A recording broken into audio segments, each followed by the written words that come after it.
How many days I missed? 2 or 1?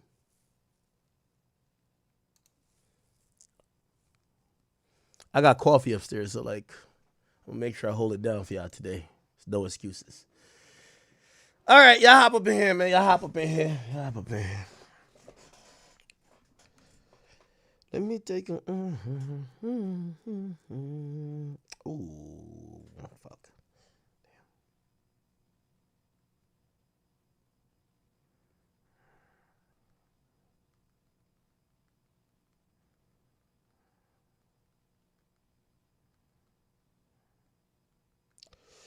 All right.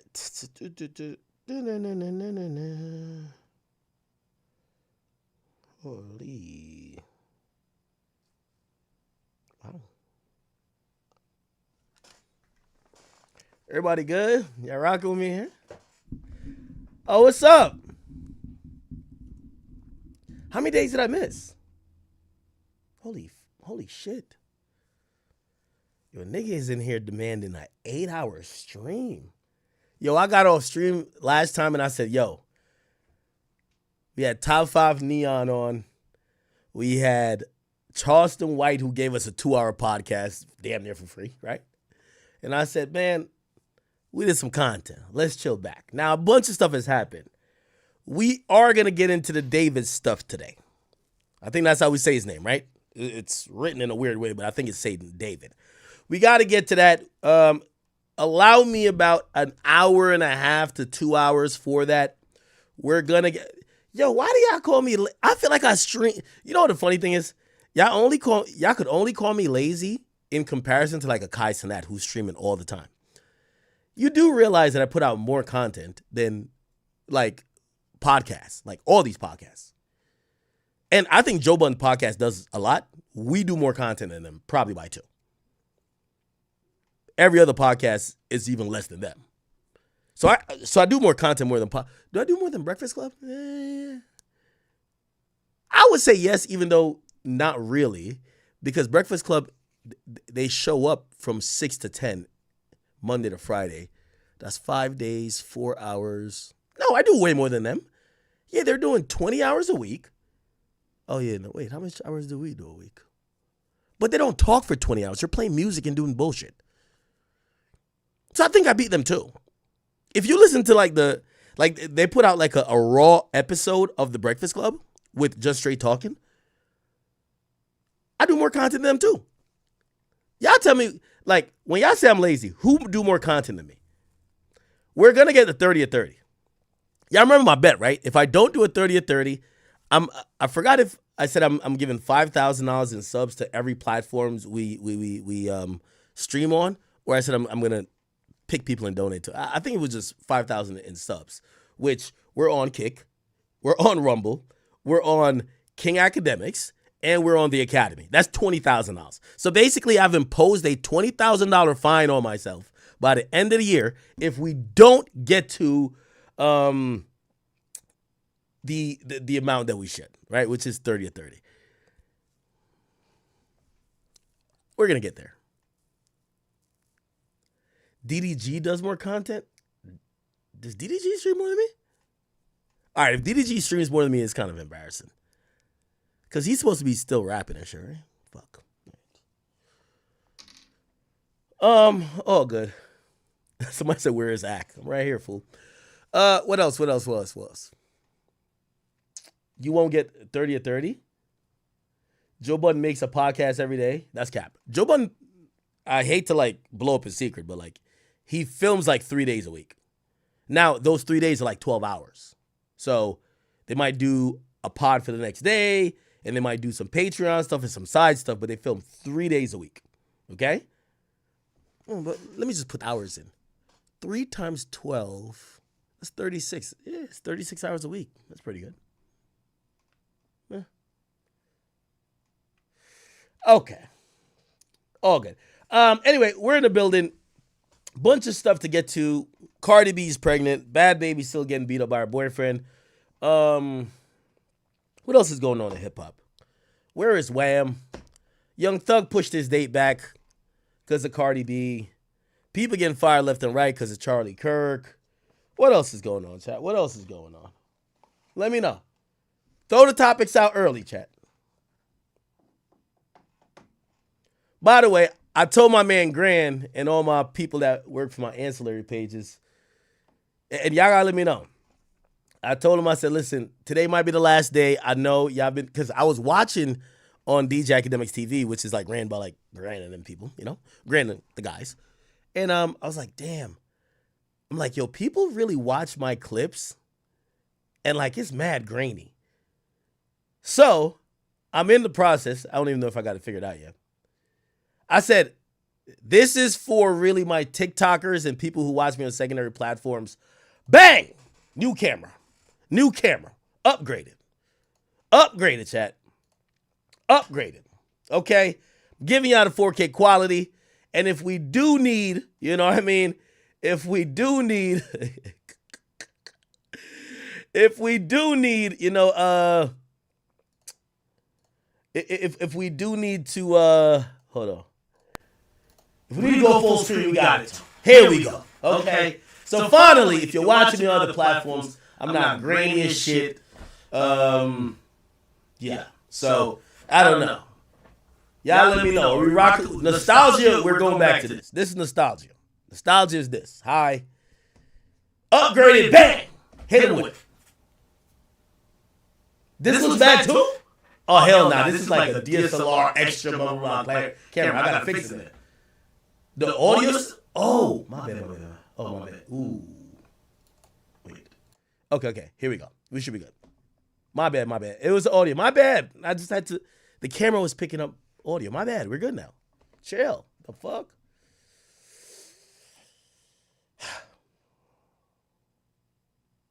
We good? So the audio is cooked. We good, right?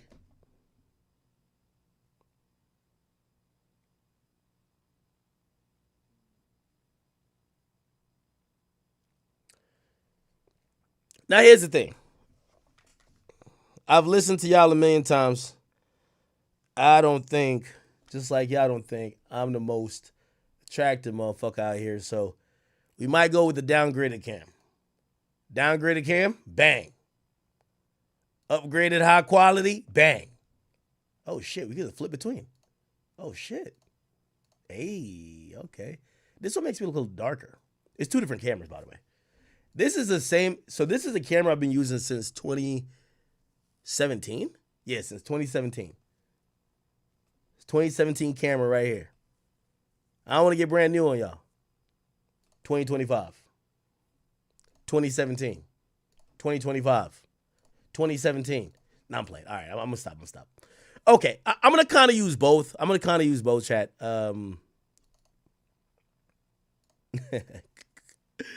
I'm a troll, huh? I'll try to use both a little bit. But we could do some full screen stuff if necessary. Is this good? I know sometimes we use a lot of the screen areas, so I might have to... Let me know if this camera space is good or I should make myself smaller. We're going to work on it, okay? Somebody said, what about that freak David, man? Fix the ISO. Bro, like, yo, this is day one of us with the new camera. Relax. We're going to get better. It's all about clarity. Go full screen. Okay. All right. So, please, spam some topics. We got a bunch of shit to get into. Okay? I got a few off the top of my head. And let me see if I could pull it up. But I got a few topics. All right? So, I got my topics. I need y'all topics. Let's see if I can figure this out. Here we go. Make it smaller. Damn, I know I'm ugly. But I hope I'm not that ugly. All right, hold on. Here we go.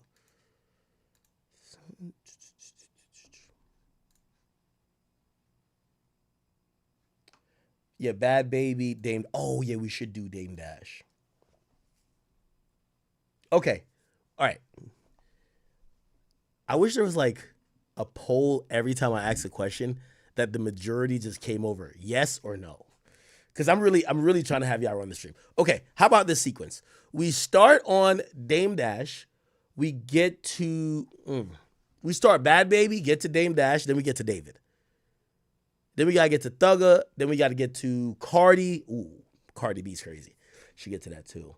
Oh, and we got to do Charlie Kirk. Charlie Kirk is a whole thing. So Charlie Kirk has about like 5 tentacles to it. So like once I get to Charlie Kirk, I'm going left, right, all over the place. Kind of the same with Dame Dash, but it's a topic I kind of really want to get to. No Bhad Bhabie. The Bhad Bhabie topic's going to be quick. What's the Dirt Iceman 3 breakdown was like by Drake? Okay. Somebody said, fuck the Bhad. Yo, y'all. Oh, Iggy? Oh, y'all want an update on Iggy? All right. I might have to go full screen for this one. All right. Yeah, we can do an update real quick. Oh, shit. I forgot. I got to do this. We're going full screen, y'all. With the new cam. Feel so proud.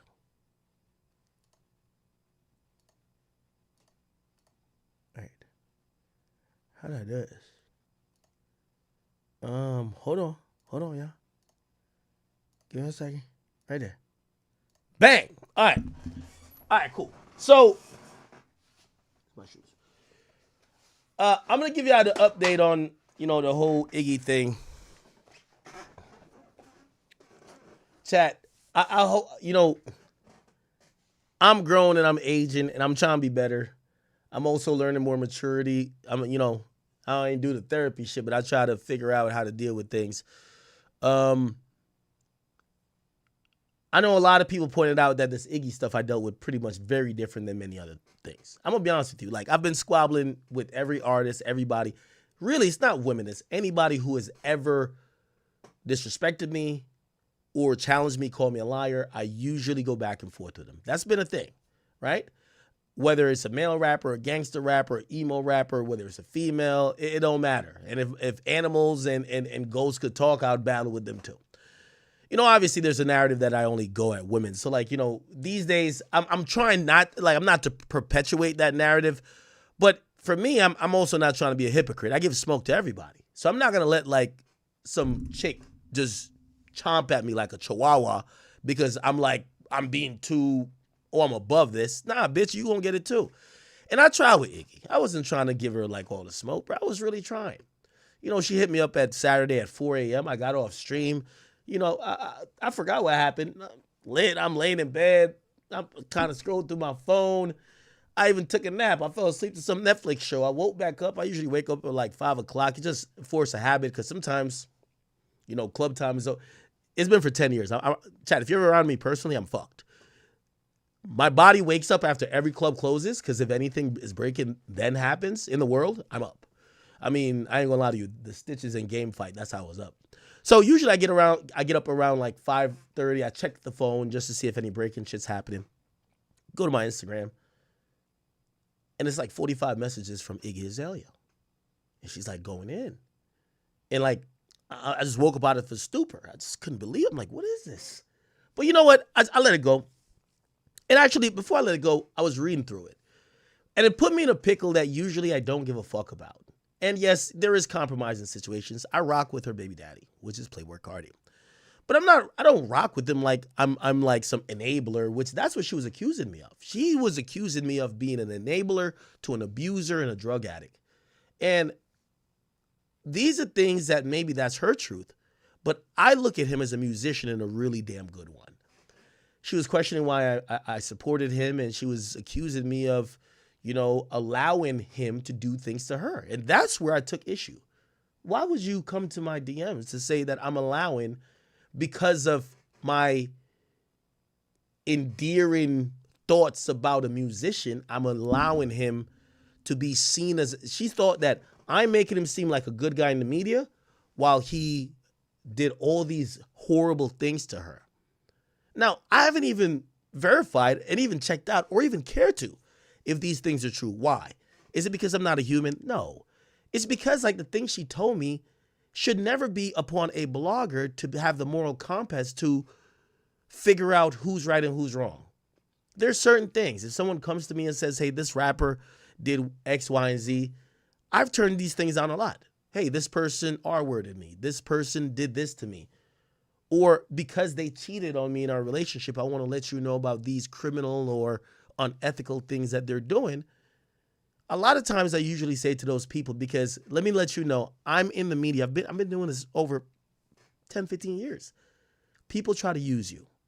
So I was confused why she was saying certain things to me. And I was wondering, if you feel this way and you feel the need to tell me, hoping I would paint this guy in a different light or put this information out, why not go to the police? Why are you telling me this? I absorbed the information, and a lot of people, I've seen people say stuff about me that, I had to stop and think about it. Yes, I'm a human. So like, sometimes y'all say stuff about me, I'm like, yo, man, damn, am I switching up? Some people said, yo, if this was Carisha, this nigga would crash the fuck out. But because it's a white girl from Australia, he's different. And I'm like, whoa, this is not a white or black thing. I don't know Diddy.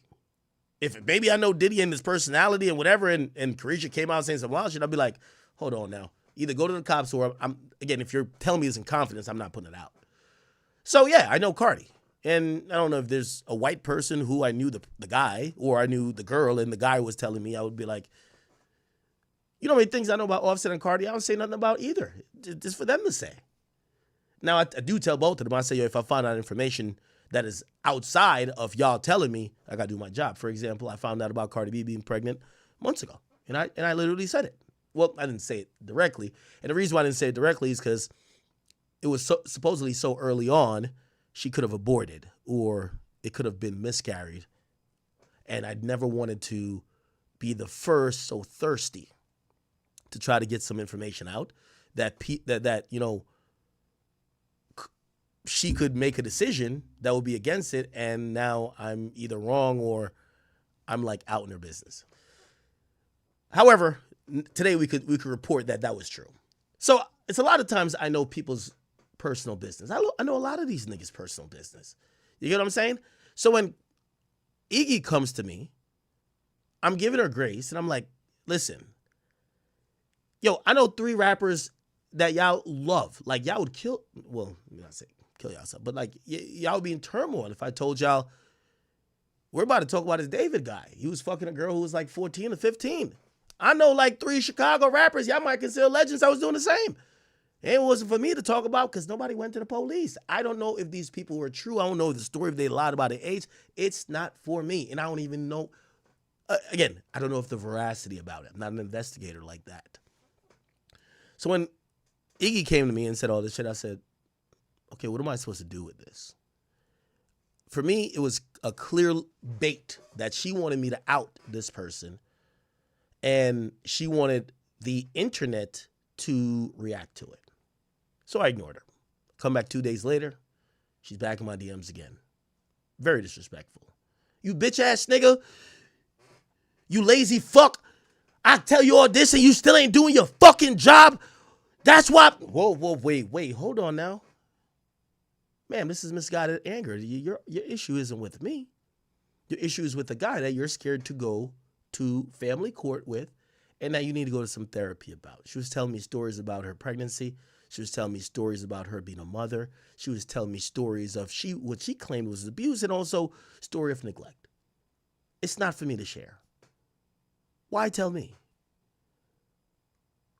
The only reason she told me, because she was frustrated with how I spoke about him in a glowing light, that when I talk to Cardi, we don't talk about kids, but the only thing he ever said about kids is that he loves his kids.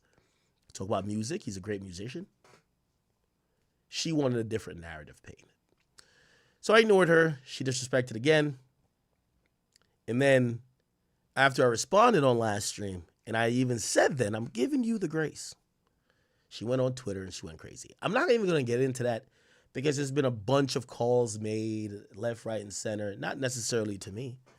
But it's one of those things I'm trying to withhold and stop myself from super indulging in this situation, given the fact that this woman is super emotional.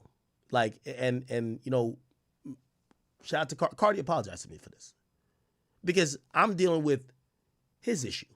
This is an emotional woman who's coming at me. I never got her pregnant. That was him. I'm just going to fall back from this situation. Okay? I don't want to keep doubling down on it. And I'm doing it out of respect. But not only out of respect, is that I'm a dude. And I understand when an emotional woman wants to try to ruin somebody because they feel slighted. They never felt this was an issue before. None of the things she was telling me was anything recent. She feels slighted. She feels hurt. She's experiencing what single bitter baby mamas experience. Regret, pent-up hurt, pain. And she wants me to do her bidding.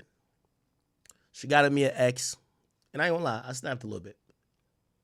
I'm not even gonna get into that because, again, I think all parties involved, and again, you know me, I like taking it all the way. But for the people and the child involved, I think this issue should go away. And, I'm gonna pray for Iggy. I'm an empathetic person, even though once you start disrespecting, I kind of give a fuck less. And I'm gonna pray for Cardi because, one thing I've learned in history, and if you wonder why don't you start a family, I don't want no chick giving me this type of headache. I don't know who's right. I don't know who's wrong. I don't want to pick sides. But also, I don't want to be the mudslinging mouthpiece. If y'all file a lawsuit, I'll report it. If y'all make a call to the police, I'll talk about it. If y'all say something to the judge, I'll report it. I'm fair.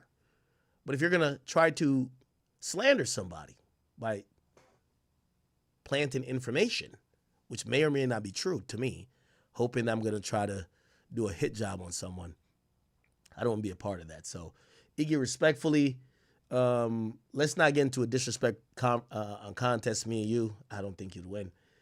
And, I'm going to do you a solid right now.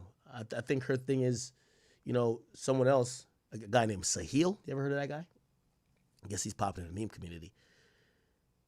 Iggy's new thing is like promoting meme coins. So like from time to time, she'll do some desperate things to get viral to promote her mother meme coin. So y'all go get her little mother meme coin. I have no affiliation with it, but I seen right after getting the most attention she's gotten in a while, she started promoting the meme coin and telling her followers she wanted a rug. So that's how she's doing it, selling feed pics, whatever.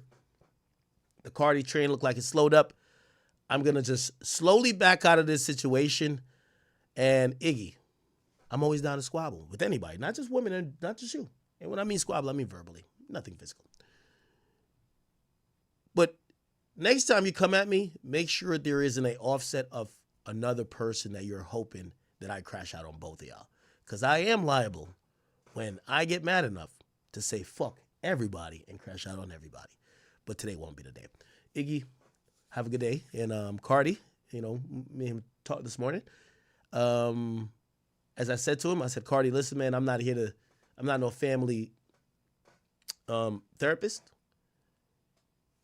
Please keep your family stuff to yourself. I hope she does the same. And when we gonna get some new music? And we started talking about music. He said, I got some shit coming. This shit is good. And I said, this is the type of conversation I want to have. I don't want to talk about you and your little drama with your baby mama with whatever y'all got going on. Send me some early music. Give me a release date that I could hype up to your fans. Because the Cardi fans who follow me, they don't want to hear about Iggy. They want to hear when the next music's coming out.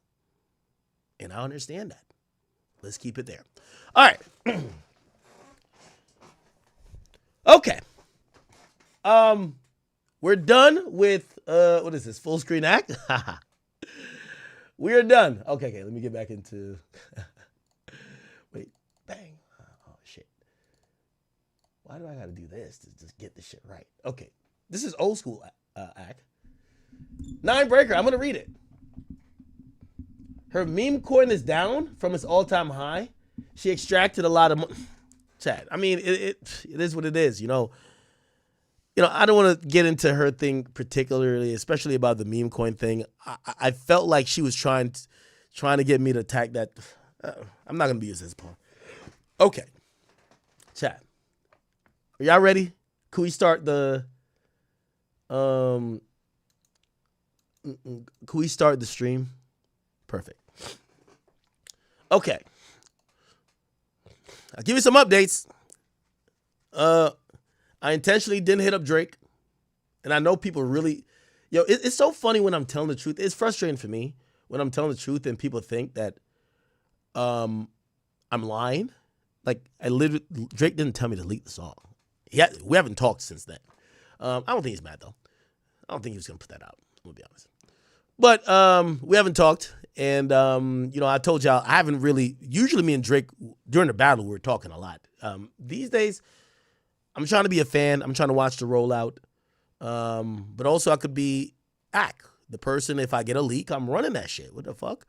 Rather than trying to be like, yo, what's the strategy? I don't want to know the strategy no more. So anyway, the reason why I'm saying we haven't talked, because when I leaked what do you call it again? The one with Yachty, what's that song called? Super Soak. He had hit me and he said to me, he said, and I said, before you say nothing, brother, you know my thing with you. If you sent me a record, I wouldn't put it out. I wouldn't leak it. But if I got it my own means, I got to do my job. And he said, that's not my issue. He said, I'm only asking you this. I need to know if my operation is compromised in terms of, are people leaking records? How did you get this? No, it was a music video. My bad. I'm sorry. It was the music video. And I told him how I got the snippet of the music video, because it was a music video for Super Soak. And I think he scrapped it. But someone had sent me a snippet that I had previewed somewhere. And he said, just tell me how you got that. And I think I told him, I was like, it was nobody from your team. And that's all he cared about. He was like, okay, cool. But he scrapped it anyway. So yeah, listen, there's going to be leaks. But, I try to be respectful of the artists as well. Right? Okay. We'll get to, I know some people are waiting for a Drake section. We'll get to that in a, What's the Dirt supposedly did a good breakdown, and Drake liked it. So we'll see what that's about. All right. All right, cool. So, chat. This was interesting.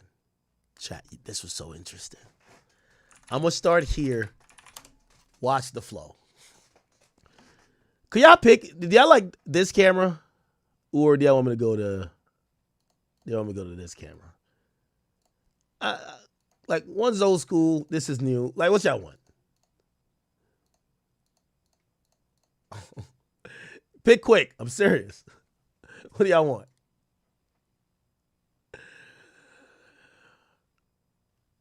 Wait, the hell? Did the chat, like, slow up? So we could get this one, or we could go right back to this one. Old school? Okay, let's keep it old school for a little bit. Oh, no, a bunch of people saying new. Now, I told Gran. Oh, Retro Hype. Yo, thank you so much for shooting those models, bro. Thank you so much. Retro Hype shout to my guy Retro Hype in the chat. The academy.shop, we do have some merch, and for some of the merch, he actually took some pictures of some models, like actually wearing the clothes. So my guy's a photographer. Guys, you should all know, when it comes to me and my businesses or web with businesses, I only fuck with the chat. I fuck with chat niggas and chat niggas only. So this is a photographer we have within the chat. His name is Retro Hype. If you guys do need any, photograph needs or whatever, I'm pretty sure he's down to travel. He's in the chat. Make sure you guys hit him up. He took these pictures of these ladies wearing our, this is like the Pluto merch, the Keep Out merch. This is Pluto. Great. And, another thing. I'm actually also hiring. I got to talk to Grant about this. I'm hiring. We might be expanding our web of social media pages, and not for Academics TV, not for these Academics TV on Instagram, and we do our TikTok stuff, but we're trying to do a couple more Twitter, Instagram, and I have a particular vertical on it, TikTok channels. It's I don't want to give it away that somebody. Well, actually, nobody's gonna take my idea. I am recruiting and really hiring, so because we're paying, right? I'm hiring for a social media position. It's got to be a chat nigga, okay? Like, I could just get somebody out there, but I need a chat nigga for this. We're going to do a stats page. It's going to be more about stats. It's going to be by the numbers. For example, it's going to be like chart data, but our version, and it's just going to be, again, there's not going to be any bias on it. It's not going to be any opinion, but just to serve every fan base to let them know, and there's a bunch of pages that do it, but we want to be the aggregate. If you want to know what Young Boy's been streaming yesterday or since the tour started or how many tickets and whatever, we want to do that. We're about to launch that, and I need one social media person to run that on Twitter, Instagram, and TikTok. It might depend on where you are. It might be a full-time job, and we're compensated for it. Okay, so again, chat, I don't know if you've realized we have expanded a lot of what we're doing, but we only hire from the chat. If you're in the chat, nigga, we don't really care to have you on board, okay? Okay. So, that's coming soon. Okay, but let's start here. Chat. We got to start here. And if y'all want a new camera, man, just let me know. Wait, Gran, Gran, you got to, I know Gran's watching. What camera you like more?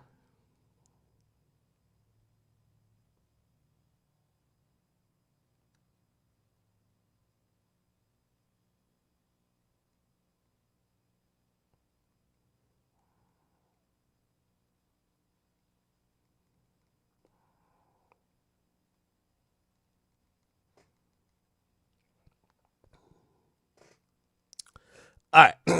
Okay. All good. All right, bet. So, by the way, also, happy birthday.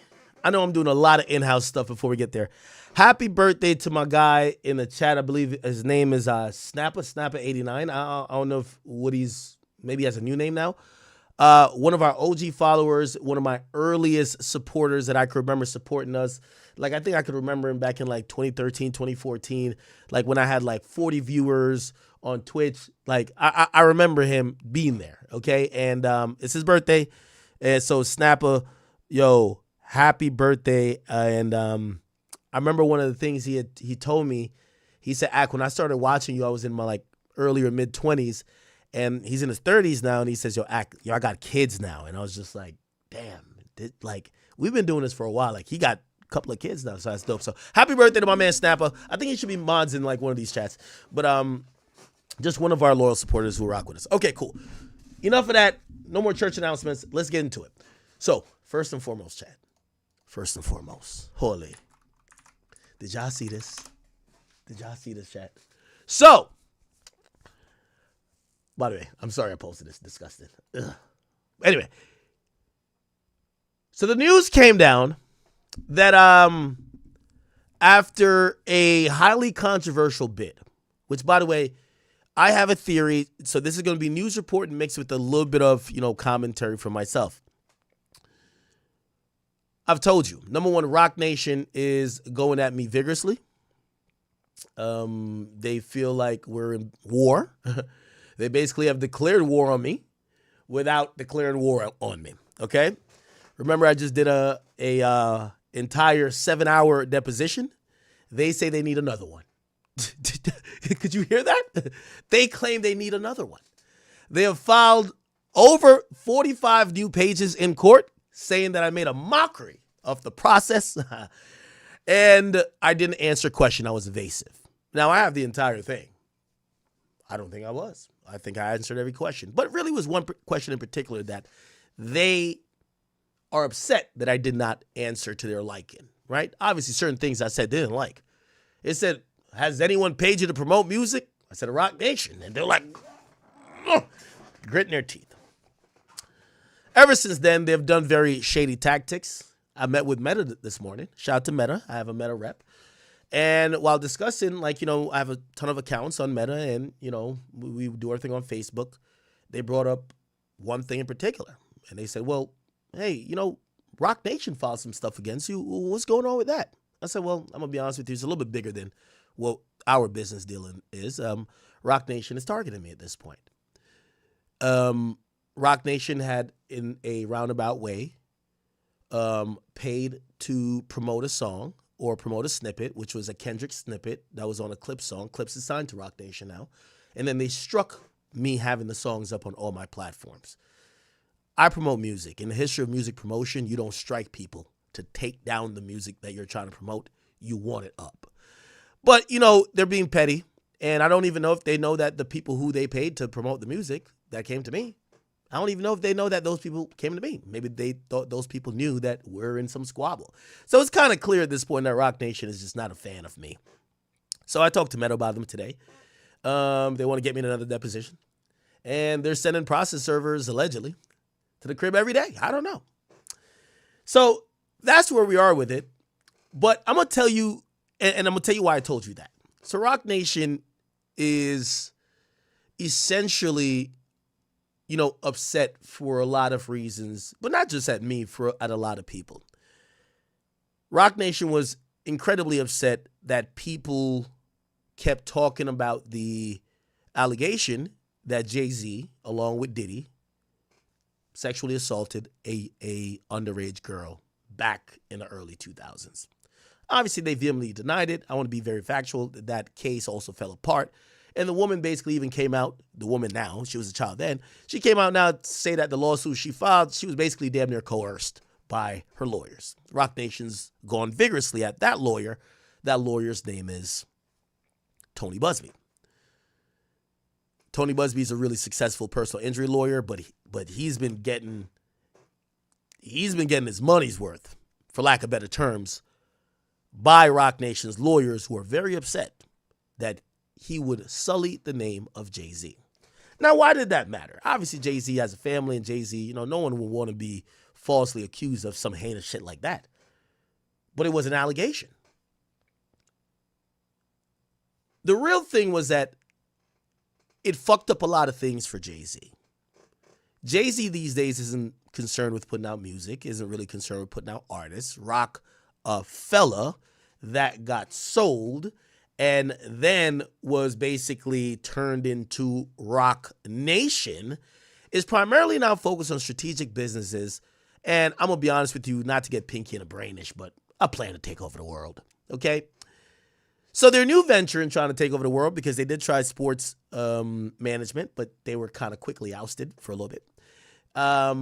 They then, in a roundabout way, got back to sports after they snaked Colin Kaepernick, and Jay-Z said, we'll do the Super Bowl show.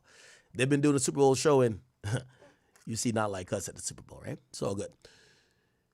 Their next big thing that was fucked up by this allegation was a casino deal.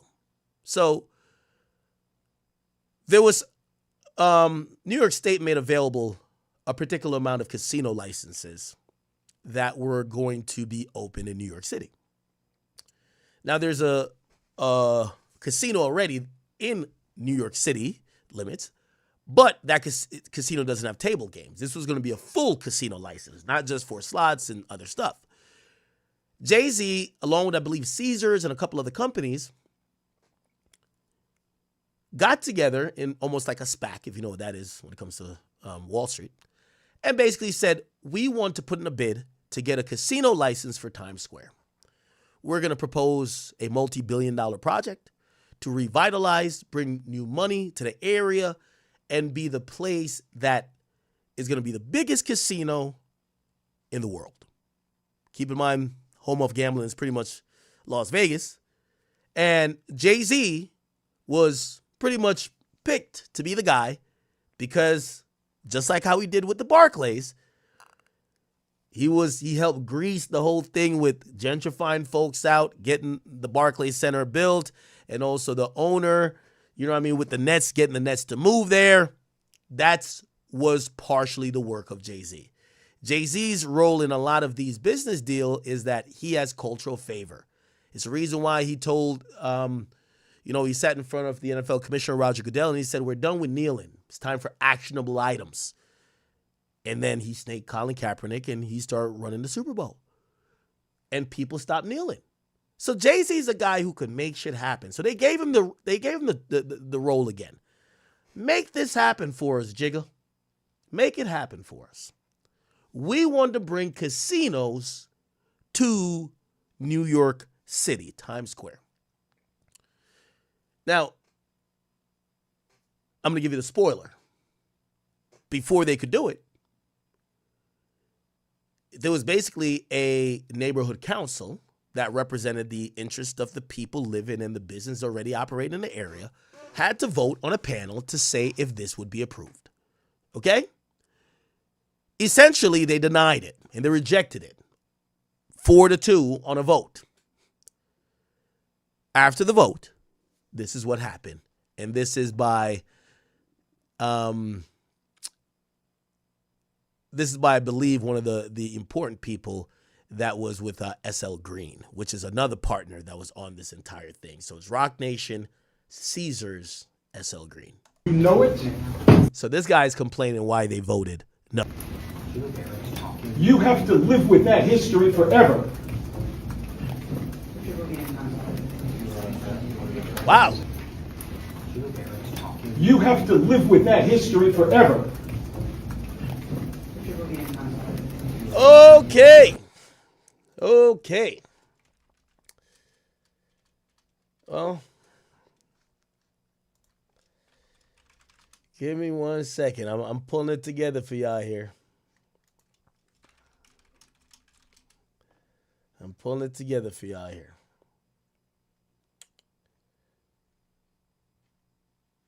Okay. Okay. So, they're upset. Now, despite, by the way, I want to make it very clear. I don't think me and Jay-Z have any personal issue. I don't even know if Jay-Z knows who I am. I do know Desiree Perez know who I am, and the reason why I would say she knows who I am is because of the leaked messages by the attorneys who deposed me that represent Meg Thee Stallion. However, they also represent Roc Nation. They were there was a leaked message there that they were reporting back to Desiree Perez what I was doing in the deposition, which is kind of odd, given the fact that they were claiming that Roc Nation had nothing to do with this deposition because it was Meg Thee Stallion versus Milagro Cooper. However, this was taking on a life of a different own. Whatever, cool. So again, I might mention Jay-Z, but I don't think I have an issue with Jay-Z. But Roc Nation is much more than Jay-Z, because Roc Nation is... They're thirsty to be Amazon. They're thirsty to be Live Nation. And by the way, it's under Live Nation already. They're thirsty to be such an important conglomerate that has bullied the scene by force because of their cultural impact or their cultural equity or currency that Jay-Z specifically holds. Okay?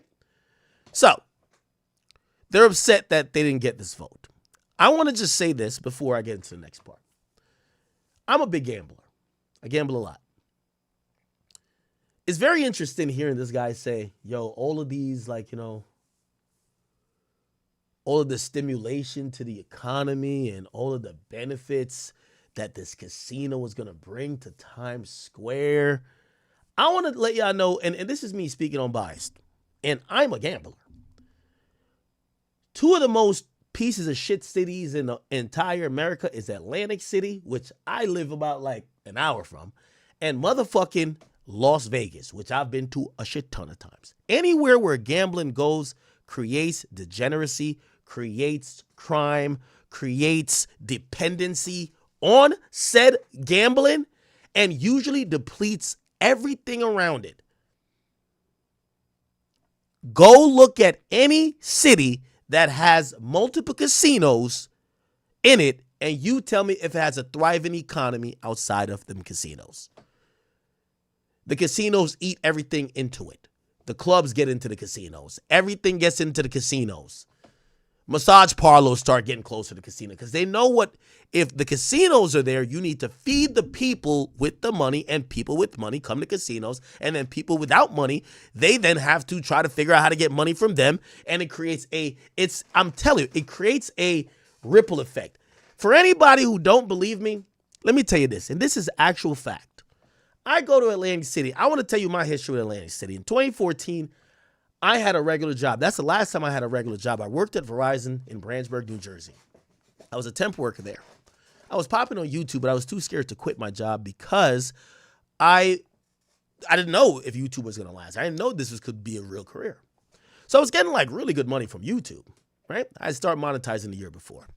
I didn't know what it could be. So, my mama, my mom's an old school Jamaican woman. She says, never throw away shore for unshore.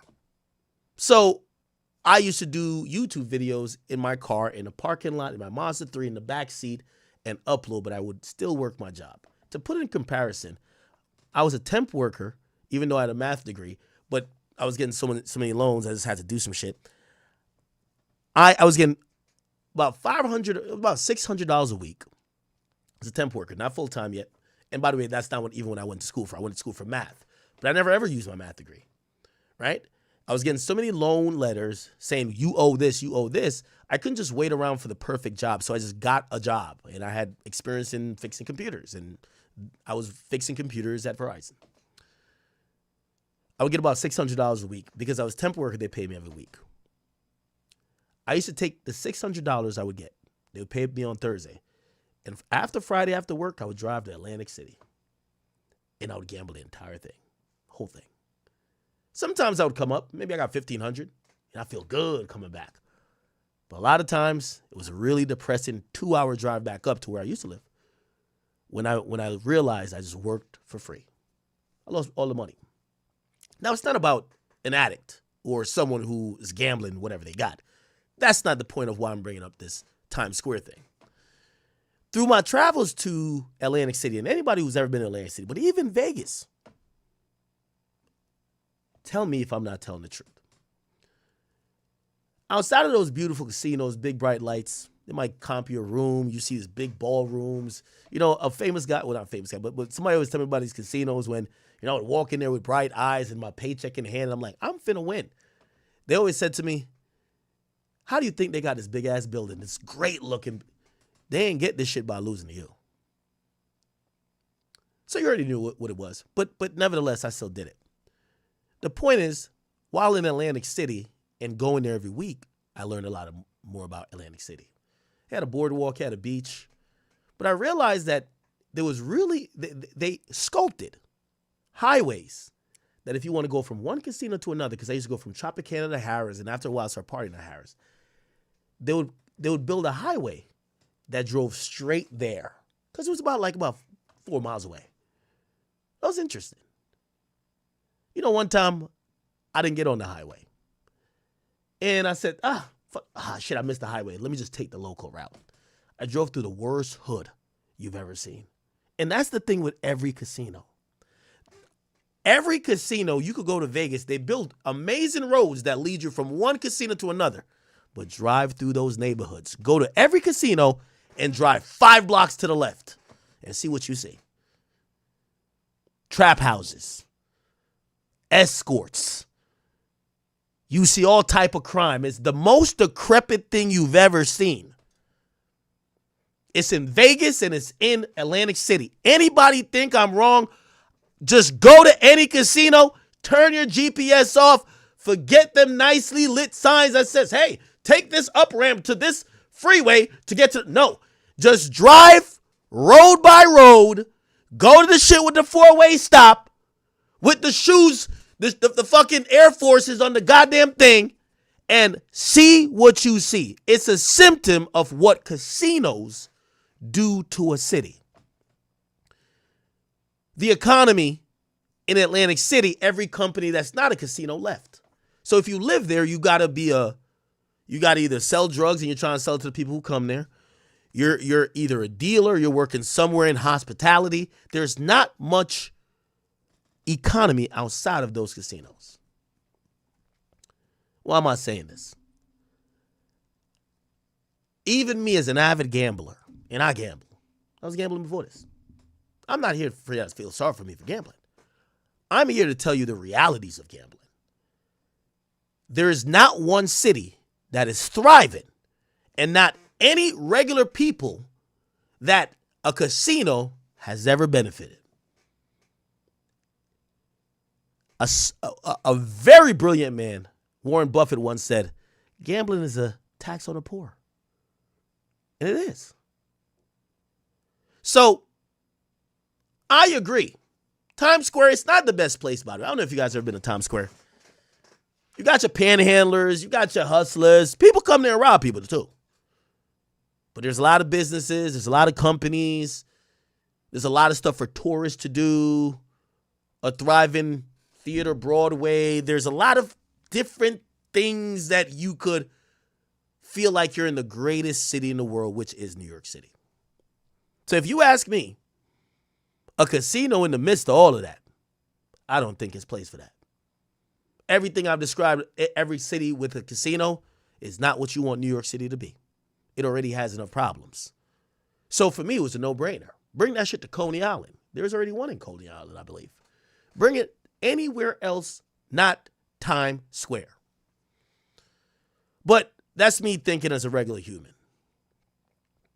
When you have the Illuminati in them, who they just want to get their way because they're gun-ho on taking over all this shit. They want to be, if you don't notice, that's why if you listen to my entire rant, you'll see everything coming together.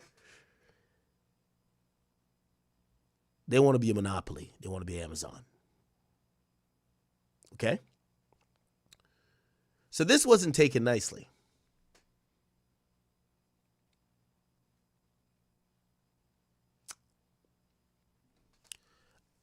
I figured one thing about this because I was looking around and I said, wow, Roc Nation took a L? Interesting. Now, I wanted to know who would report on it. Because did y'all notice that when, chat, I did some shit, I've seen them report anything about me and it's viral. The littlest thing. Viral. I took on 7 Roc Nation lawyers and gave them belt to ass. And I publicized the whole thing and not a peep. Nobody played it. And outside of our normal audience on Twitter, no one acknowledged it. And I said, maybe I'm falling off. I don't know. But that's not true, Chad. I keep telling you, when there is something critical, Van Lathan called me the other day. And you know, I don't think he was up to nefarious means, but when I schooled him on all of the suspect things Roc Nation was involved with, he said, I really didn't know. I said, well, now you do. What do you do with that info? I want to see who will talk about it besides me. When things like this come up, I always say, why am I the only one talking about it? Today, I might have got the answer, chat. Today, I may have got the answer. So I'm looking, I said, wow, Roc Nation caught a L? No way. No fucking way. I mean, I felt I gave them an L. But people didn't want to report that. Nobody want to report it. So I said, fuck. Who's going to report this? This is objective. I see it all over the place. Look, Roc Nation, Caesars. Look. No dice. Okay. NBC New York. Deadline, Rolling Stones. I'm like, wow, we cooking with grease. We cooking with grease. Meaning, I'm seeing fair coverage. This is not hate. This is about being fair. Because I've been having a sneaky suspicion that Roc Nation done paid off all these hip-hop niggas. Because when there's some time or something to criticize Roc Nation, everybody is quiet and everybody says the same thing. Well, Hov's my man. But I might be wrong. And I remember me being on the phone with Van Lathan. I said, I know I'm sounding like a cynicist, and I'm not a conspiracy theory. Like, y'all know I'm a math guy. I'm a logical guy. I'm a 1 + 1 is 2 guy. I'm not a guy who said, like, we deal in theories in math, but we don't live on those. We live on facts. So I was starting to think, maybe I'm tripping.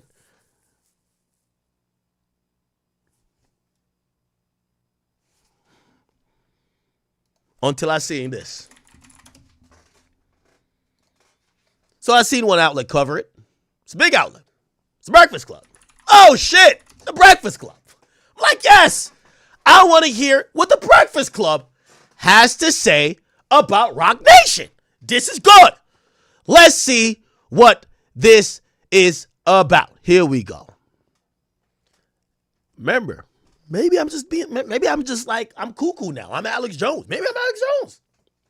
Remember I said Roc Nation is mad that a lot of outlets kept posting the Diddy Jay-Z thing. You know why? It's not about, like, obviously Jay-Z's reputation, but it was possibly optically affecting this proposal they had and might get their bid denied. Now, granted, that whole allegation looked like it's been, taken care of and it was seen as cap. But you know what they say about when people accuse you of certain stuff, that stench lingers. Anyway, now the voters came down. Their bid got denied. This is why I think they're doubling back around. And those who were critical or who kept posting it, they on their ass, i.e. me. However, remember at that time I said, why nobody talking about it? Remember I said that? And everybody had a different reason. They're like, oh, well.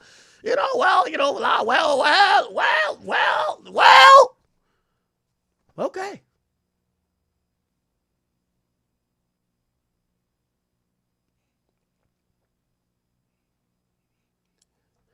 Charlamagne, you're talking to the biggest, I'm one of the biggest gamblers in hip hop, period. And I know you don't gamble. I just told you what a casino and how bad it is. Maybe you didn't know. Maybe you ain't know.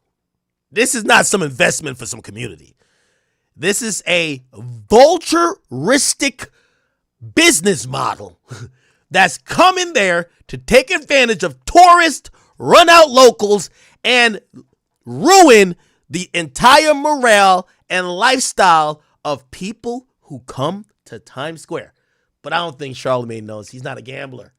He's just not a gambler. But okay, let's hear what he got to say. Not wanting all. Not Atlantic City. Yo, Charlamagne, have you been to Atlantic City, brother? Have you been to Vegas? Have you walked outside of them beautiful casinos and then looked outside? I told you about the last time I went to Vegas. We went to the liquor store because, you know me, I can't be just getting charged for $30 a drink up in these casinos when I'm in my room. So I went to the liquor store, nigga, and my security told me, get in the fucking car. We're spinning. We sent somebody in a thing. Niggas, it looked like we were about to get robbed. Vegas is the hood. In the direct vicinities of that goddamn casino. I'm not for sure. I can tell you though. Somebody said Cleveland's like that. Yeah. Nigga, when I went to Kendrick's show, I stayed at the casino hotel, and I ain't gonna lie to you. Yo, every time I went downstairs, I wouldn't even leave my room without security. And I'm looking at them, I'm like, y'all ready to shoot? Or y'all ready to shoot? Like, these niggas, like, I'm telling you, what? Well, first of all, that the community needed a company that specifically specializes in taking money from them. Okay. I want to put this in perspective, y'all. I know it's a $5.4 billion investment, but you're telling me that a city, and especially a region, which is the biggest and the most popular in the entire world, that they needed Jay-Z and Roc Nation and Desiree Perez to save it. Nobody else would put $5 million there. Really? $5 billion, actually. Really? Huh. We just need Jay-Z to gamble over there. That was gonna save Times Square. Really?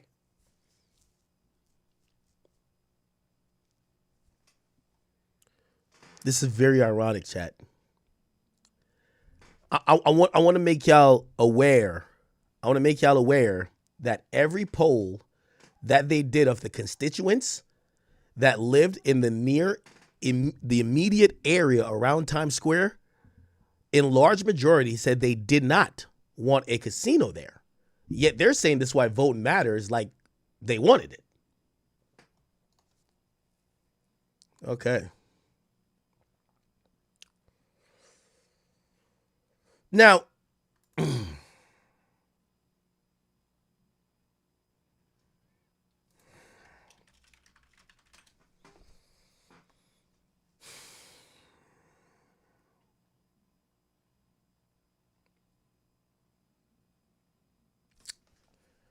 I was conflicted because I do be thinking, like, damn, maybe I'm out of touch reality, or maybe I'm going through the Roc Nation.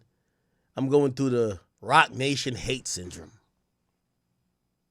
So I started doing my Googles, my research. I seen this. I was confused. I said, I remember seeing an article saying that the residents, like over 70% of them, didn't want a casino. So the community board voting no to the casino, that seems on par with what the residents want. But here we have the radio station in New York City saying, that's why y'all need to do this because these guys didn't do what y'all want. And I'm like, wait, did they change their minds? So I found an article. This is a great article. Inside the war over Jay-Z's New York City casino. Oh, this is great. Okay. Vanity Fair is going to help Academics Jones. We're going to say I'm Alex Jones. I must be like, I'm losing my mind. The math guy is losing his mind. He's just blinded by hate. Okay. Let me read. Tens of billions of dollars, thousands of jobs, and quite possibly the fate of New York's most iconic industry, most awful tourist trap were all at stake. But the closing days of a year-long fight over whether to build the Times Square casino seemed to revolve around one man, Jay-Z. Okay. You could see it over the summer when Al Sharpton headlined a rally just south of Times Square at iconic red steps, saying yes, say yes this time. Yes time in Times Square. Wow. That stopped me and floored me, chat. I never heard about Al Sharpton during election. I didn't hear about him when the chick the black chick who was trying to throw hot water on the cop who got shot. I haven't heard about Al Sharpton in a while, but Al Sharpton is rallying to get a casino, huh? What the hell? Okay, whatever. Remember, it's Academics Jones. I'm losing it. He was shouting out, Jay-Z, Jay-Z. Interesting. You could see it last week on the Broadhurst Theater on the 44th Street, the site of the final public hearing for the first time. Promised, whatever.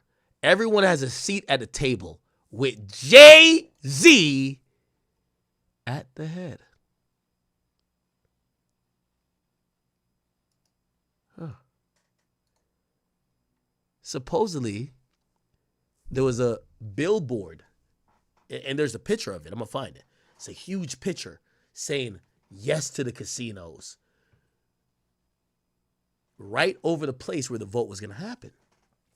Hove, through his entertainment firm, Roc Nation, poured hundreds of millions into a stake in a project. And according to the CEO,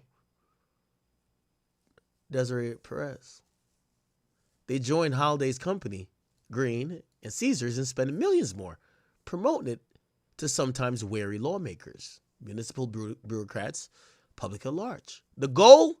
To secure one of 3 licenses for casinos in the New York City area.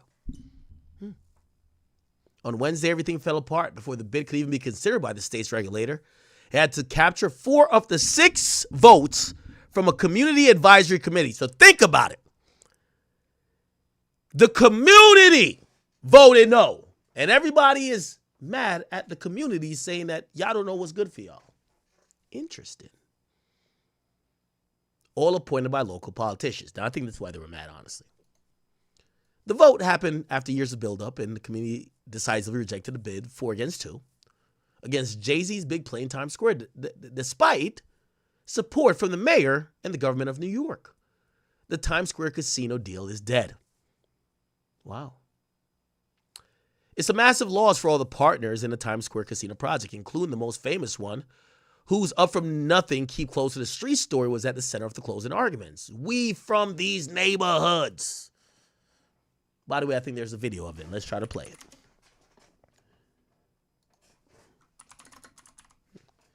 Let's try to play it. LL Cool Bay, Lauren LaRosa. Yes, good morning.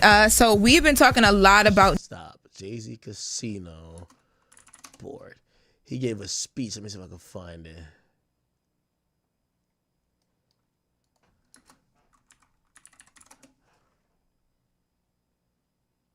Where is it? I want to make sure there's no stone unturned here, chat. Because what I'm doing, your favorite media person and your favorite media entity will not do. They don't care to do it. Okay? Why? Because, you tell me why. Let me not assume. But why do you think? Give me a second.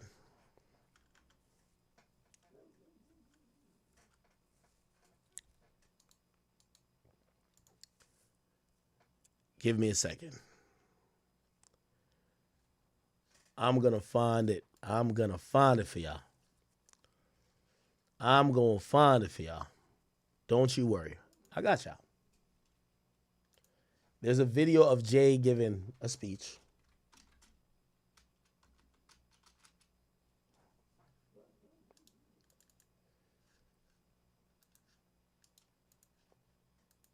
Here we go. Can I not find it? Fuck. I can't find it at the moment. Actually, it's probably right here. Sorry. Just give me 2 seconds. I got this.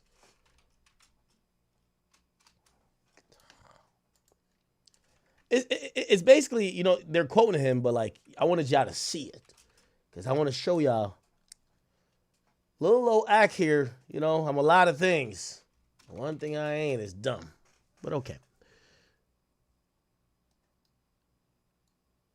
Casino.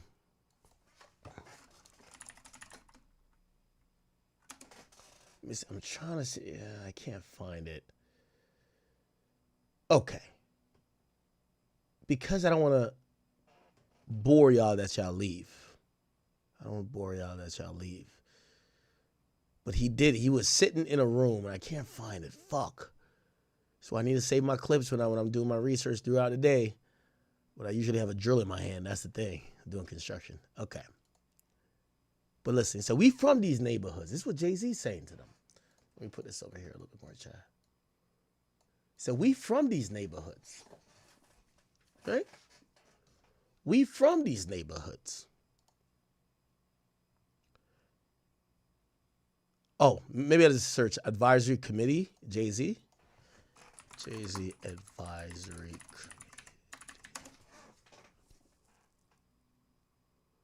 I can't find it. Fuck. Yeah, I can't find it. Whatever. Okay. Anyway. So he says, we from these communities. We from these neighborhoods. We hear a lot of talk about community. We are the community. Now, it's very interesting when Jay-Z says that in 2025, knowing that maybe at one time he lived in Marcy. Maybe at one time he lived in Brooklyn. But where Jay-Z lives now, Jay-Z, Beyonce, 200 million home. This is where they live, chat. Not Ein. They bought it. Okay? They bought a $200 million mansion in Malibu. They live in Malibu. Why the heck? They don't live in Times Square. This is where they live right here, chat. They live here. There's no casino next door. But they want to tell you the casino going to be good for you. But not for where they live at. Where they live at, it's on a hill. I want to let you know this. It's on a hill. It looks down here. And LA's way over there. They don't live where a bunch of niggas live. Just to let you know. $200 million. So when you hear Jay say, we talk about community and we the community, that's very interesting. He says, we're not saying give it to us because we black, Hispanic, or female. That's what Desiree said. She says, nah, that's what we're saying. Of course not. We're saying don't ignore who we are, what we stand for, where we come from, where we've been, and what we've accomplished. Please don't ignore that. For those opposing the casino, remember they said the people wanted it, it's politicians that stood in the way. Here's who oppose the casino.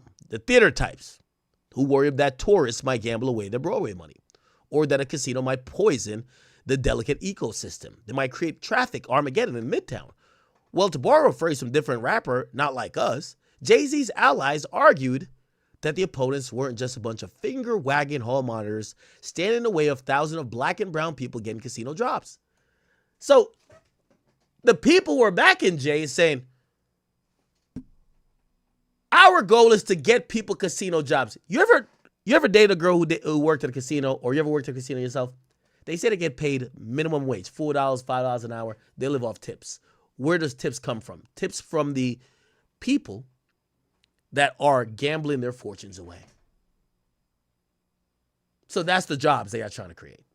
People who get paid below minimum wage and then have to rely on other people losing money that they could get tips that they could feed their family. Really.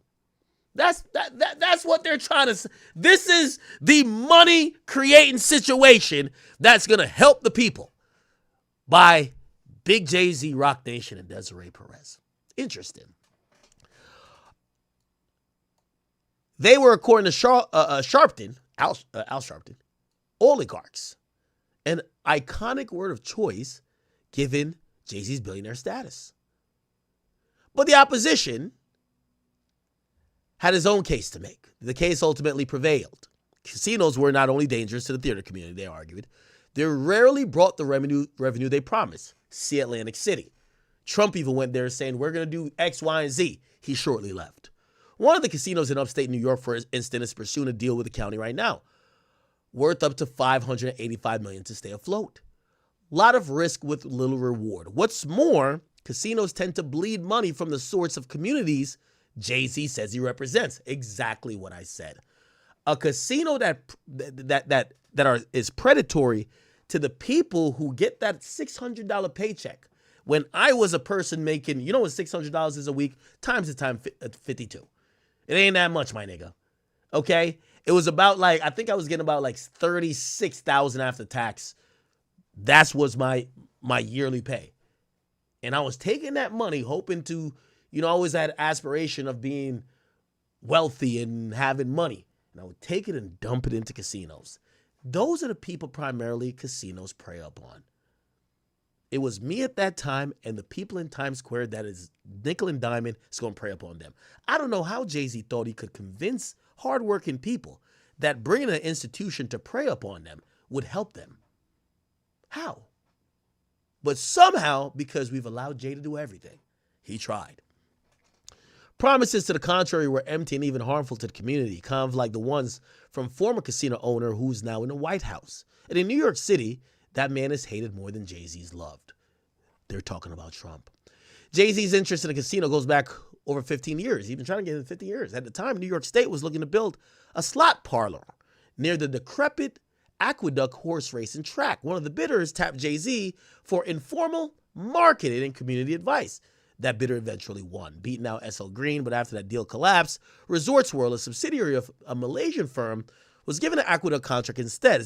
Today, that depressing slot parlor is not far from JFK Airport, and it's the most lucrative gambling hall in America outside of Las Vegas, bringing in nearly $1 billion in annual gambling revenue.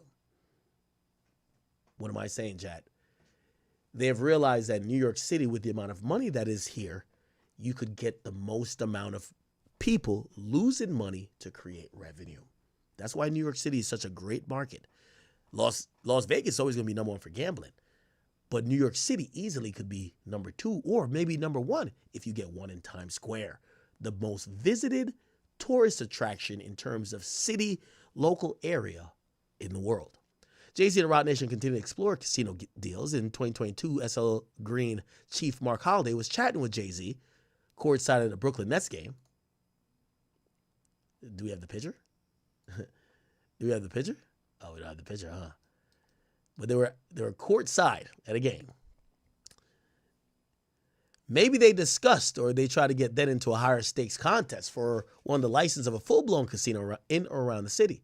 Holliday and Perez were both honorees at a local charity a few days later. They started ironing out the details. Roc Nation announced its involvement in the Times Square casino bid at the end of the year. Not long after, the Broadway League, which represents theater owners and producers, began mobilizing against support against it.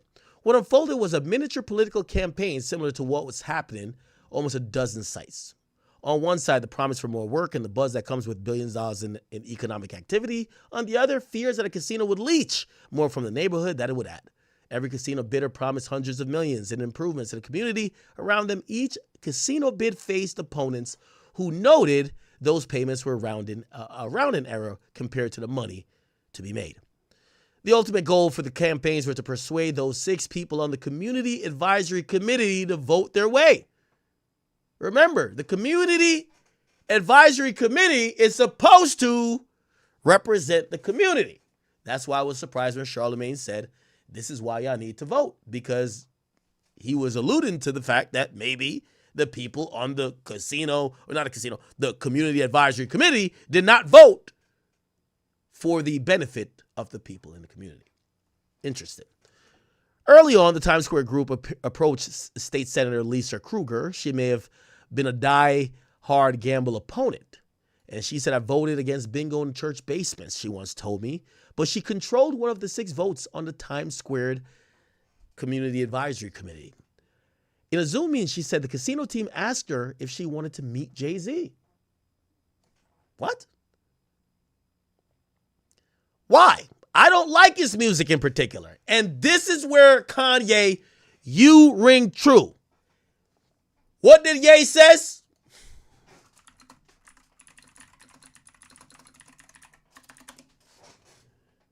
What he says?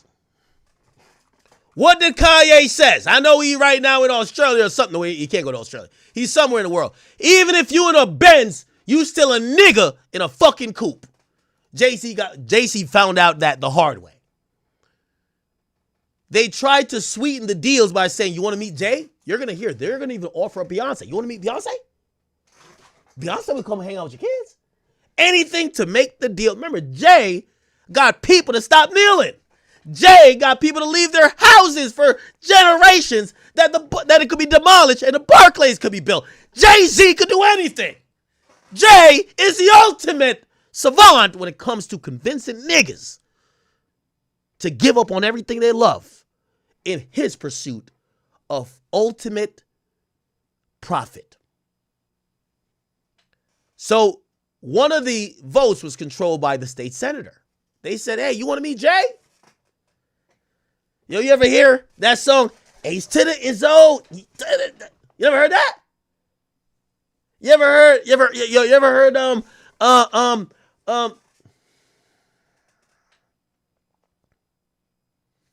her response was, why? I don't like his music particularly. She said, they're like, you don't want to meet Jay-Z? What? Well, hold on. All right, it's all good. It's all good. You don't meet Jigga. It's all good. Nah, it's all good. It's all good. We got another one. We got an ace in the hole. You know who we married to, right? Come on, man. Yo, you know who he married to, right? Huh? She didn't meet Beyonce. You never heard that song? Oh, you don't know that one? Oh, okay. You ever heard the song? Oh, my single ladies. Oh, my single ladies. You know where they probably lost the senator? I know you gonna be, girl, I know you know this one. Pat your weed, baby. Pat your weed. And the senator probably be like, I don't know that. I don't want to meet that woman.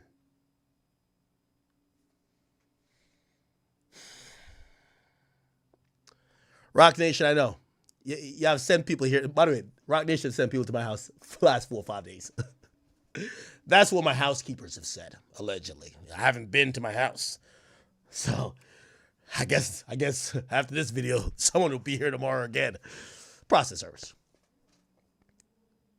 Costs a lot to tell the truth, chat. Remember that.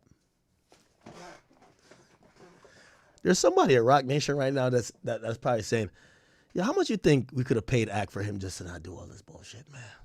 Should just get a nigga $3 million. Get this nigga out the fucking way. Now, the truth is worth more. Remember that.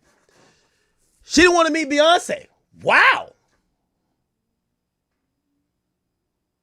So, let me get this straight.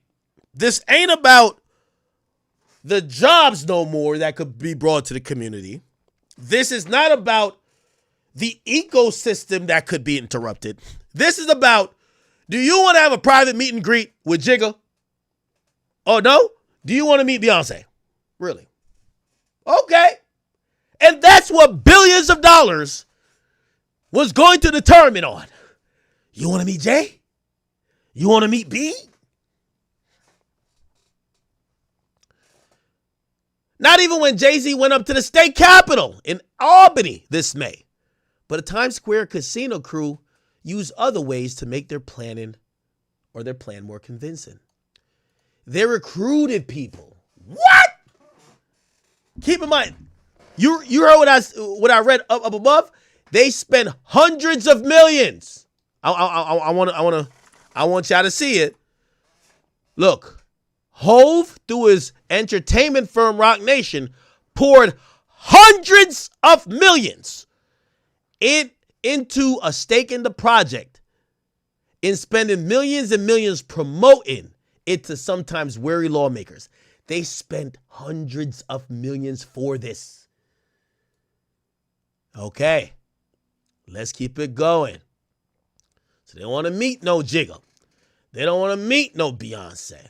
Okay? But they did recruit a couple people. They recruited former NYPD Commissioner Bill Bratton, who came up with a $78 million plan to secure the neighborhood. So clearly they were getting people were saying, yo, this is going to bring crime. I told you the story about Atlantic City. These are the most crime-ridden places that is decrepit outside of these casinos. And it brings unscrupulous individuals because people who come here have big bankrolls and it's fast money. Fast money is going to bring drugs and people who want to take the fast money. Okay. So, they got former NYPD commissioner. They got him and they paid him, I think, to come up with a $78 million plan that's going to secure the neighborhood.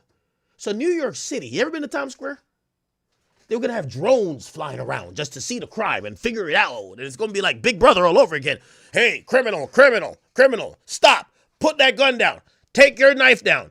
Do not take her purse. Do not take her purse. Police is coming. We were going to live in a utopian society because Jay-Z want to bring casinos, because there were going to be drones hovering around the Times Square area that crime doesn't come. Oh, really? Jay got it all, man. Jay got, that's some shit. By the way, they talk about journalists and shit like that. With all due respect, surely I'm no longer beefing with you. You wave the white flag, so, and I've forgiven you. I'm trying to not beef with women and going into 2026. Lauren LaRosa. This part you won't read, though, right? Like, this don't got no part during the Breakfast Club segment. Maybe it does, but maybe you missed it, because I know you're the journalist, and I'm not. Maybe you will try to give some light to this tomorrow? I don't know. I'll wait and see. I'll be tuned in. So the former commissioner, sound like he got recruited, or they say it, he got recruited, came up with a plan. Drones and private security force. Oh, wow. Interesting. New York City. Which city has the most police? It's New York City with 36 uniform officers. By the way, I don't think any other place has even over 20,000. So already New York City has the most police officers in the entire United States. Look, I look. Which city has the second most police? It's Chicago, and they have 11,000. So New York City has 33,000. Chicago has 11,000. Now, put it like this. They're clearly almost admitting the fact that crime is going to go up when they're saying that the 33,000 people, cops in New York City, is going to need more people when they're like, hey, okay, I know we got 33,000 more people, but if you give us the casino, we'll get a private security force. Oh, wow. Okay, we got drones in the sky, private security force.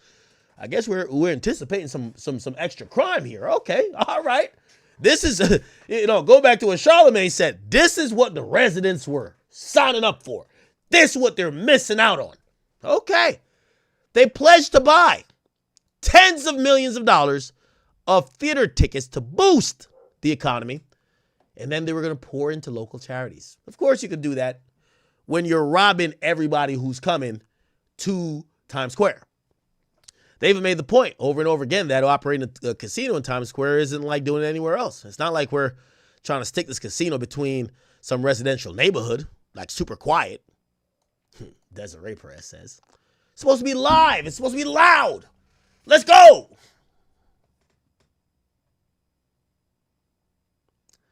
But there's plenty of locals in the neighborhoods or around Times Square. On October 16th, the Times Square Casino team hosted an 8-hour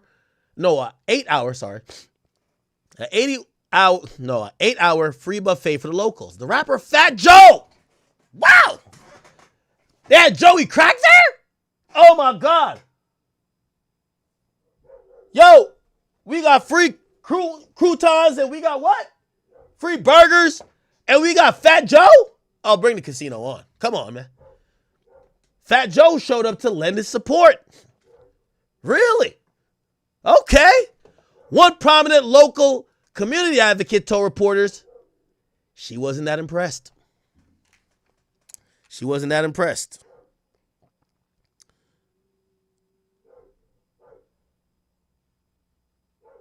Give me a second, chat. I told you Roc Nation been here every day. I got to make sure I hear my dogs barking. The ops might be close.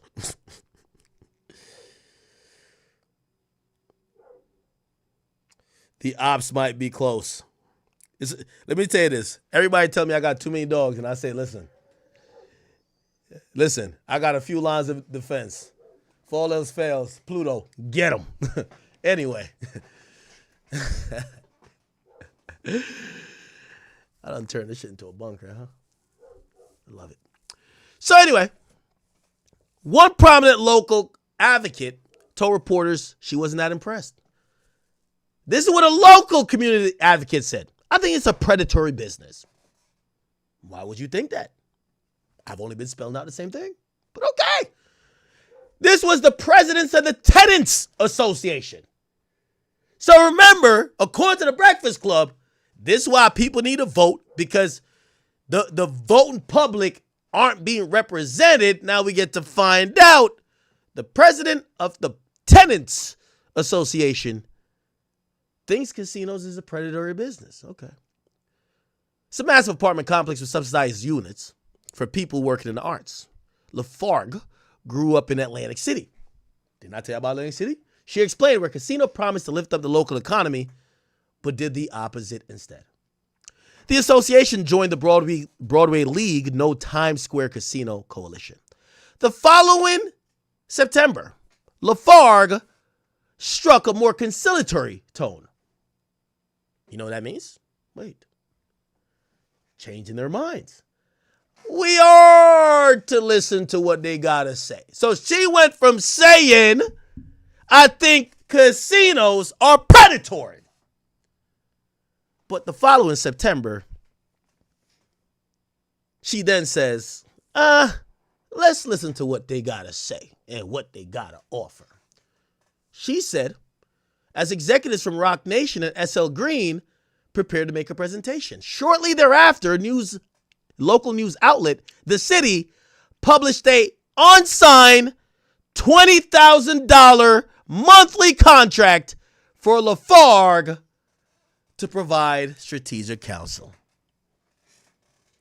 She says is predatory. They said, hold on now.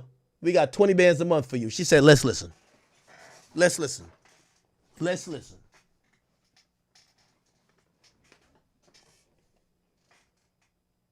Let's listen.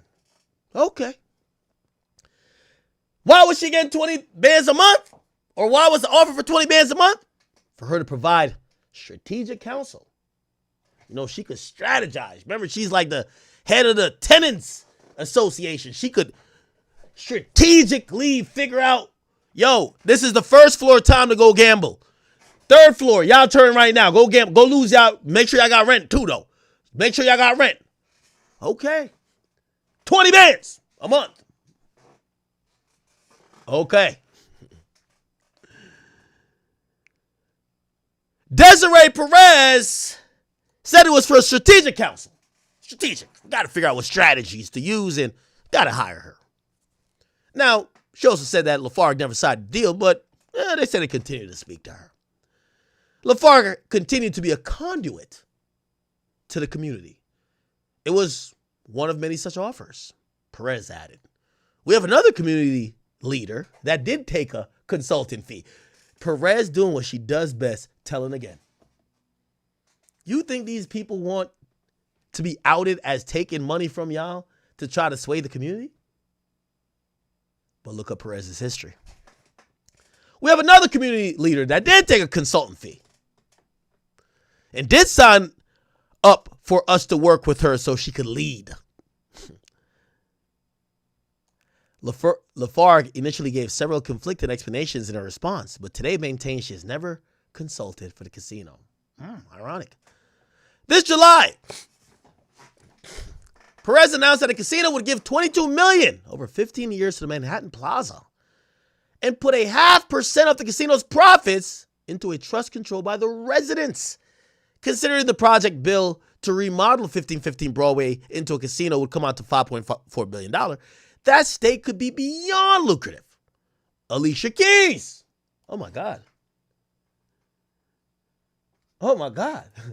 Alicia Keys. What? I ain't gonna lie, chat. If I was on this committee and all of a sudden this is their day to go make a bid, should I vote that Jay-Z gets his big camera look? I mean,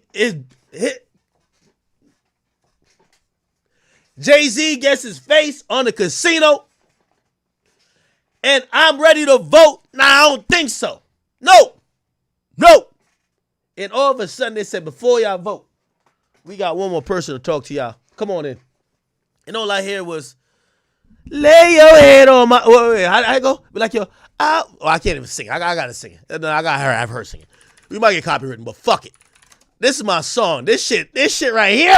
Oh my God. Oh my God. Oh my God.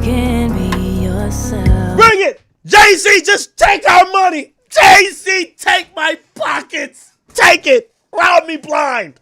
Nigga just brought out Alicia fucking Keys. Chat, I gotta be honest.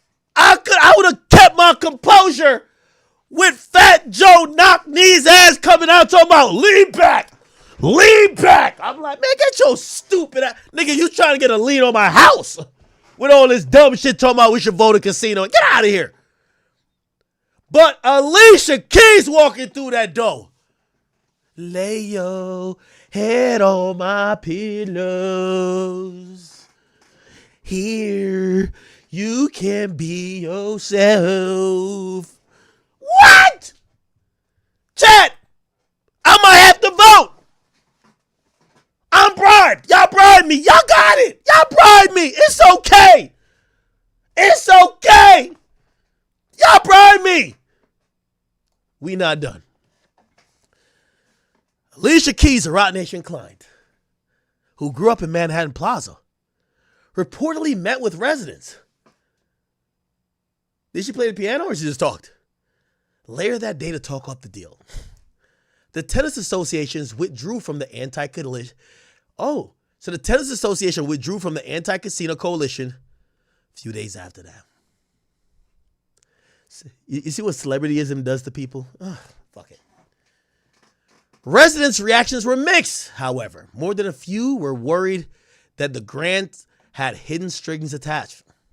There were disagreements about whether to accept the casino funds, so the $22.5 million was withdrawn and redirected to a broad-based community fund. All the while, bold-faced names continued to join the casino cause. The Wire, Wendell Pierce. Who's that? What? Oh, hell no. I love The Wire. Ain't that the nigga who was in The Wire like, shit? Ain't him? What? Take my money. Just rob us. Jay-Z, just be a billionaire. We'll be broke. Just go, Jay-Z. Take it. Just take it, Jay-Z. Take our money. Just take it. Just take it. You want to be richer than God anyway. Just take our money. God damn it. You got the nigga from The Wire come in and tell us that this is good? Oh my God. You got it, Jay. But it don't end there. He signed on after a $10 million pledge to support traditionally black theaters. Here's the good thing. He's the actor. Sharpton, who has also long supported casino projects, got on board with this particular one early this summer. Months later, the casino team made a $15 million pledge to build a civil rights museum. Charlemagne? Oh, hell no. Oh, my God, dog. I know that ain't who I think it is, bro. I know that ain't who I think it is, bro. I know this ain't. Yo, this is my brother. I know this ain't who I. Charlemagne? I know this ain't who I think it is, bro. Charlemagne? Popped by a casino association committee hearing and expressed his support?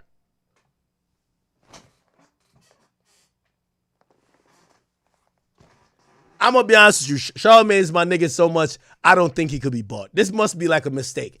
He must have been just hanging in New York City with nothing to do. Somebody texted him and he just swung by. Probably was looking for, like, you know what I mean?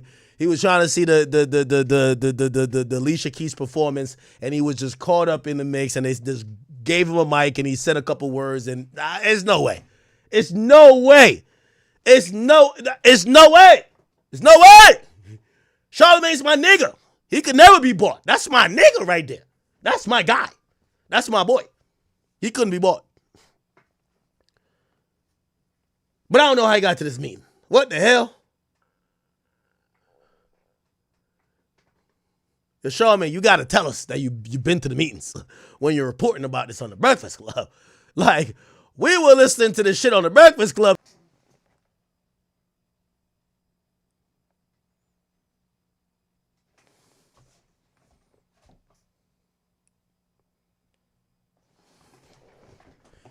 Yo, I feel like Lil Baby after I heard the Young Thug tapes. I'm trying to figure out every reason to tell you my man ain't doing what you saying he doing. This is my man's. Charlemagne's my man's. He would never.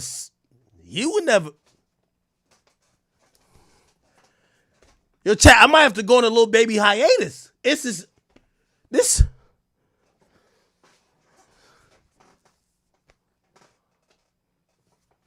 Yo, I feel like Lil Baby when he heard the Young Thug tapes. He been the whole time, he been like dapping up Thug like, fuck these rats, man. Yeah, nigga, fuck these rats. Like, yo, wham, let's go crazy on these rats. Yeah, Slime, let's do it. Yo, take my number. You call me anytime. I keep promises. It's like you start seeing Tweety Birds around here. You're like,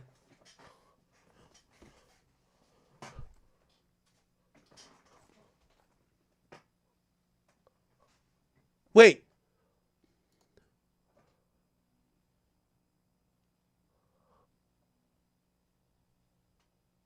Yo, Charlemagne, you got to get a Vanity Fair, man. Yeah, I fuck with Charlemagne. I think they're slandering Charlemagne by putting his name in here.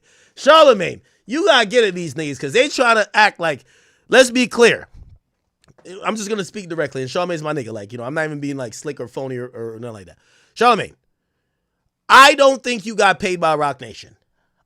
Because the person I know you to be, that wouldn't be within your character, from what I know, to take money to push poison to a community and get on the radio and repeat said words to the entire New York City that listens to your show, especially the black community. You talk about mental health. You talk about a lot of great things. And to be honest, like, you do know I look up to you in some of the evolutions and maturation I need to get to myself. I don't think you would take money to peddle poison. I don't think so. I don't think you would knowingly do it. But I do want to say your name being in this paragraph where they basically hint that, or they allude to paying for Bill Bratton, who was a former NYPD commissioner. And you could say it's not getting paid for, but They recruited him and he came up with a plan. But the plan is to support their deal. They got Fat Joe who works there. They got Alicia Key who works at Roc Nation. You're not a Roc Nation artist or a person that's represented by them. They then apparently or allegedly turned Aletta Lafargue, who was representing the Tenants Association, into a damn near almost supporter for $20,000 a month. I don't think Charlemagne the God would ever put his reputation in limbo like this. I'm going to be honest. I hope he clears this up expeditiously. And I'm not being funny.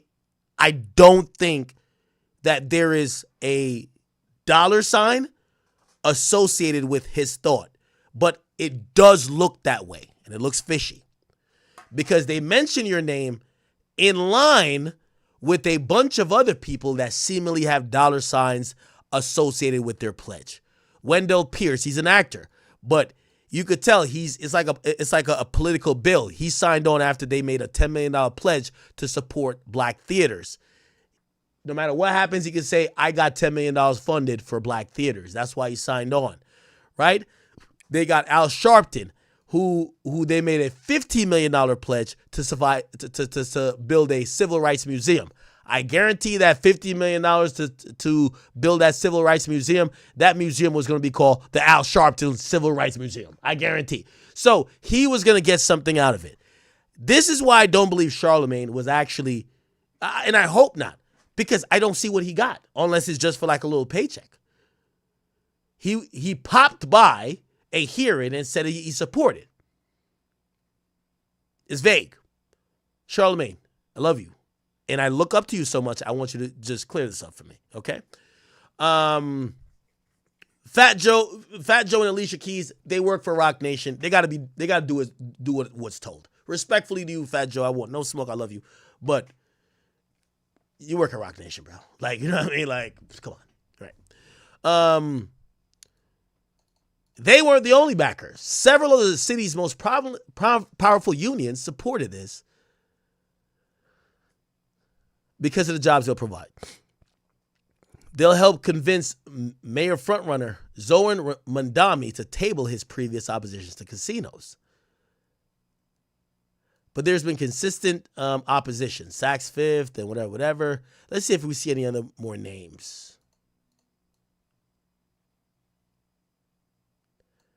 Despite Bratton, so that's the former NYPD commissioner, who guarantees that a 5-star resort like this won't bring back Times Square sleaze, residents who attend these committee meetings say they're scared.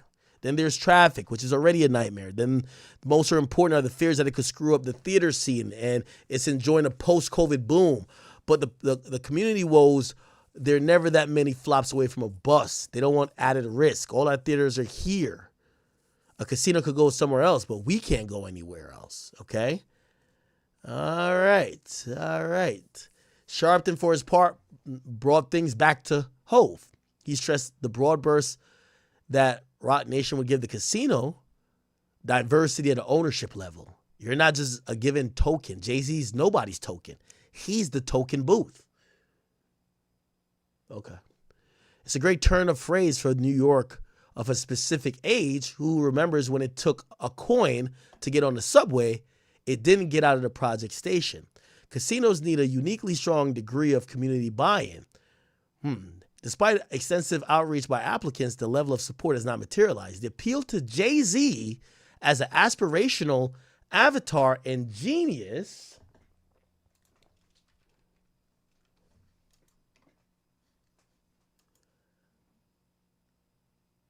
was not enough, not in a place that's inseparable from Broadway and the theater.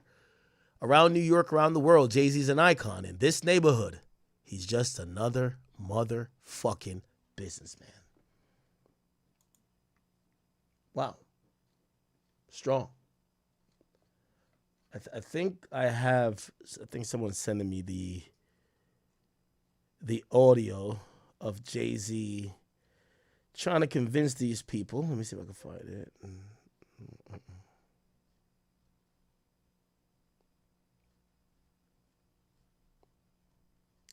Give me 1 second.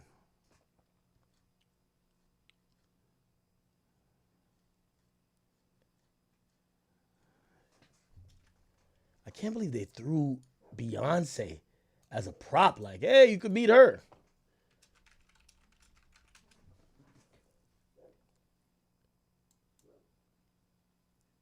Here we go. Wait, where can I find him? Sorry. Give me 1 second. If I don't find it in the next 30 seconds, I'm over it.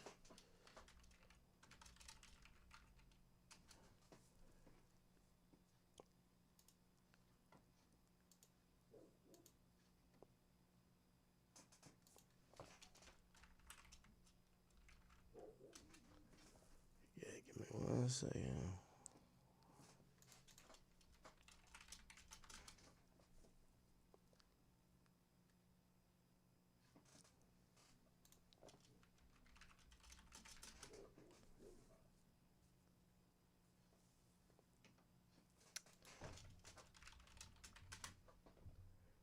If it don't come up here, clipped.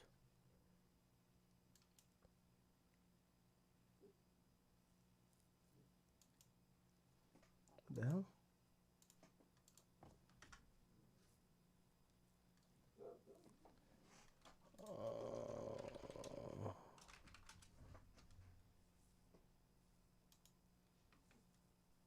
Okay, I'm good. Anyway. That was very interesting. Very, very interesting, my people.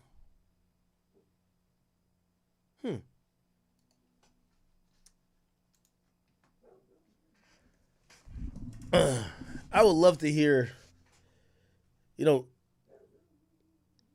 my reporting is not that credible. I would love to hear Lauren LaRosa, who I see some people like to prop up. I would like to hear her take on this article. Or maybe they don't talk about it at all and just move on and life goes on, right? Okay. In other news, Dame Dash appeared on The Breakfast Club. And I'm not going to lie, man. This interview was one of those.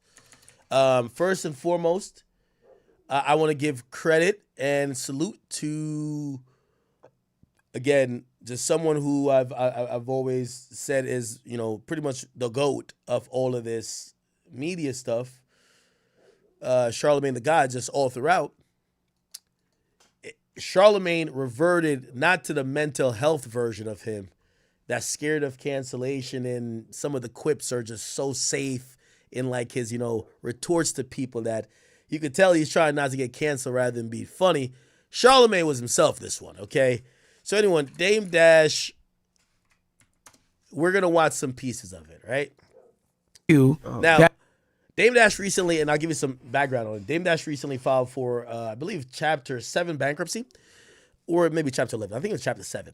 And he wanted to show up and kind of respond to, especially the Breakfast Club, who reported a lot on whenever he had misfortune, whatever, filing bankruptcy or maybe losing some things or maybe child support.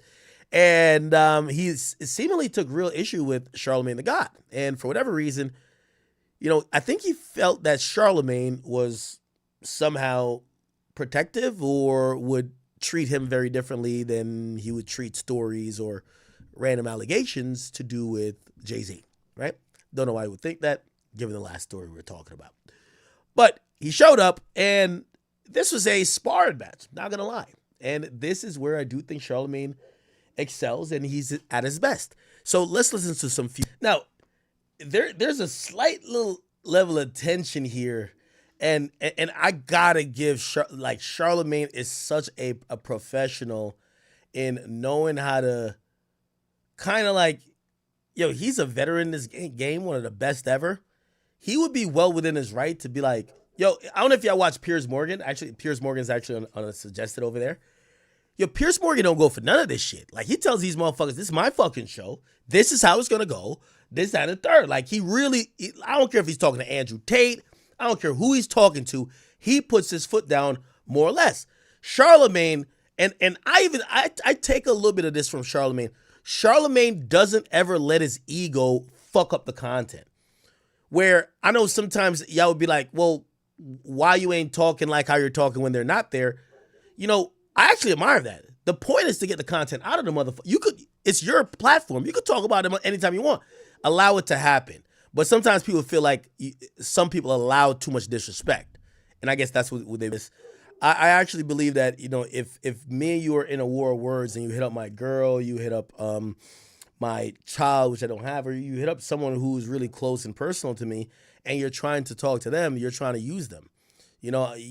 That's a very underhanded tactic, and I actually think that that's really a declaration of war, if anything, right?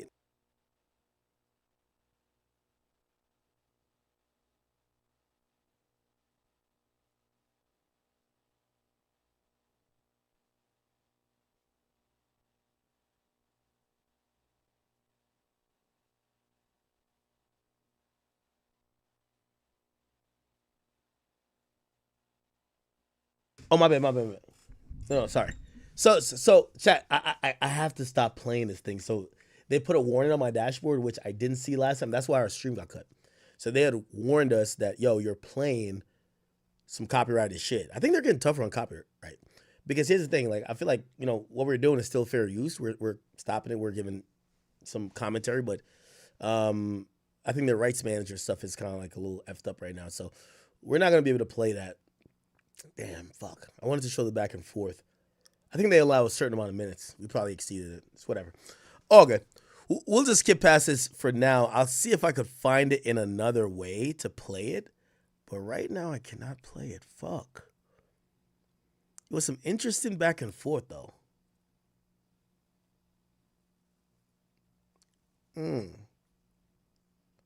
Yeah, I can't play. All right.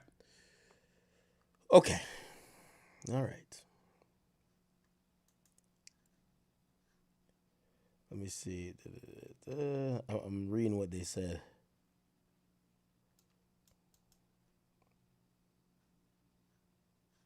Okay.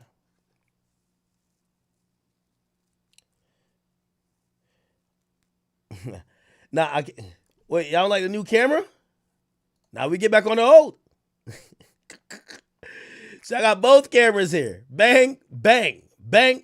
Now this one got me darker though. I look mad dark, like I caught a tan. This one a little bit, I guess it's the exposure. I don't know.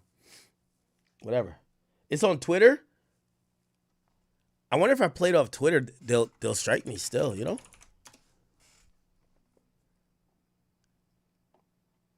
It might be the same thing.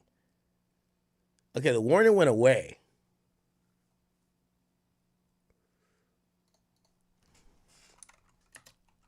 Let me just try to play the explosive parts. By the way, shout out to Chat Nigga 101, man. I'm glad you got your page back, brother. I don't know if it got taken down or whatever. We do gotta get some Charlie Kirk stuff. Let's see. What were we trying to play? We're trying to play. Where is it? Right here.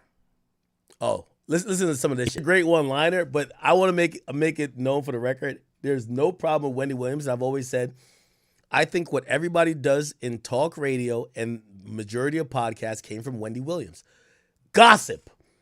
Urban gossip is Wendy Williams stamped, where we pontificate, we guess, we assume, we talk what we heard, we talk what's being talked about but not really known. It all comes from Wendy. I think because Wendy kind of aligned so closely with the LGBT community and she was a woman, I think that's why people are so embarrassed by it. But I ain't embarrassed by it because she's a fucking godmother.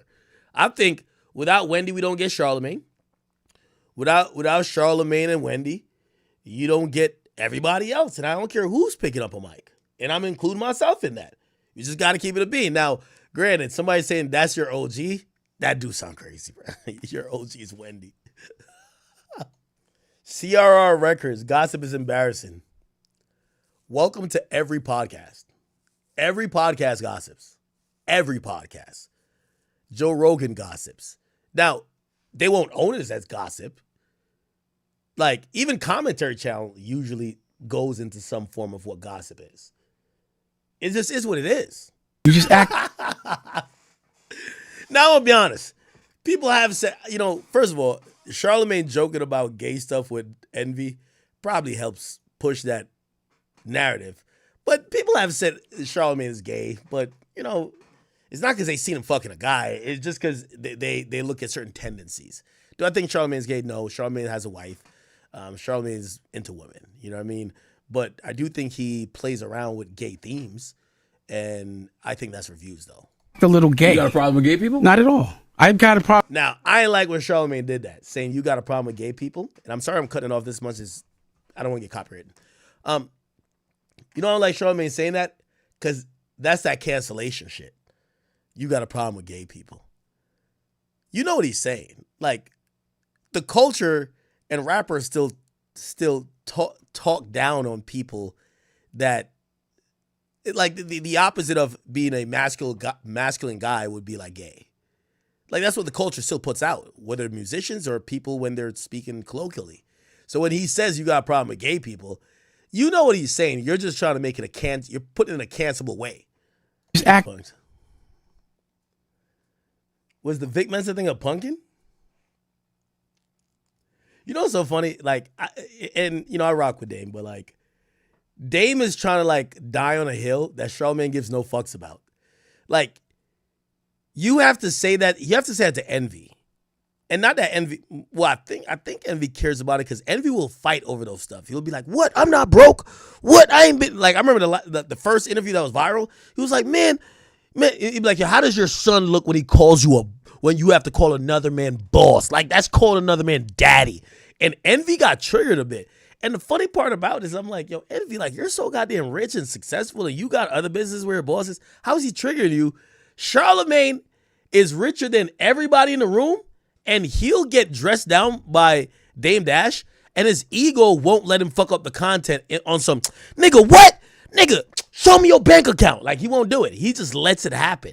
And that's the great thing about him. You know me, Big Ack is taking over right here. Big Ack is, like, I'm giving Charlamagne credit because Big Ack is taking over.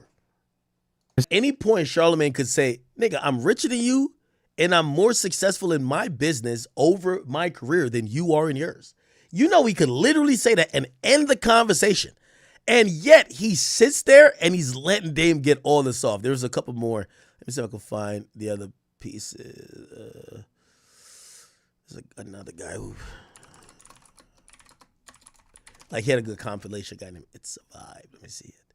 This is it right here. Editing. Now, this is where I've always had an issue with when it comes to having a job. Most people who are ignorant online usually say you're supposed to swing or, once somebody introduces violence in a conversation, you're supposed to crash out, which I think Charlamagne kind of did a good job of making Dame look silly. They gave me the warning again. Fuck. Can't play more than a minute of this shit. All right, man. All right. God damn. Anyway, Dame Dash later went on to basically announce, let's see. Dame Dash, he said he was a chairman of Revolt. And supposedly that was not all the way accurate. Now, I'm not going to play that. Let me see if I can play. Where is the part about? He did an interview on Art of Dialogue. Camera response to Dame Dash. Really? Vote. Different platforms. Okay. Let's just go to the Instagram shit. We're going to get into the David stuff in a second, but this turned in from Dame Dash versus Charlamagne to Dame Dash versus Cameron really quickly. But, Cameron addressed some Dame Dash things by this. About what he talked about this week, but I'll say this one thing. This is what I will say. The nigga called Revolt last week and said he wants to put his content on Revolt channel. Revolt programming is booked up until 2026. They don't have any room for programming. So maybe in 2026 or whatever. So I have 2 more shows I could do this year. And so when I found that out. Cam is such a troll. He has 50 played in the background. What up, blood? Which is basically, I'm surprised he's not playing Wangsta or something. He's trying to piss Dame off because as much as, I do think what people not giving Dame credit for is that Dame did instill this idea of everybody realizing that working for the big company, that's not the win. the real win is having your own. It's a reason why, even though Shannon Sharpe is not with ESPN, the fact that he has Club Shay Shay, we're looking at him like, nigga, you're better off without them. They needed you. That was not the mindset years ago, people. And no matter how much Dame's teeth fell out, he filed for ban. I don't care what you might say about him. I want to give Dame credit for one thing and one thing in particular. At that time when he first came to the Breakfast Club was really chatting that shit like, oh, like independency won. I want to make that very clear. The highest paid black podcaster seemingly right now is Joe Budden. Right? Independency won. The guys who stayed down, who basically chose themselves over the big corporation and getting backed and funded by other people's money or taking a job, they won. I want to make that very clear. Now, the thing is, and this is a sad part with Dame, Dame isn't one of the winners right now. And I'm not saying this means always, but what Dame said, Dame is like Martin Luther King for me. Because what Dame said, he was exactly right. We just can't look at him as the example at this moment. Joe Budden, Cameron, even though I know they're partnering with a bigger company, these people who went to non-traditional independent outlets and built their shit up with the shit that they own, they're winning. So when Dame had showed up to the Breakfast Club years ago and he was saying that, yo, listen, man, it's a bigger flex not to work here and clocking in. And if you're late and you got to ask for a day off and da-da-da-da, when you own your shit, he was right. The problem is Dame's is not a good example of what he speaks about at this moment. I want to say at this moment because things could always drastically change. But Dame's ego, and because of how he makes it so easy, like I think Charlamagne did a great job kind of ridiculing him, it diminishes how important Dame was in changing the mindset of people. I'm telling you, I keep telling y'all this, man. In 2015, if you ask me what was the end goal for ACT, or probably what was the move to make me who I thought I would become, who I am today, it would be I want to be on the radio. I want to work for Power 105. Bro, it's 2025. These radio niggas should be happy if they get a job working for the Academy. And that's a testament to how things have changed and how believing in yourself and having an independent company could be the thing, could be the wave. I'm not telling you these things to flex, but it's just reality. I remember 2015, if you told me I could have been on Hot 97 like Rosenberg, I'd be like, that's the win. When I start beefing with that bozo, like in 2018, the nigga DM'd me and said, I'm not jealous of how much more successful you are than me. So you get to realize that a lot of what Dame was saying is true. Now, if some of the stuff was a little bit over-exaggerated and a little bit capped, yes. When he said you should never, ever have a boss, I think he was tweaking with that. Like, you know what I mean? I think the path for most people, and that's why I've always been confused by Envy's, like, thing with him. Like, yo, Envy, you should be like, yo, I take a paycheck here and I fucking invest it over there, and I invested in real estate, I invested over there, and I'm a full boss over there. What the fuck you're talking about? And the majority of my money, like, I don't believe that the majority of Envy's money is coming from Power 105, nor Charlamagne. They've ran side ventures and they're their own bosses in other rights. So I've always thought that Dame Dash was true. What Dame Dash was saying was true. He just wasn't a great representative of the time. Anyway. I call my man Fendi, because I know what Fendi and Dame speak. I say, yo, tell Dame, I'll put his shows on my slot on Revolt, because I have 2 more shows I could put on Revolt, if I can executive produce the shows. I say he did it for me. When I needed help, he put my albums out on Rockefeller, and I let him executive produce them. I'm trying to do the same thing for you. I got 2 slots left. If you want 2 shows on Revolt this year, and you wasn't getting paid because you said you do it for free, I got a couple of dollars for you. I'm just the executive producer of the show. He tell Fendi. First he tell Fendi, yeah, he like, I bet. Now, matter of fact, fuck that, I'm the Godfather. He can't executive produce my shows, Dame, their own God kids don't want you. How you the godfather of anything? Your word don't count no more. You don't got teeth. You have dentures. Your word don't mean nothing. You fell off the Mount Rushmore of Harlem a long time ago. But we'll address it all tomorrow and Friday. But don't say I ain't trying to help out. You didn't want me to executive produce your TV shows. Could have walked it right in for you. See you tomorrow. Talk with Flea, nigga. Wow. Then, of course, Dame Dash responds. Dame Dash Art of Dialogue. He responds with this. Here we go. That, and I'm going to talk about it on TV. This my whole crew and make what they did whack, but everybody else says it's good. It was in the New York Times, and I knew I really wouldn't be able to talk, so I said, I got to do this today. I don't give a f. And the thing about Cam is, I've known him since he was young.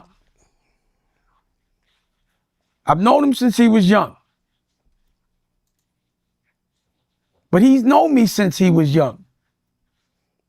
So I don't see why. Yo, Mr. Turner said, let's not act like Envy not selling one house to 20 people. Stop it, bro. Stop it. By the way, yo, there's been rumors that Envy's facing a RICO. He's not. Like, he cleared that up, man. He say he good. He got like a letter. He say he's straight, man. He not facing no RICO, and stop playing with his name, man. Or there be any benefit. He knows what's going to happen here. Not violence. Maybe he doesn't. Maybe they convinced him. I don't know. It must have been a lot of money. But now I say what I say.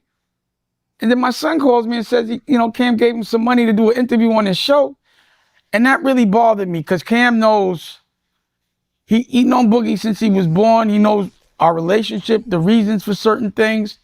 That would have really damaged our relationship. It would have fucked up a lot. And that's not all right to me. And if we on some street shit,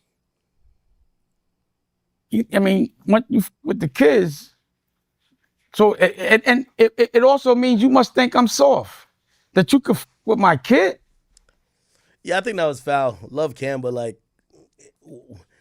you must think the relationship is over with Dame and it's not salvageable. Why would you hit up his kid for an interview?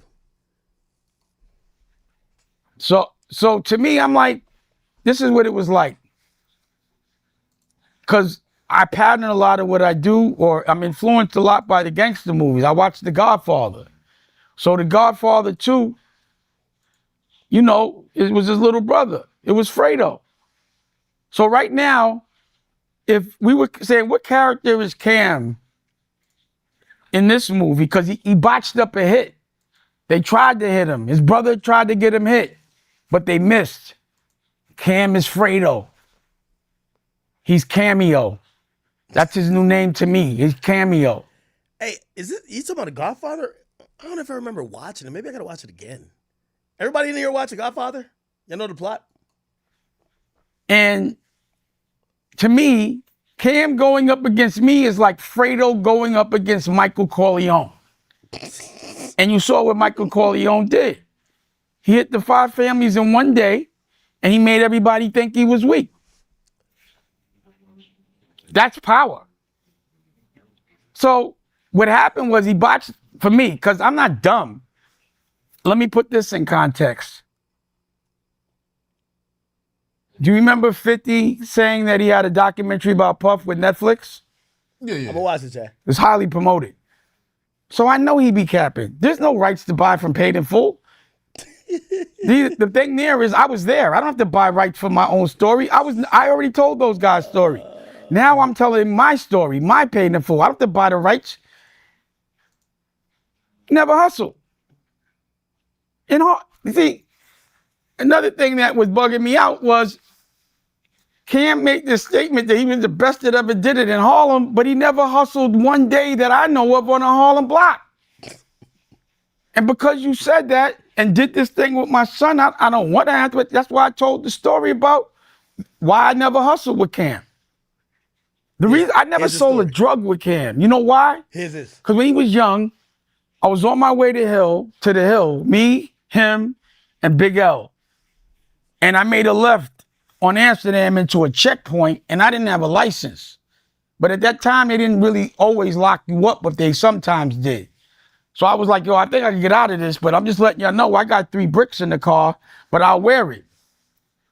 Cam started crying, man. Yeah. And he told us right then and there that he would put himself in PC. Dad, I'm putting myself in PC.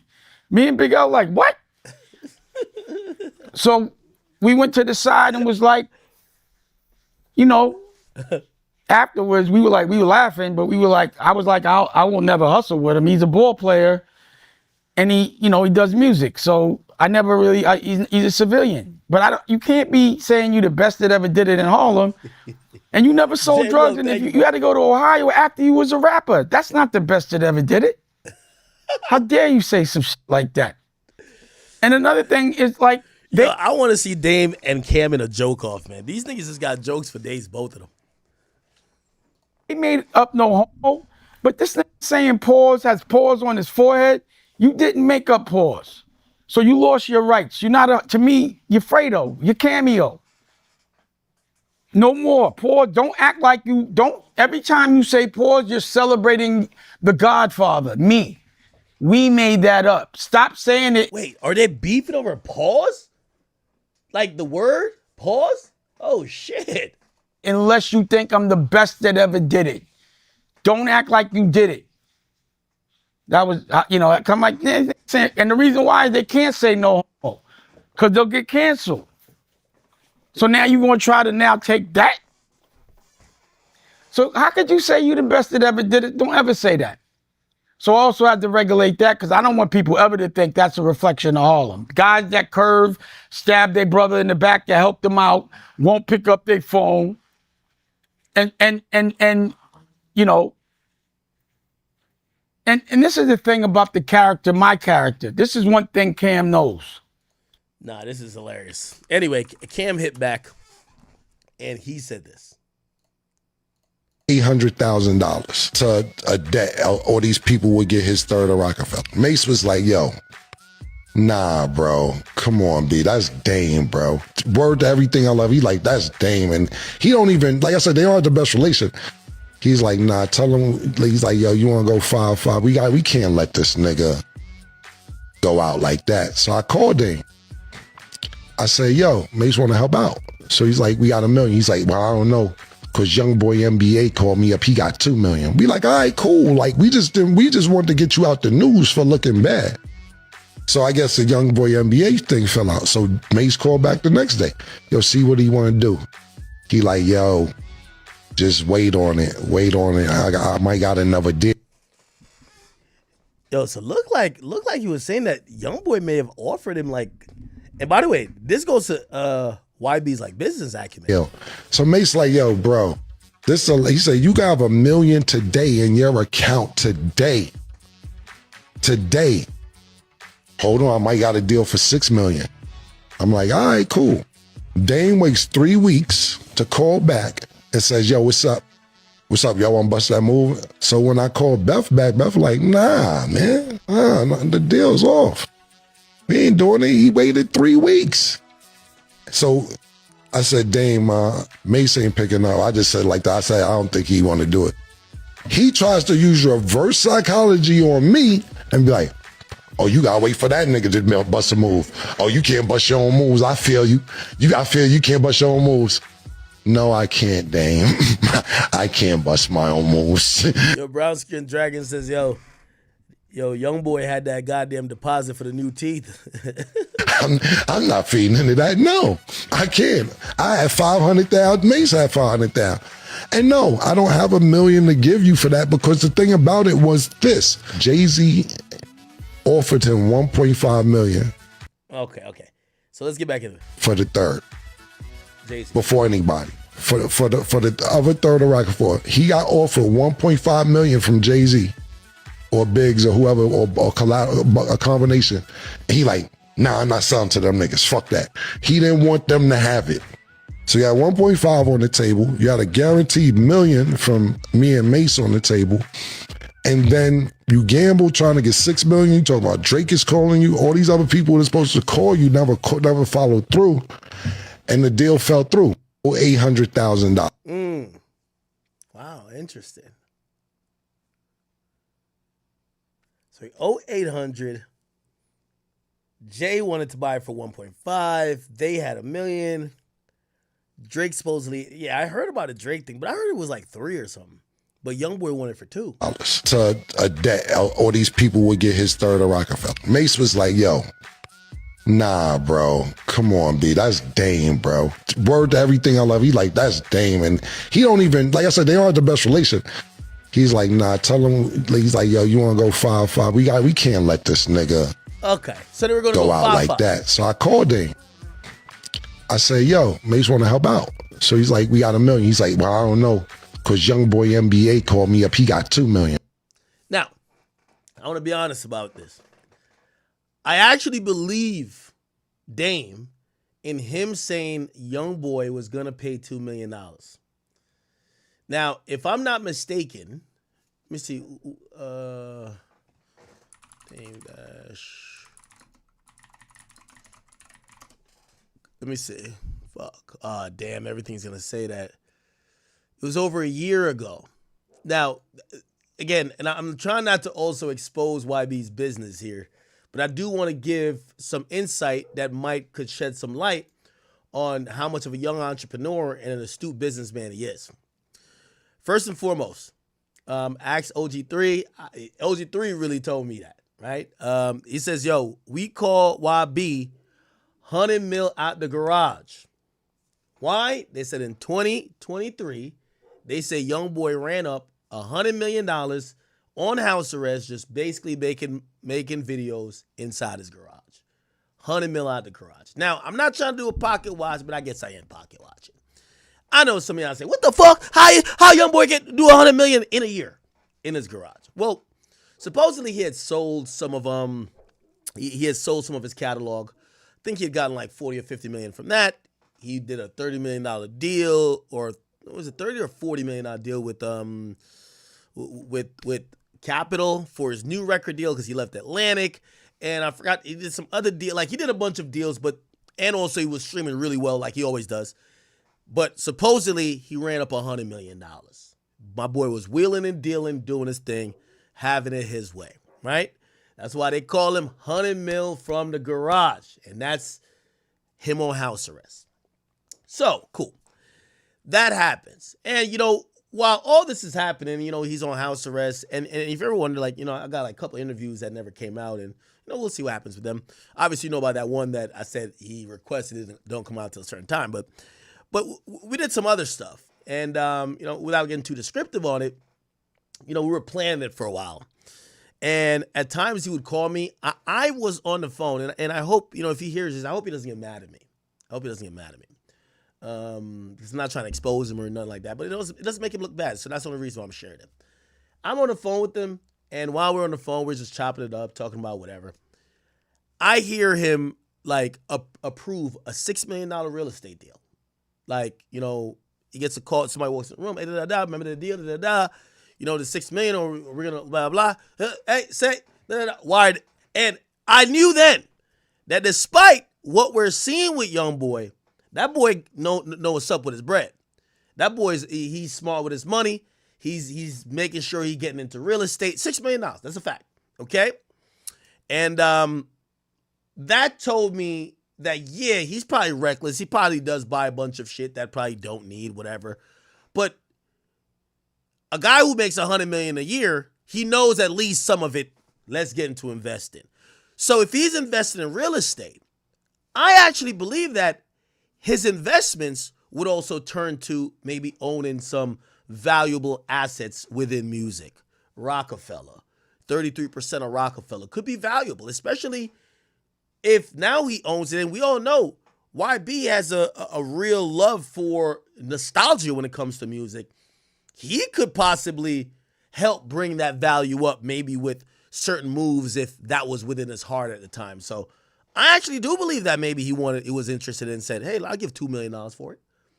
And that would have been dope. That would have absolutely been dope. So I know Cam is painting this out like Dame is just lying, but I don't think he was lying about that.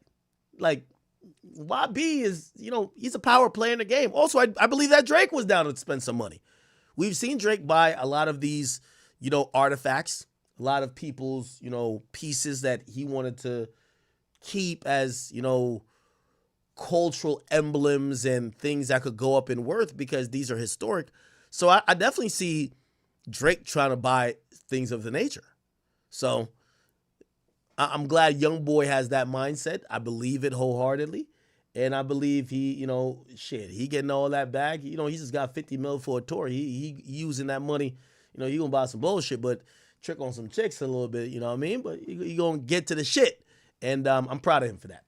So I actually do believe that. Anyway, we'll kind of bounce out of the Dame Dash and Cameron back and forth here for a little bit. And let me see where we should get to. I think we should probably get to the LeBron James, who is responding to questions about his relationship with Drake. Now, Drake, he didn't drop it, but there's a song that's been leaked where Drake is dissing one of his former NBA BFFs.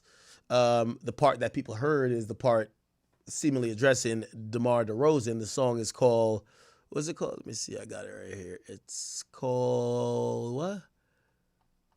Give me 1 second. It's called National Treasure. National Treasure. And he's clearly dissing DeRozan for being inadequate in winning a ring and him being a snake and basically clowning him, saying we used to plan our trips. We used to plan our trips at a certain time, which is we plan our Mexico trips in the spring, which basically means this guy had no plans of making it deep in the playoffs or winning championships. So that was his way of getting back at DeRozan, who did appear in the Not Like Us video, as you guys could see here. And he also appeared in Pop. You know what I mean? I think this is him and Russell Wilson, but this is DeMar DeRozan. Now, I hear people say this is more about them being Crips than them fucking with Dot. But we did hear DeMar speak about why he appeared in the video.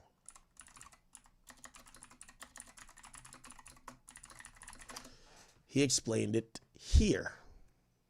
And as a fan of Kendrick Lamar myself, it's cool to see you in that video. How did that come about? And does that mean they can't play Drake in this building anymore? I mean, you love Drake. You love Drake. We always could play him. Kendrick been a friend of mine, family, damn near family. For a long time, for a while. We from the same city, grew up damn near in the same neighborhood. So. It's always been there. It haven't always been publicized, but that's basically family. And as a fan of Kendrick Lamar, so yeah, and he was asked again. He was asked, I believe, again. Mustard is wearing a Blue Jays hat. The subliminal this video along. Okay, no. There's another interview where he explained it. By the way, this is why Drake was. I said you could tell how much it meant to him. It's just a beautiful thing. Yes, if you ever put a DeRozan banner up, I'll go up there and pull it down myself. That's the answer to your question. Is that what you're gonna ask? No, I didn't mention that. Well, DeRozan and Kyle. DeMar, in tonight's broadcast, Drake said, if you ever put up the DeRozan banner up, I'll go up there and pull it down myself. What's your reaction to that? Well, he gonna have a long way to climb to take it down. So I tell him good luck. Oh wow. He did do another interview kind of explaining it. Right here. I'm from Compton, California. This is a good friend of mine, and I know it's so easy to look at it from the standpoint of like Drake was a good friend of mine too. And it looked like, right. It looked like however it looked, but at the end of the day, I'm from Compton, California, and I think anybody who knows me personally will understand that and know from my perspective what it is. What about when you're dancing on stage at the show? That was I think that was the excitement of it being like, man, everybody in here from all walks of LA in here. All gang members. Just say it, bro. Just say it. We all gang members. Here. And it was like more of like a celebration, and I think that part of it don't get talked about enough that, it was more of a celebration for everybody from LA. It felt so cool being around other gang members. every neighborhood, all the rappers that we sit up here and don't get a chance to be able to see in the same room that's from LA. You know, that was like my excitement from it more so than anything. I'm from Compton. Okay. So that he was clearly addressed. Finally, we get LeBron, who is the other seemingly antagonist out of the NBA, who did an interview with Speedy Mormon of Complex, and he basically was asked about, let's see, Drake. But before we do that, let me have him talk about the whole meme that he stay lying. Sometimes you're my probably all-time favorite LeBron be lying moment is when you was like, yo, Kobe was out there, but I knew he was going to score 70 that. Bro, I'm telling you, people, every time I say something, everyone think it's a fucking lie. Nah, this is my all-time favorite. It's not even a lying moment. Look, LeBron James invents the deluxe. Like, remember when he invented the deluxe album? Look. We got 16 tracks, right? The 16 tracks, we want to do 14. But is there a problem with a week or 2 weeks after the album drop with the 14 tracks that we add the deluxe album and add the 2 songs back on? I think that's hard. I think it'd be a conversation of, oh shit, this man has some more, but he couldn't fit it into the album. Thank y'all for taking on this ride with me. Yeah. You know what? Here go 2 more for y'all. Yeah. We got 16 tracks, right? 16 tracks. Yo, I hope this ain't how he is when he's drawing up plays in the huddle. You know what I mean? Especially when he was with that goof Mike Brown. I know that nigga wasn't coaching worth a lick. So I know LeBron was just drawing up plays. I hope he ain't be like,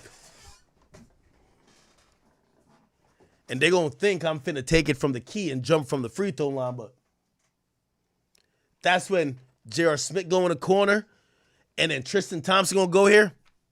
Pick and roll. Kick the ball out. Like, I don't know what the fuck. It's no way he thought this was so genius. But anyway, it's funny. We love LeBron. I got homies that was literally at the house with me when Kobe was dropping the 81. When he got 60, we watching the game. I'm like, oh shit. Yo, he might go for 80 tonight. No, I'm telling you.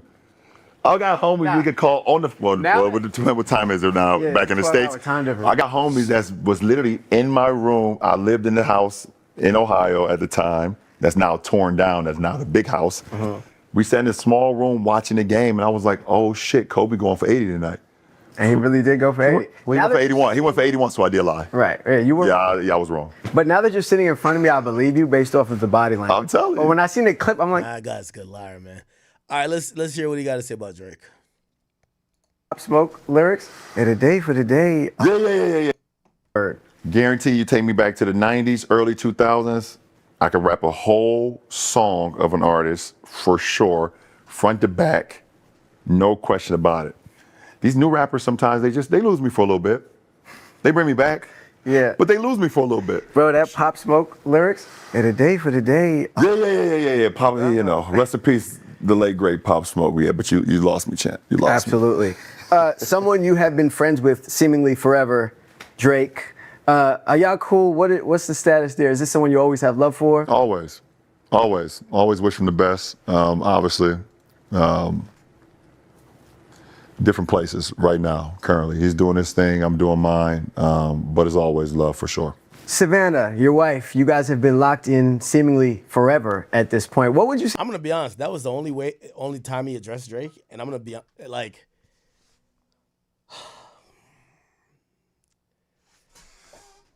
Yo, I'm going to give Drake some advice. Yo, Drake, you got to play this LeBron thing very carefully. Because LeBron is about to do to you what Gunna's doing to Thug. Where he's not coming across as bitter, mad, upset, needs to prove anything, or doesn't seem like whatever, while your songs are like, man, these fuck niggas betrayed me, man. Yo, I'm all about loyalty. I'm all about this. Fuck these niggas. And it's like Thug. It's like Duth who protests too much. Thug right now, he came out like, yo, yeah, I came out, I'm the realest nigga. Fuck these rats. And we're now looking at him like, look, you look pretty fucking stupid. Sometimes the person who acts most unbothered, I'm pretty sure Gunna's been fucked up over this shit. He just said nothing. He's played it so cool and calm. And LeBron with this answer kind of makes it seem that no matter what Drake says, Drake is gonna look like he's the fucking hater. And I think Drake has been elusive a little bit about not only hip hop media but media in general, because he wanted LeBron to speak on this before him, and LeBron just kept it so cool where nothing from LeBron's answer makes it seem like he has anything of bad blood against him. And I'm pretty sure, I've heard things about what their fallout might have been, but for Drake, for us to root Drake on dissing LeBron, Drake would have to explain to us in depth how they went left. And I know right now we're buying the whole, oh yeah, you switched up on the guy and he showed up to your son's first game after the heart attack, and why would you do that? But that's the same way how we were thinking about Thug and Gunna until Thug start coming out and dissing Gunna too much. So that's the point what I'm trying to say. Like, I think so far we've been like, yeah, man, I ain't gonna lie, that nigga LeBron looked like a snake. But because LeBron is coming out and not kind of echoing the sentiment, he's like, nah, Drake is, it's a cool guy, he's a good guy. We just at different points right now. Nothing bad. Drake got to play this very carefully. You don't want to get King Spidered out here. Trust me. Because if you drop a song and you're just blatantly laying it on LeBron, pause, you're going to look so fucking salty and people are going to start to flip on you. You got to watch the Young Thug King Spider syndrome. Trust me on that. Say like the secret to like having wifey, holding it down, you holding her down. You're like the only, it's like a picture perfect, it seems. But it's not, man, sweetie. I'm gonna be honest. A relationship is never picture perfect. But if you're able to work through, if you're okay with working through the hardships and the adverse moments, then it will make it all worth it, man. Like, we've been together since high school, so shit ain't gonna always be a bed of roses, man. In any relationship, let alone someone that you're living with for over 20 years. So. Nah, LeBron is so media trained. He even allows room to be like, yeah, my relationship isn't perfect. Oh, fuck. Without telling you anything, he just lets you know I'm a little bit human. Yo, he says the right thing. He never, I still think Drake is giving signs that he's like, man, fuck these guys. Or like he's a little bit upset, right? Or maybe not upset like that, but like he's like, man, I can't believe this happened. LeBron is giving the perfect answers about anything you could say about him that like you have to go digging for something. And I'm not going to lie. I think LeBron has been famous longer than Drake, and his life has been scrutinized top to bottom longer than Drake. And no one has really found anything actually tangible that they could hold on to. This guy's good. I think communication is number one. Being honest is number two.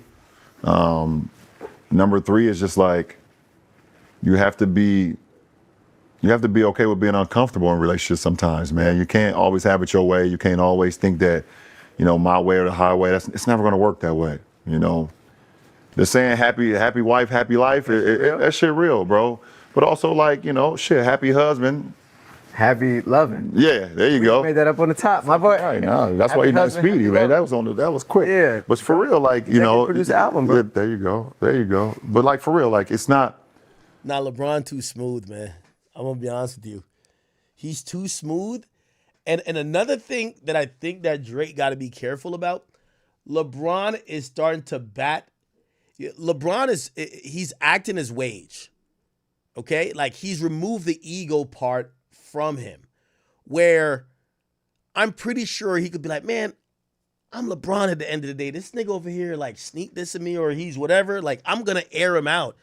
And you could tell LeBron is thinking so bigger picture. He's thinking like, I'm chasing Jay-Z and billions. I'm not chasing an argument with a guy I used to hang out with, at clubs and in shady restaurants. You know what I mean? No. So I think LeBron is really calculated. And if I'm Drake, I would probably be cautious in how aggressive I get at him. You get what I'm saying? And also, you know what I mean? I think Drake has played it kind of decent so far. Like, we kind of know there's an issue, but he can't overly diss him. Like, that DeRozan diss that was clearly a DeRozan diss, he can't do that to LeBron. I think people might look at him if you do that to LeBron like, bro, you're like pressed and corny. Again, just beware of the thug flip. Anyway.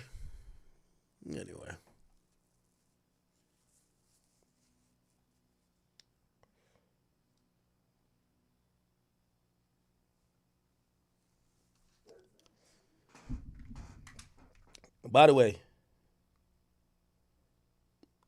tell me why, let me see. Am I ready for this?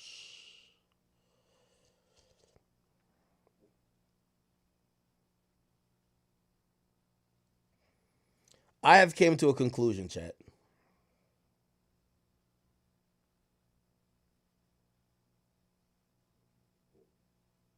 Fuck. I have came to a conclusion. Okay? And my conclusion is this. Drake's upcoming album is going to be a fucking classic. Okay? Now, this is complete stand-up talking here, but I'm going to explain it, and I just want you to just understand from a fan point of view how I feel, and hopefully if you're a Drake fan, maybe you'll understand. Well, you definitely get it, but from a random perspective, if you don't like Drake that much, hopefully you get what I'm saying.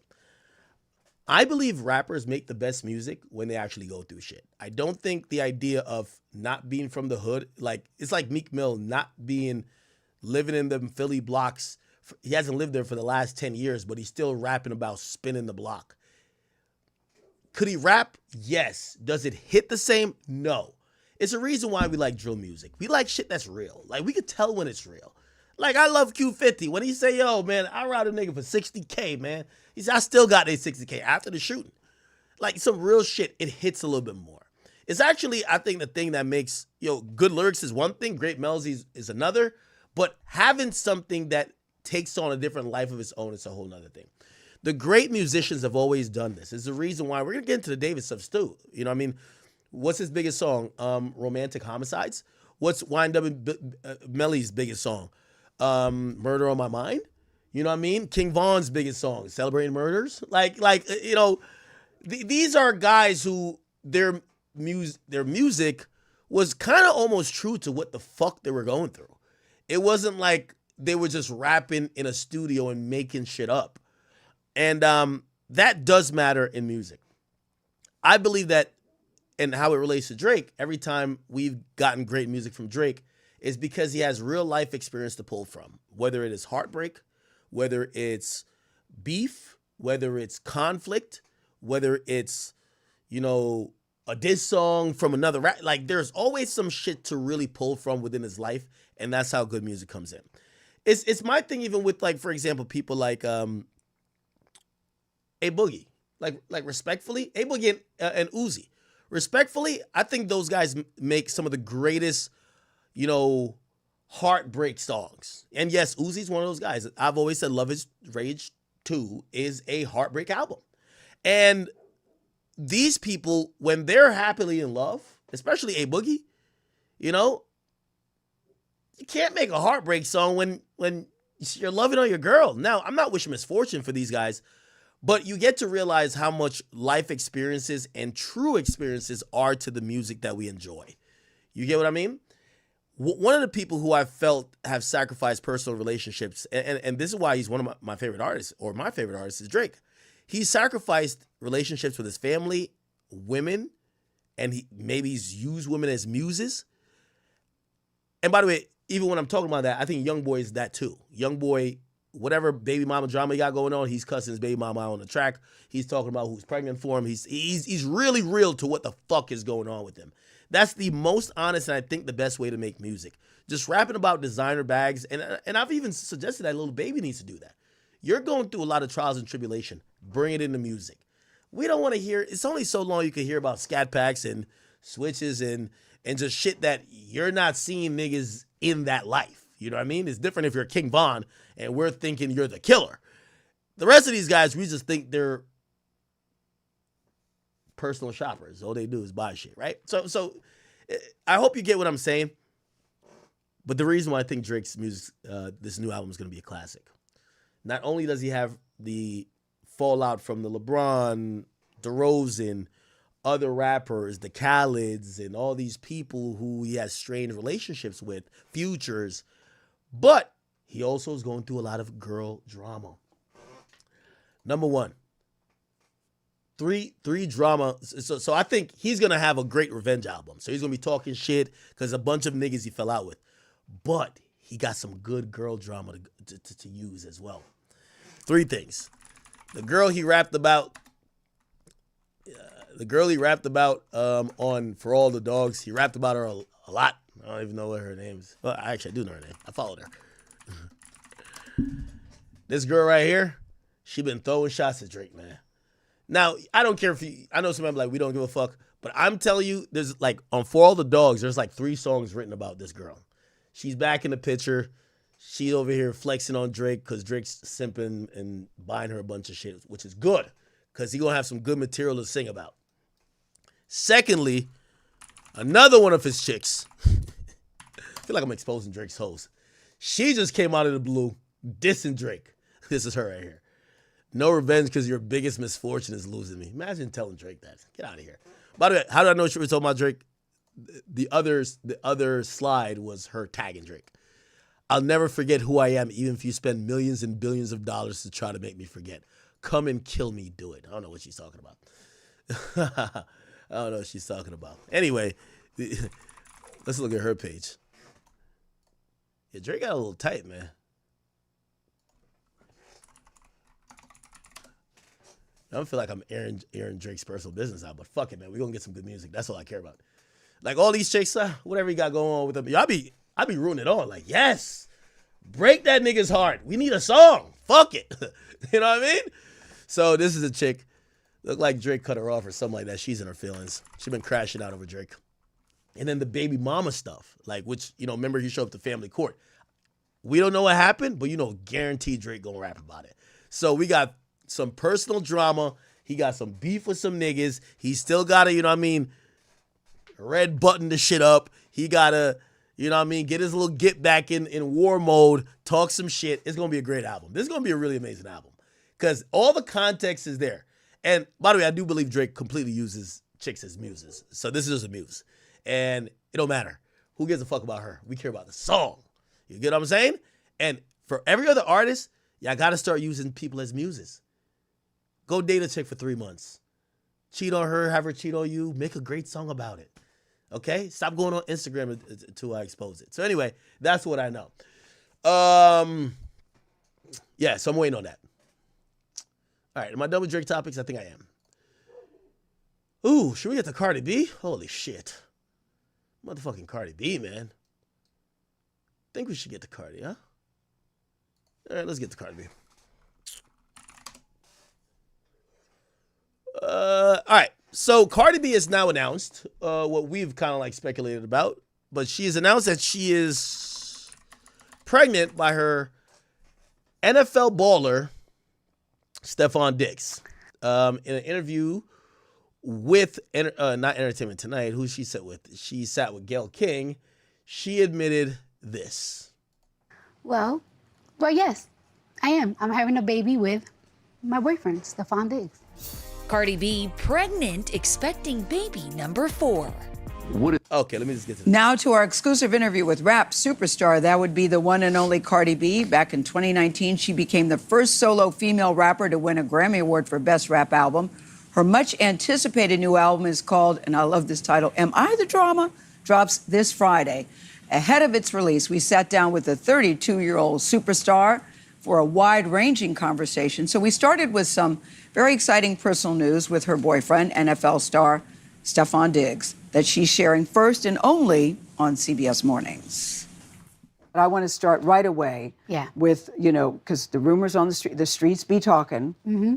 And so the latest rumor about you is that you are having a baby, and I want to know what, if anything, you want to share about that with the class.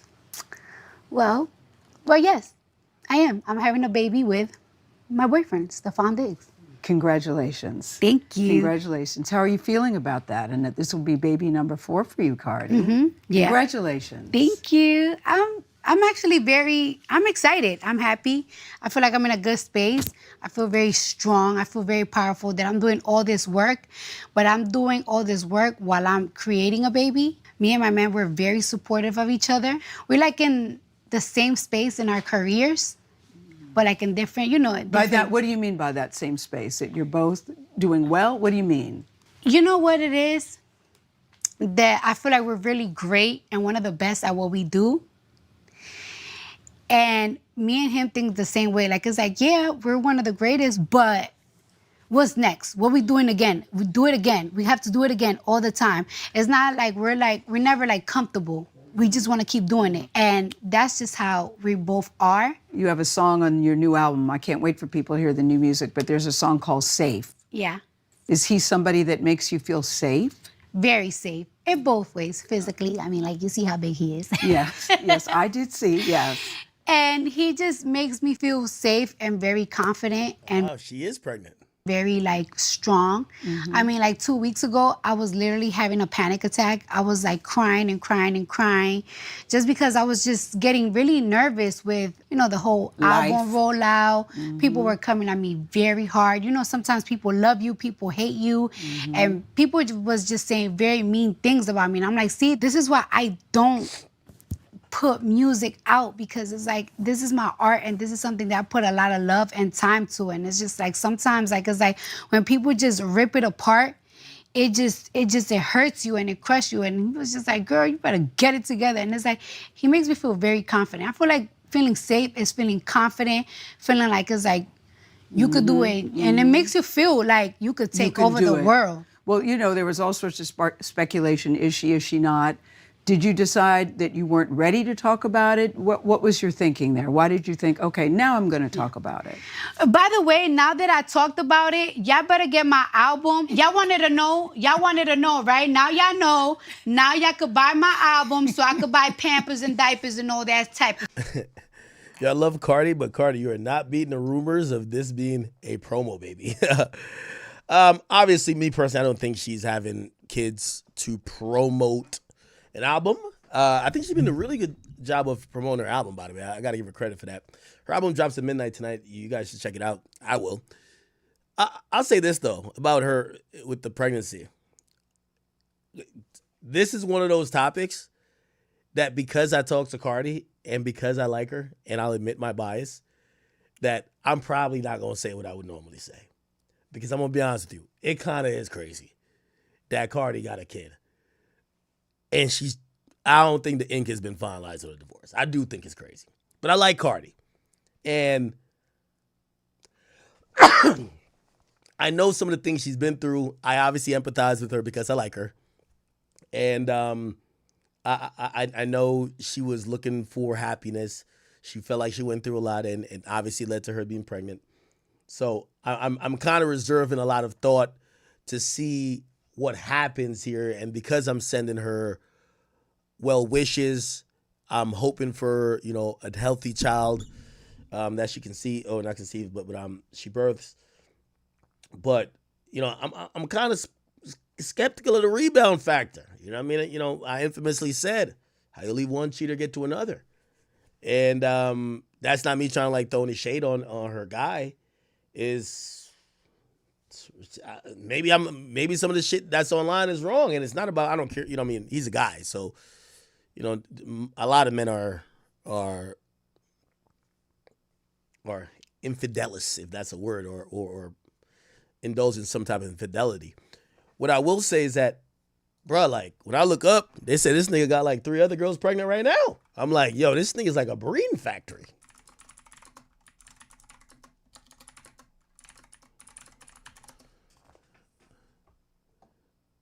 Look, they say he has kids. How many does he have?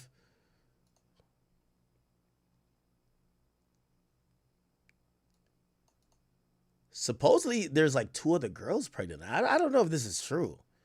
You get what I'm saying? Now, some people, you know, I think they feel the way they feel about this because she has 3 kids with Offset. And I ain't gonna lie. Shit, I try to make Cardi a bet. Yo, word 2. I try to make Cardi a bet. I say, yo, I bet you and Offset was gonna get back together. I tried to do it last year. And she was like, you want to bet? And I don't know. I don't know if this is like a rebound or this is like, it's like they're having a kid. Having a kid, man.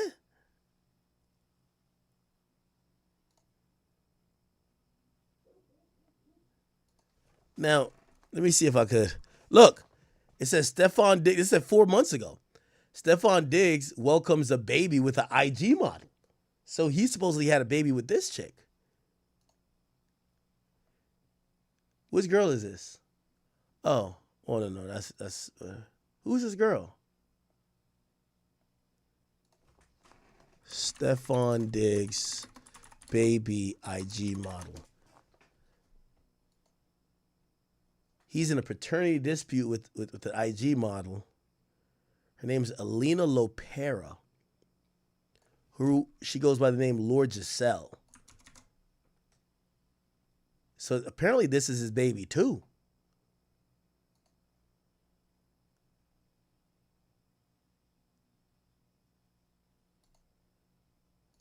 Yeah, I'm gonna be honest with you. I think Stefan Diggs alone might be the reason why Maury might need 4 more seasons. Because this boy don't stop. This nigga don't stop. And again, you know, I ain't shit. If these women like it, I love it.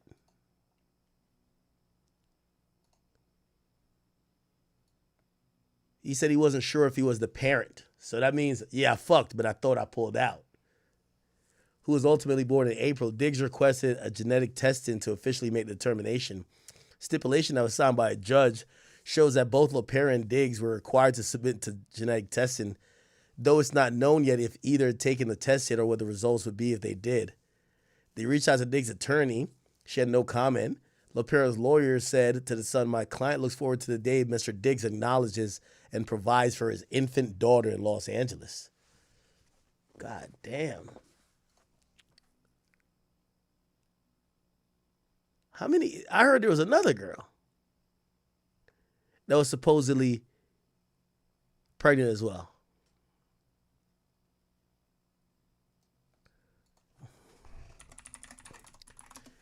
Now, do y'all think Cardi B look clownish?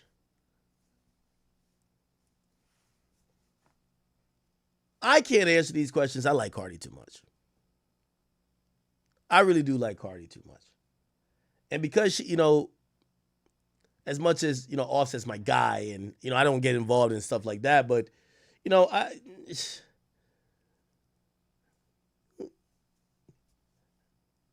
Cardi been through it, you know? Yeah, maybe I'm giving her a pass that maybe I don't give to other people, but this do sound crazy, though. I can't even lie.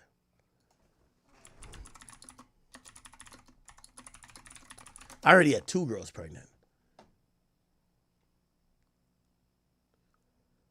Let's see.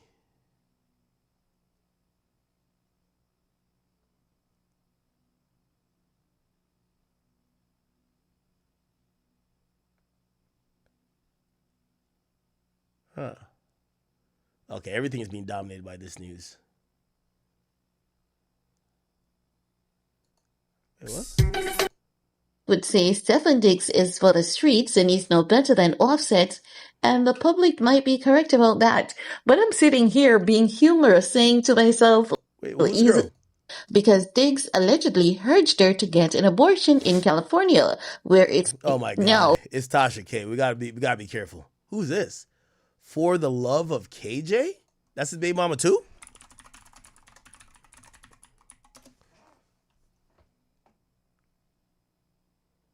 Well, at least he got an attractive baby mama list, right? Is this the new child? No, that's from a long time ago. Is she not pregnant then? I don't know. months since we've heard about this many women being pregnant for one single guy. I guess that NFL money is really good and really having feeling and flying high. Now, they're saying, according to a source, one of Stefon Diggs' girlfriends, allegedly a woman named KJ, is 6 months pregnant with twins, and she's reportedly devastated. Wait, how's she pregnant and I just looked at her shit? Oh, she's not showing her belly.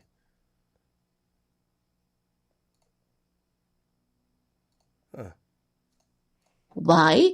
Because Diggs allegedly urged her to get an abortion in California, where it's legal, so he wouldn't publicly embarrass another one of his girlfriends who's also pregnant and plans to go public with her news soon. He already welcomed 2 babies this year, and if KJ keeps the twin, that brings the total to 5 in 2025 alone. What? Yo, young boy got to catch up, man. Football player or not, that's 5 touchdowns in one season with Offset. So latex. Yeah, that boy need a condom deal, man. That boy need a condom deal. This is crazy. Cardi B's NFL boyfriend Stefon Diggs has been hit with a paternity suit by another woman just one day after Cardi B announced her pregnancy to the Patriots star. Aileen LaPera, known as Lord Giselle on social media, filed a petition to determine if Diggs was her infant daughter's father in Los Angeles last December. She was pregnant when she made the court filing and listed Diggs as the parent of her yet-to-be-born daughter Charlie, who was born on April 2nd. In July, Diggs responded to the suit, stating he was unsure if the child was his, despite LaPera giving her daughter both of their last names. Diggs claimed that if he is proven to be the father, he wants joint legal and physical custody of her. LaPera has requested sole custody while allowing Diggs visitation with his daughter. Also, as part of the court filing, LaPera has requested Diggs cover all of her pregnancy and birth expenses in addition to her attorney's fees. Well, let me look at his contract again.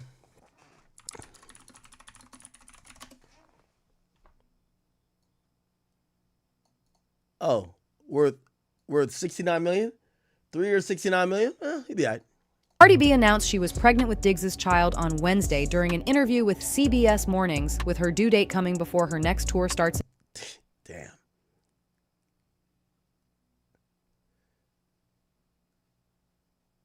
Okay.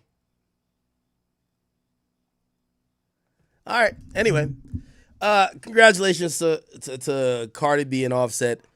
Not Offset, I mean, Freudian slip. Cardi B and Stefon Diggs.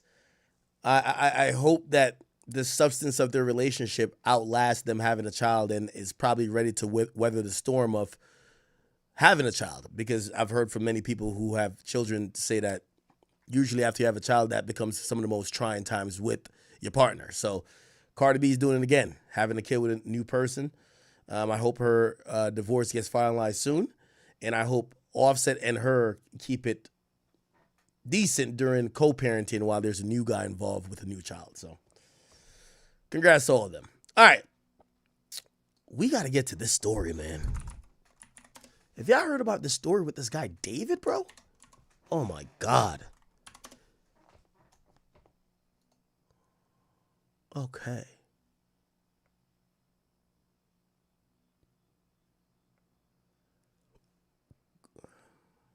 Let me see. Okay, they're just making stuff up.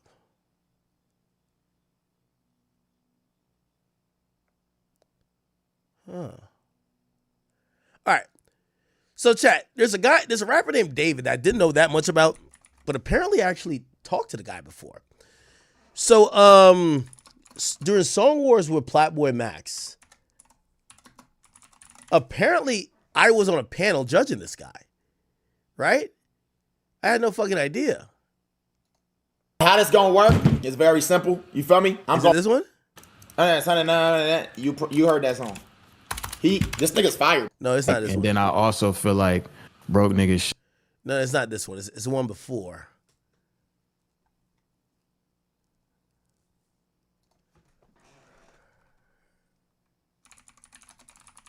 Hold on.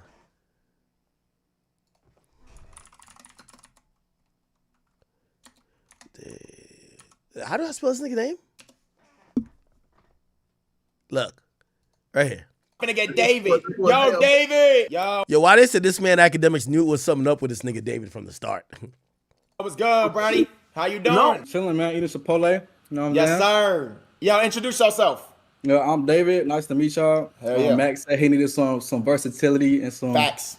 new music in the song world. So I make sad indie music. It ain't gonna be no rap. So let's do it.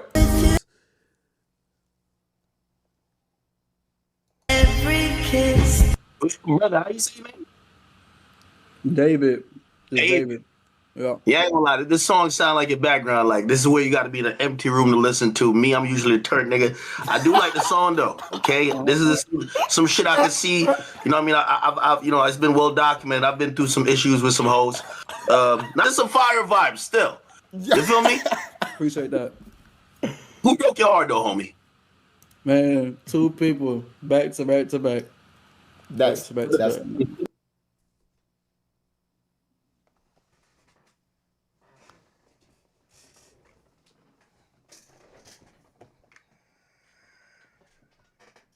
Anyway, that's ground zero, chat.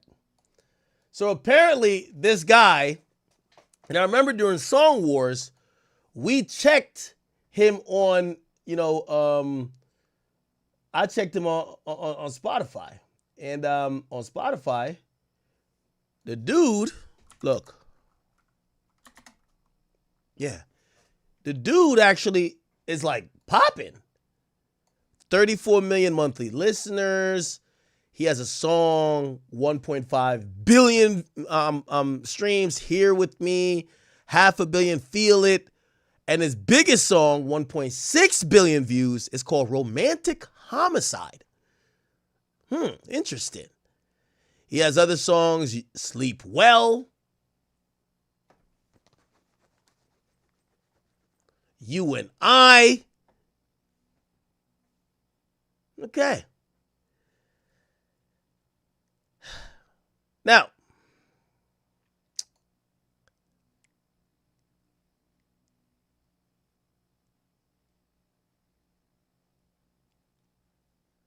when you read his last album, it's also a little bit spooky.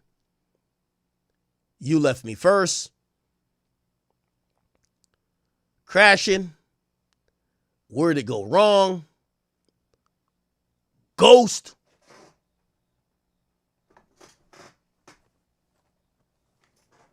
Where Did You Go, Afterlife,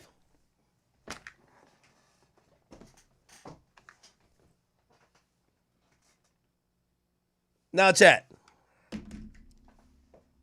grab some popcorn and get ready to go down this damn rabbit hole with me. Okay?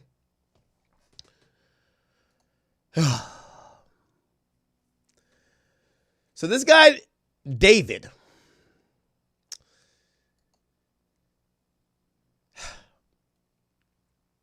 a news report came out that a dismembered young girl, presumably underage girl, was found in the frunk, and that means the front part of a trunk in a Tesla at some location. It was parked. People realized it was emitting a foul odor. The odor got progressively worse. At a point, the police was called, and they determined there was a corpse in that Tesla. After finding this out, TMZ published that the Tesla belonged and was registered to the singer David, the same guy we talked to. Let me try to get some more information. So there is a music artist out there named David, born March 28, 2005, and raised in Houston, Texas. His come-up story is actually pretty insane. The guy was a YouTuber trying to be the next big gaming streamer, and so back in 2018, he was creating Fortnite content, including montages. So basically, I played Fortnite from 2017 to 2021. I became a YouTuber. I was playing Call of Duty, Fortnite, all these different type of games. To try to become like the biggest next thing streamer, Kai Cenat, everything. Where he was routinely using the most mainstream trending music to get more eyes on his videos, because at that time... Wait. Did my boy do a triple edit? Hold on now. Wait, this is maybe more important. Hold on. Like the biggest next thing streamer, Kai Cenat, everything. Where he was routinely... Oh shit, my boy building like face way. Using the most mainstream trending music to get more eyes on his videos, because at that time he was completely unknown. The songs have an algorithm to them. So let's say 2 people use, I don't know, Halo, and then 3 people use them, 4 people use them. That song, if you hear it in enough videos, your video will be the one that goes up. I don't know how it works, but on YouTube, that's how it works for Fortnite. So you literally, nothing changed in what you were doing. All you did was put one song in. Put a song in the video. That is until David's worst nightmare came true, and almost every video he had ever made got copyrighted overnight for using the music. And so David breaks down, he calls his mom crying, and she says if you want to fix your problem, then you should just make your own music. So then David literally starts recording into his phone, and creates his first song on a free music editing software. He posts it up to SoundCloud, it starts getting plays, and the rest is really history. And I made the song called You and I, which now has, 94 million streams. It's my second song I ever made. Put it in the montage, and I tagged it on Twitter. First Fortnite player to use his own song in the video. That was the title. And bro, everyone was using the song after that day. Like the Fortnite streamers that I was watching and looked up to were using my song. Everybody was using my song, bro. It's crazy because it was royalty free. Because nobody's getting copyright strikes. David was a pioneer for doing this because he actually sounded pretty good. It's actually pretty reminiscent of the blog era back when I was a teenager, when rappers like Logic and Skizzy Mars were blowing up from phase montages back then in the early 2010s. So he was making the Fortnite videos with his music, and then he started making trending sounds on TikTok by recording covers of already popular songs, and then pitching the audio all the way up to give it that classic Alvin and the Chipmunks sound.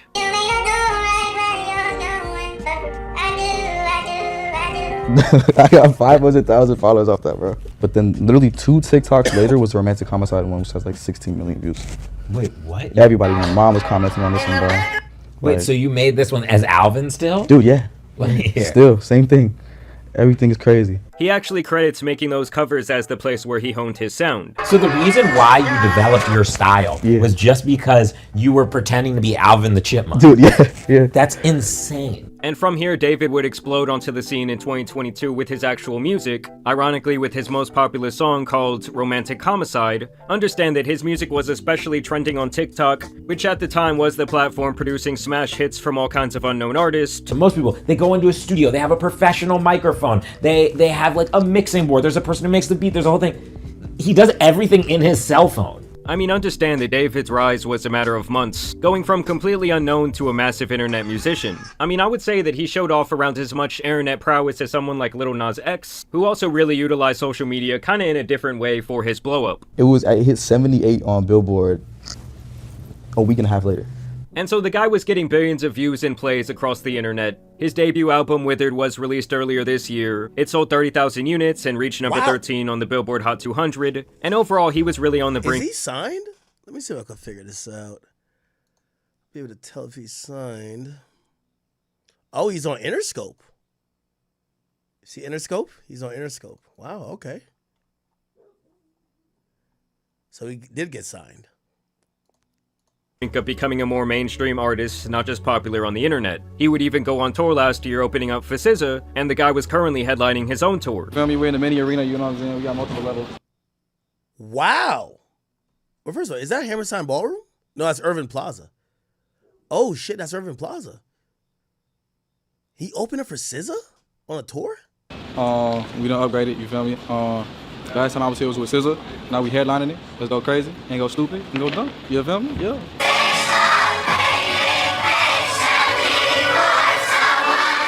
So clearly David had some die-hard fans of his music. He was relatively young and at the beginning of a very popular career. But now it looks like he has potentially thrown all of that away, and even potentially his own life, as his story has taken a very dark turn. It really all started when a Tesla was impounded in a Los Angeles tow yard. The car was brought in from Hollywood Hills after people reported it abandoned since the beginning of the summer, which was right around the time that David began his tour. Obviously it's been hot outside and a rancid smell started to come from the back of the car, and the people who work at the impound lot noticed this, and really without a better way to say it, Inside the trunk contained the human remains of a 15-year-old girl who had been missing since last summer 2024, named Celeste Rivas. Understand that she had already run away from home multiple times, but this was the occasion where she was not seen again and her family wanted answers. And this is where David comes into the picture, as the Tesla was registered under his name. Using human remains wrapped in a bag that we now know belonged to Rivas. Eyewitness News has learned she was found wearing a tube top, black leggings, a yellow metal bracelet, and metal stud earrings. She also had a tattoo on her right index finger that said,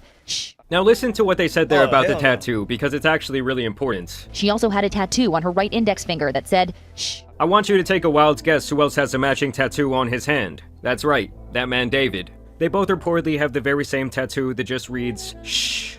And apparently that's how they were able to identify her, was through this tattoo. Like I said, her body was dismembered. And just listen to what her mother, who did publicly release her identity, had to say. You know, her daughter had been missing all of this time. She told us that she was aware that there was a boyfriend named David. And that her daughter had a tattoo with the letters "shh" on her right index finger. That the color of the ink of that tattoo was red, which was something that police had not released to the public. So obviously this looks like a really bad situation for David right now, as it allegedly appears that he might have been having a relationship with someone underage, and then potentially he ended her life and stuffed her in the back of his car, leaving her there to rot. So what inspired the hook, "In the back of my mind you died," is kind of like the storytelling aspect of the lyrics that came before it, in a way that it builds up to the big moment where she died in the back of my mind. Like, I didn't kill her physically, but in the back of my mind, she died.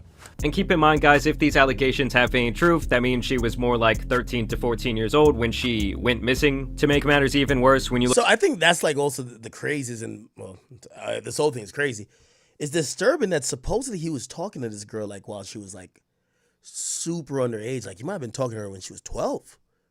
Look into his music, he's made a music video where he puts a body into the trunk of his car. There is other imagery and videos where a girl who looks like her disappears as he grieves the end of their love. Apparently, David was creating a funeral atmosphere at his shows with actual caskets. And he also name-dropped his girl Celeste allegedly on a now-leaked song that was allegedly written back in December of 2023. Now, when the car was initially discovered and linked to him and they found the body in the trunk, this guy just kept on touring like nothing happened. But more recently, it has been reported that he is working with the police and in turn has had to cancel several of his tour dates. As last we heard, he was cooperating. LAPD is not naming him a suspect at this point or a person of interest. We're waiting to hear more from them. I mean, how this guy could not be a person of interest, I do not know. Like, if there had to be at least one person of interest in this situation, it would be him. Some people are even speculating that the two showed up on an IRL stream together, but that is yet to be confirmed. I've seen alleged messages from her brother. People are claiming that she was in the back of a picture that David took on Discord in 2023. Others are claiming there are pictures of him paying people off who might have information. But of course, at this time, this is all merely speculation. It's also important to note that there will be a lot of people online trying to like piece together the information that are not going to be getting things 100% right. So you should take everything with a grain of salt, but I will say right now, it's not looking good for this guy at all. Also, if you look at footage from his shows, most of his fans do appear to be younger teenagers. No! That's a different Fortnite, bro! And honestly, if the guy did do it, I just don't understand how he could be so dumb to just allegedly leave this car out there for months. Like, even if we assume there was foul play from some sort of outside party here, like, how could you just not care about your car? I don't know, the situation Nigga had to go on tour, man. Is one of the weirder ones we've probably ever seen. I'm sure we will get a lot of answers here in the coming days. I don't know if this is just like police protocol to not make him a person of news interest, broke but that a badly decomposed body was found in a Tesla that was in an impound lot registered to the singer David. Chat, give me 1 second. I gotta grab my dogs from upstairs. All right? Give me 1 second.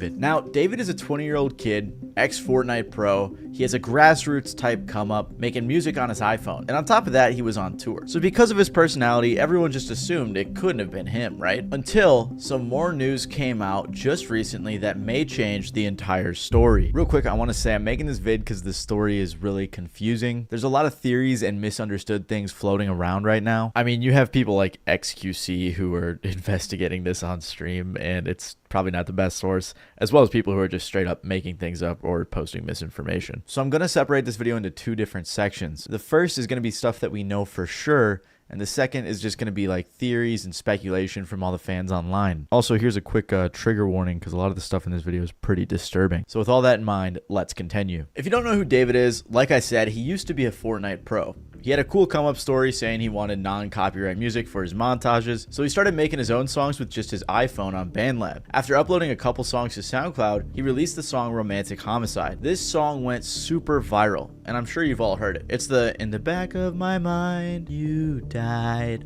that song. And this track absolutely blew up in July of 2022. And shortly after, he signed a record deal to Interscope. He continued releasing music and even opened for SZA on his tour. He also got to do the track Feel It for Invincible, a song that fans absolutely love. Even recently, David just did a song called Locked and Loaded, which was a collaboration with Fortnite. He had a montage of his own gameplay as the music video. I'm saying all this to say he had a very organic come up, a family-friendly vibe, and a likable personality. So you just literally only made music so you could make a few more dollars Exactly. on your... Okay. That was it. How did you make your first song? And I looked up how to make music on iPhone, and this app called BandLab comes up. I click on it, I put my Apple earbuds in, and I use my sister's closet as the studio. That's why when the news first broke, most people just assumed he couldn't have possibly done it. I even said to a friend when it first came out, I was like, I feel like the Fortnite kid who's pretty normal didn't do something like this. Because that was always the impression that I got from him, but that may not be the case. When the news first came out, it was reported that there was a body in his car that had been there for an extended period of time before being found. It was too badly decomposed to be identified. Apparently, the car had been at the impound lot for a few days. This was after the car had been abandoned a few days before that, without ever being reported missing. According to NBC, a spokesperson for David said he has been informed about what's happened, and although he is still out on tour, he is fully cooperating with the authorities. But he would have been touring for over a month before the body was decomposed, according to his tour dates, which is why, like I said, most people figured it couldn't have possibly been him. On top of that, the LAPD said it is one of several vehicles owned by the musician, with many different people using any of the vehicles at any given time. The police didn't arrest him or anything, and he just went on to perform like normal the same night, handing out Labubus to the crowd. On the flip side though, Crocs and Hollister dropped their ad campaigns with him, which is understandable why brands wouldn't want to be associated with those types of accusations. However, things took a turn for the much worse when just recently the body was identified. And now some breaking news on a major story that we've been following. We have just learned the identity of a teen found dead inside of the trunk of a Tesla registered to the singer David. Investigators now say that the victim, Celeste, reported as a runaway last year, had not been seen since. It was the body of a young girl named Celeste, who would have just turned 15 years old. Okay, so another thing that's kind of confusing me about this whole thing, I got some Casamigos. Nothing that's confusing me about this whole thing. She was last seen on April 5th. What parent? Or like, how is, I mean, I guess maybe I'm just not in tune with how many kids go missing. How is this not like a huge fucking deal? How come all of her friends weren't like especially if she was dating this nigga, like, yo, bro, where the fuck is your girlfriend at? Like, she just ain't gonna come back? Where the hell she at? How does she was 13? Wait, how old is this nigga? How old is this David nigga? Ain't he was dating somebody 13?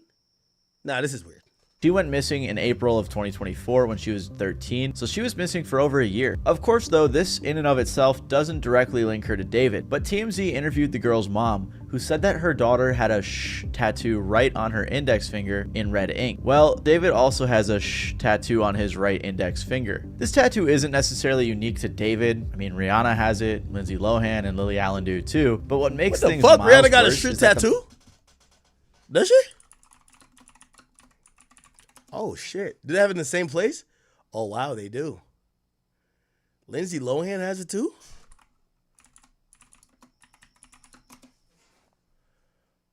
Oh, they kind of do. That same place. Interesting. Who started that trend?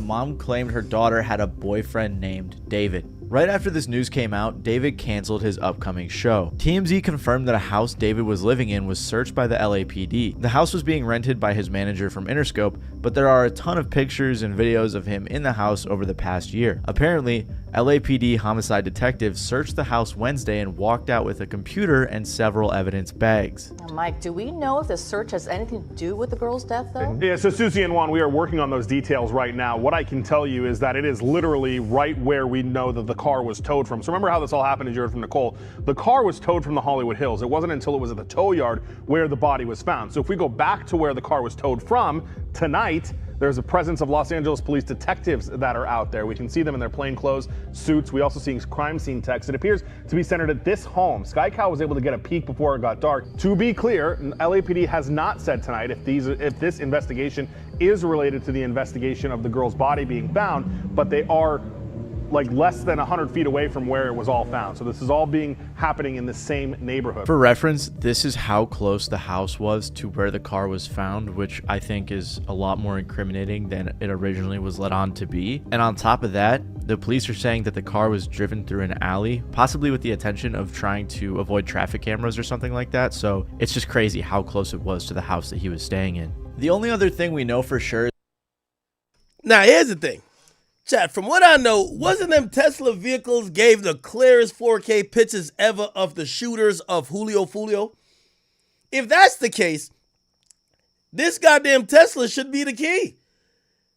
If this is the case, if David did this, he's the dumbest nigga on earth. Why the hell would you go in Elon's on-road spaceship that records everything and go do a crime and then leave the body in the trunk? Nigga, it probably got you chopping her up. It probably got all type of shit in the fucking hard drive. I don't even know how these Teslas work. Do they have a hard drive? How do they store the footage? Or does it upload it to a cloud? It doesn't matter. Regardless, I would imagine the most trackable thing or the most trackable vehicle is going to be a Tesla. This should be pretty easy for the cops to solve. They're going to have data from the cell phone towers. Was his cell phone in the area? If he's doing a crime in a Tesla, he got his cell phone on him. The girl probably have her cell phone on her.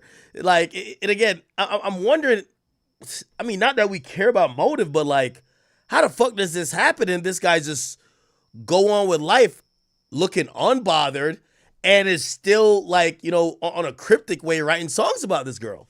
Is that there was a photo taken of David just a brief walk away from where the victim lived. The person who posted the picture was alleging that David was paying people off, but there isn't any concrete proof on that. All we know for sure is that he was in that area. Kali Uchis even said she's in the process of taking down the song she has with him following this news. So this is everything we know for sure, all of our information from official sources. However, as you can imagine, the internet detectives got straight to work. And a lot of this alleged information looks really bad if we're being honest. Again, I just want to clarify, everything going forward isn't like super factual. It's not confirmed by official sources. But if I'm being honest, most of this proof that we're seeing confirms that he knew the victim. First of all, there's messages from his Discord server that show him talking to a girl named Celeste. This interaction was from 2022, by the way, and it says she joined the server back in 2021. There were also people who had a convo saying they were pretty sure he had a girlfriend named Celeste in 2024. One of the strangest messages from his server was someone who said in response to him saying he was in a song crisis, drop the one with the missing girl, Celeste. This message was also sent in August of 2024. All of this is very strange because at the very least it goes to show that people were aware of this girl in his Discord server. Like, I saw someone tweet, "You're telling me people knew about David and Celeste in a Discord server and didn't say anything?" And I saw some people saying she lied. Well, was she a little kid though? So if she's 12, I imagine, who else are in this Discord server with him? It's probably a bunch of kids and fans. They probably don't even know. They're probably like, oh, this kid got grounded, moved to a different place, found other hobbies, just not online anymore. Yeah. I didn't set her age and the server was 18, but I don't know, still just a weird situation. Someone also recorded all of these screenshots, which leads me to believe that these are legitimate. On top of this, photos started popping up saying it was the two of them together, like this one. There's also this photo from Discord as well, which looks similar to the victim. There was also a bunch more pics and videos that leaked that showed David with a girl that resembled this girl. Apparently, someone even got into his iCloud and started leaking photos of them together. Then there's also this really strange Reddit post. On September 8th, the day the original news broke, someone responded on r/hiphopheads in response to the news. This guy is a weirdo. A close friend's little sister from the LE ran away last year and this is who she was with. We think her sister was pimping her out. She was in the 7th grade at the time. LAPD sweeped his place in the hills. I'm terrified that's who's in the car. Nobody has heard from her in months. I won't release names as she's still a minor, but she was from Lake Elsinore. At the time, everyone thought this was just some random Reddit user who was tweaking. And now with the latest news, it seems very real. I mean, the girl was reported missing about 70 miles away from where the car was found. So the fact that this random guy was able to piece those dots together, it just doesn't seem like it was some made up story. On top of all of this, a song leaked that I can't confirm if it's real, but it's called Celeste. Apparently, David wrote it in 2023 and the lyrics are kind of crazy. Be my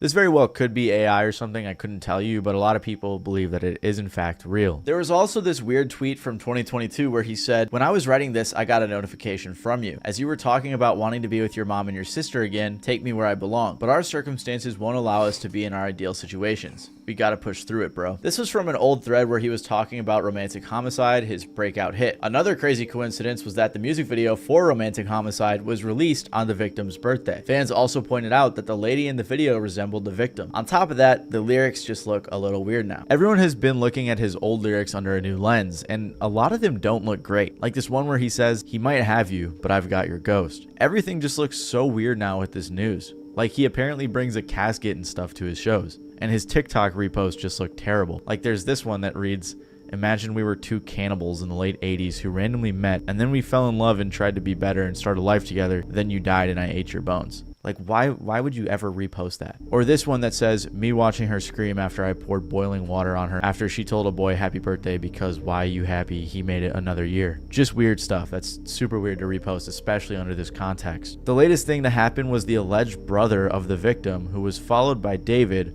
was found. People started DMing him and asking him questions, which I think is a bit too far. Like this guy's definitely grieving right now that his sister's body was just found, and now the whole internet's put him on blast. But regardless, he claimed that they went to the police and it was waved off due to a lack of evidence. Again, I can't confirm if this is actually the brother, but that's what most people believe. There's other stuff too, like some alleged text between the victim and a friend talking about David, or people talking about another guy who was in the picture that David also knew, but that's not super important. This is the main information that everyone's focused on. Like I said though, this is all speculative stuff and theories that come from fans, although if I'm being honest, a lot of it looks pretty legit. Most of the public believes that he is guilty of being a pedophile and a murderer. And honestly, I'm not sure how David and his team could spin it in a way that make him seem not that way. However, some people do believe his innocence. Streamer and collaborator of David, Jason the Ween, who just made a song with him, was asked about whether or not he thought David did it. And on stream, he said he didn't think so. Situation? With David? Yeah. Yeah, he didn't do it. He's not a murderer? No. Thank God, bro, because I was still going to listen to his music. I was just worried that I'd be an asshole if I did. No, listen, he didn't do it. He literally performed the next day. If he was a suspect, the police would have been after him. He's not a suspect. He's not just escaping the police clutches? No, and I'm going to perform. We're going to perform on the 20th, me and David. Tesla. I don't think it's him because he's been on tour. No, but also, I don't think it's him either.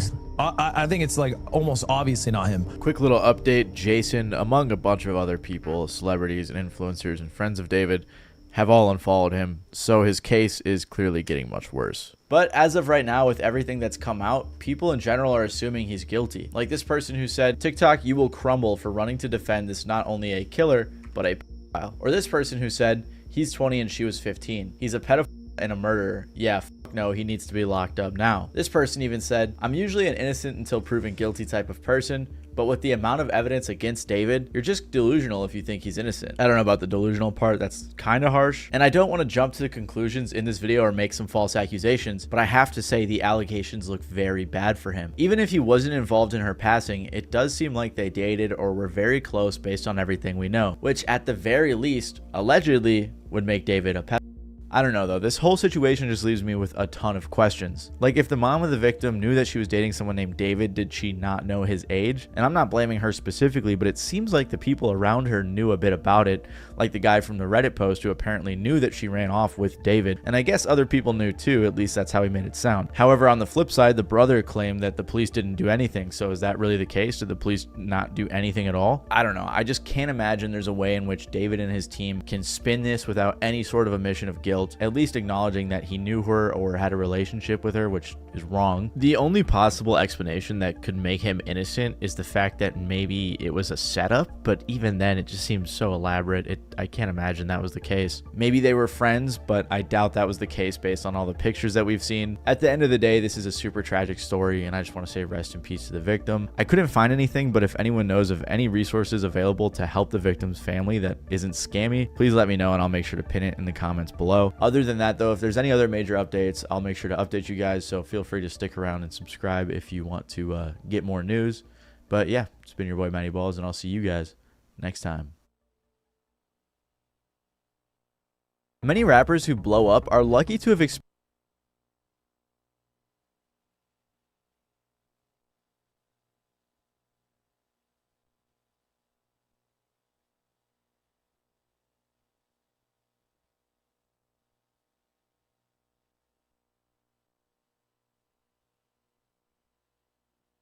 On September 8th, news broke that a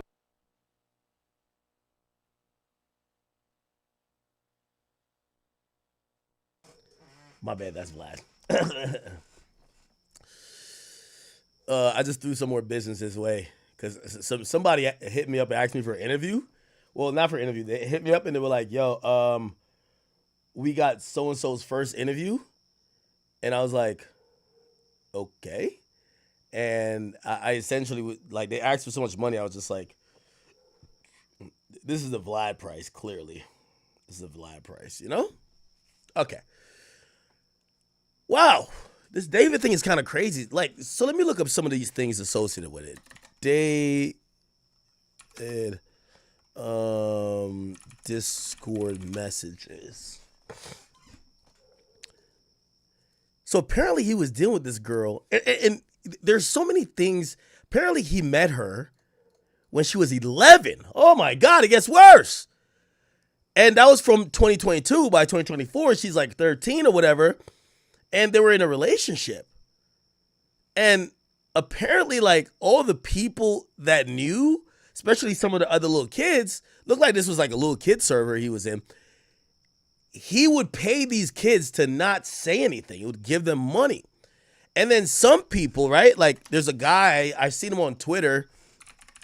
He came out explaining why he made a song, because he supposedly called out David before for pedophilic type relationships, yet he did a song with David afterwards. Let me see. Where is that video at? By the way, he was bringing a casket, a wreath, and a notepad. That's kind of crazy, given the fact that he was using some type of imagery of a funeral at his shows. But if it's true, the girl that got killed, she didn't get a funeral. So, like, I'm wondering how his family must wanted to knock this guy's head off, right? Let me see if I can find it. This is a song.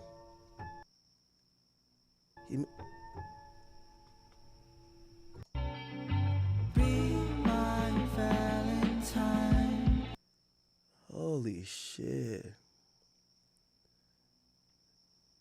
Wow.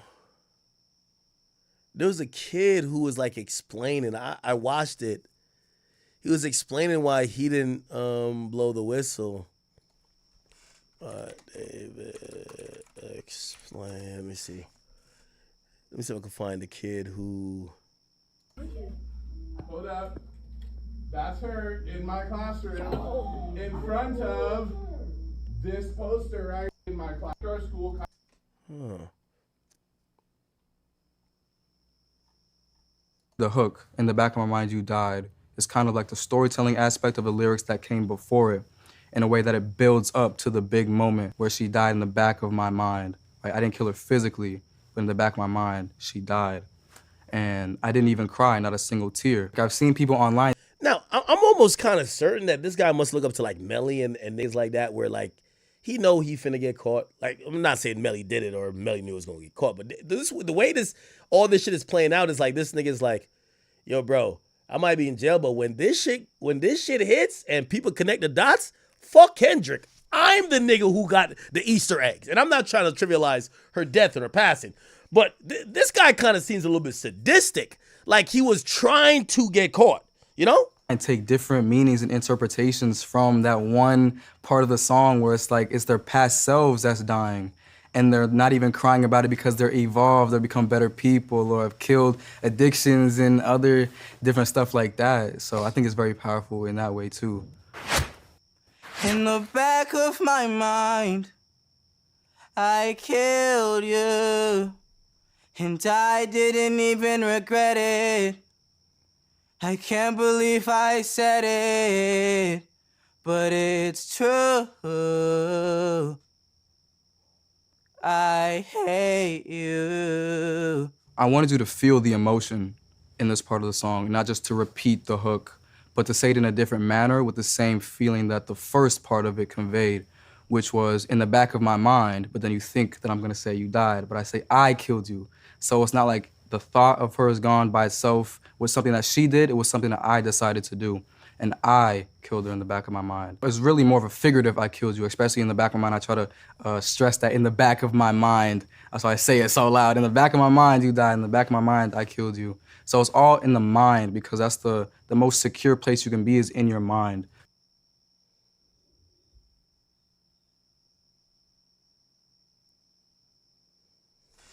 Did that shit, man. This fuck nigga did that shit, man. God damn, chat. They said this nigga was dropping more. He said, body in the trunk?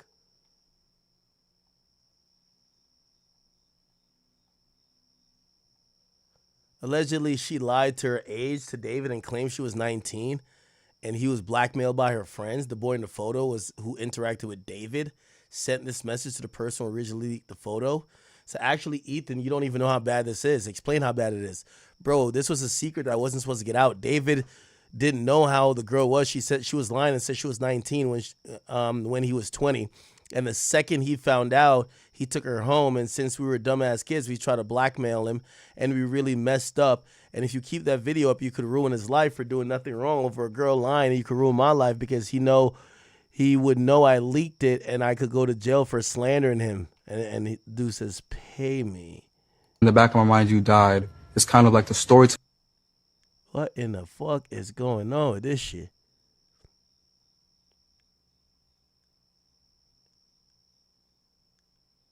Bro, this nigga knew she was underage, bro. By the pictures he taking with her, nigga. By the pictures he taking with her, he knew she was underage, bro. Oh, yo, wait. Is this her? Oh, look it. Answer that one. That's so mean if you don't answer Which that. one? What's good, David? Big fan, big spam. How old is this David kid? And this is another picture.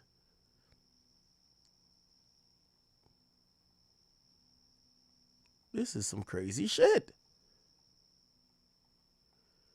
Now, this Jason the Ween dude is a guy in face, and he says the nigga is valid type shit. You know, he's saying ain't nothing wrong. Let me go. David. He's 20.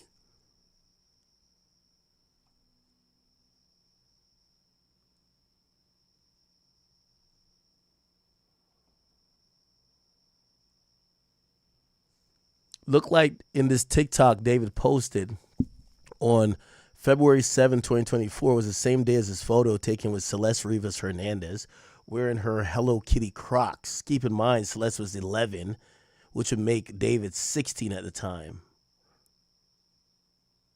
Okay. Leakers found a way to get into David's Discord account and are releasing his DMs with Celeste. She says, my parents are so fucking annoying. So she's 11 at this point, I think. They won't let me go see you perform. Yeah, duh, you're fucking 11. You're 11. Don't worry, I'll fix it. Huh? Oh, hell no. Why are they saying he got arrested? Nah, this is not true. No mugshot looks like this with a chain. So a young girl could be... Yeah, that's it, water. This it, water. This it, water. This it, water. Wow, you look good. Don't be shy. Don't be shy. This is her? Wow. Don't be shy. W's in the chat, man.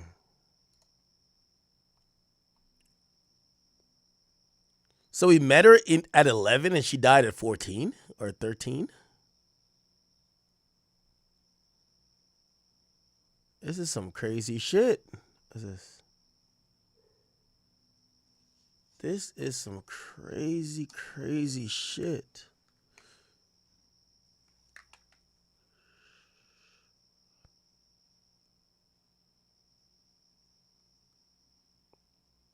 Hold on.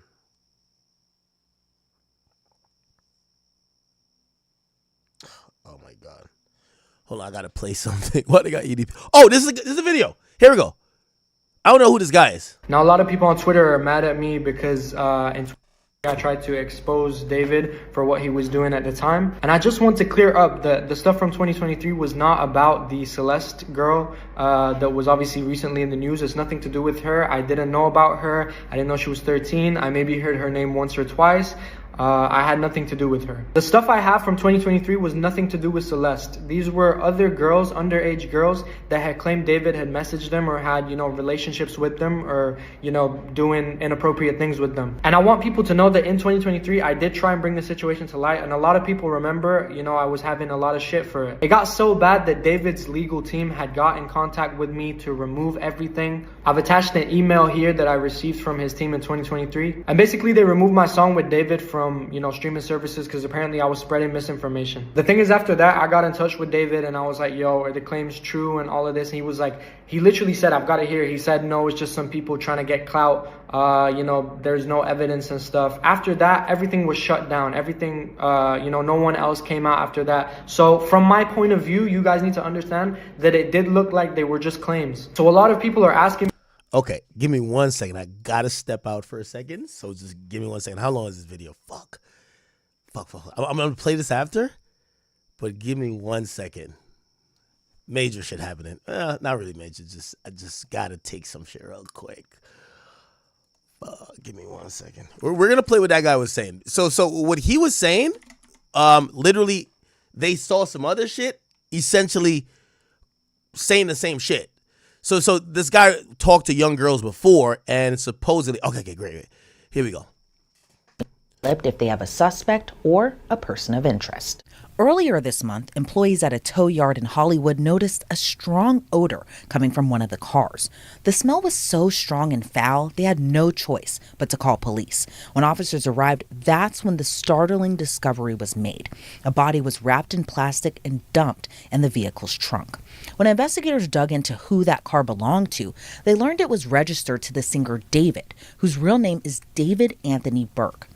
Officials say that the car was towed from the Hollywood Hills after someone reported it missing.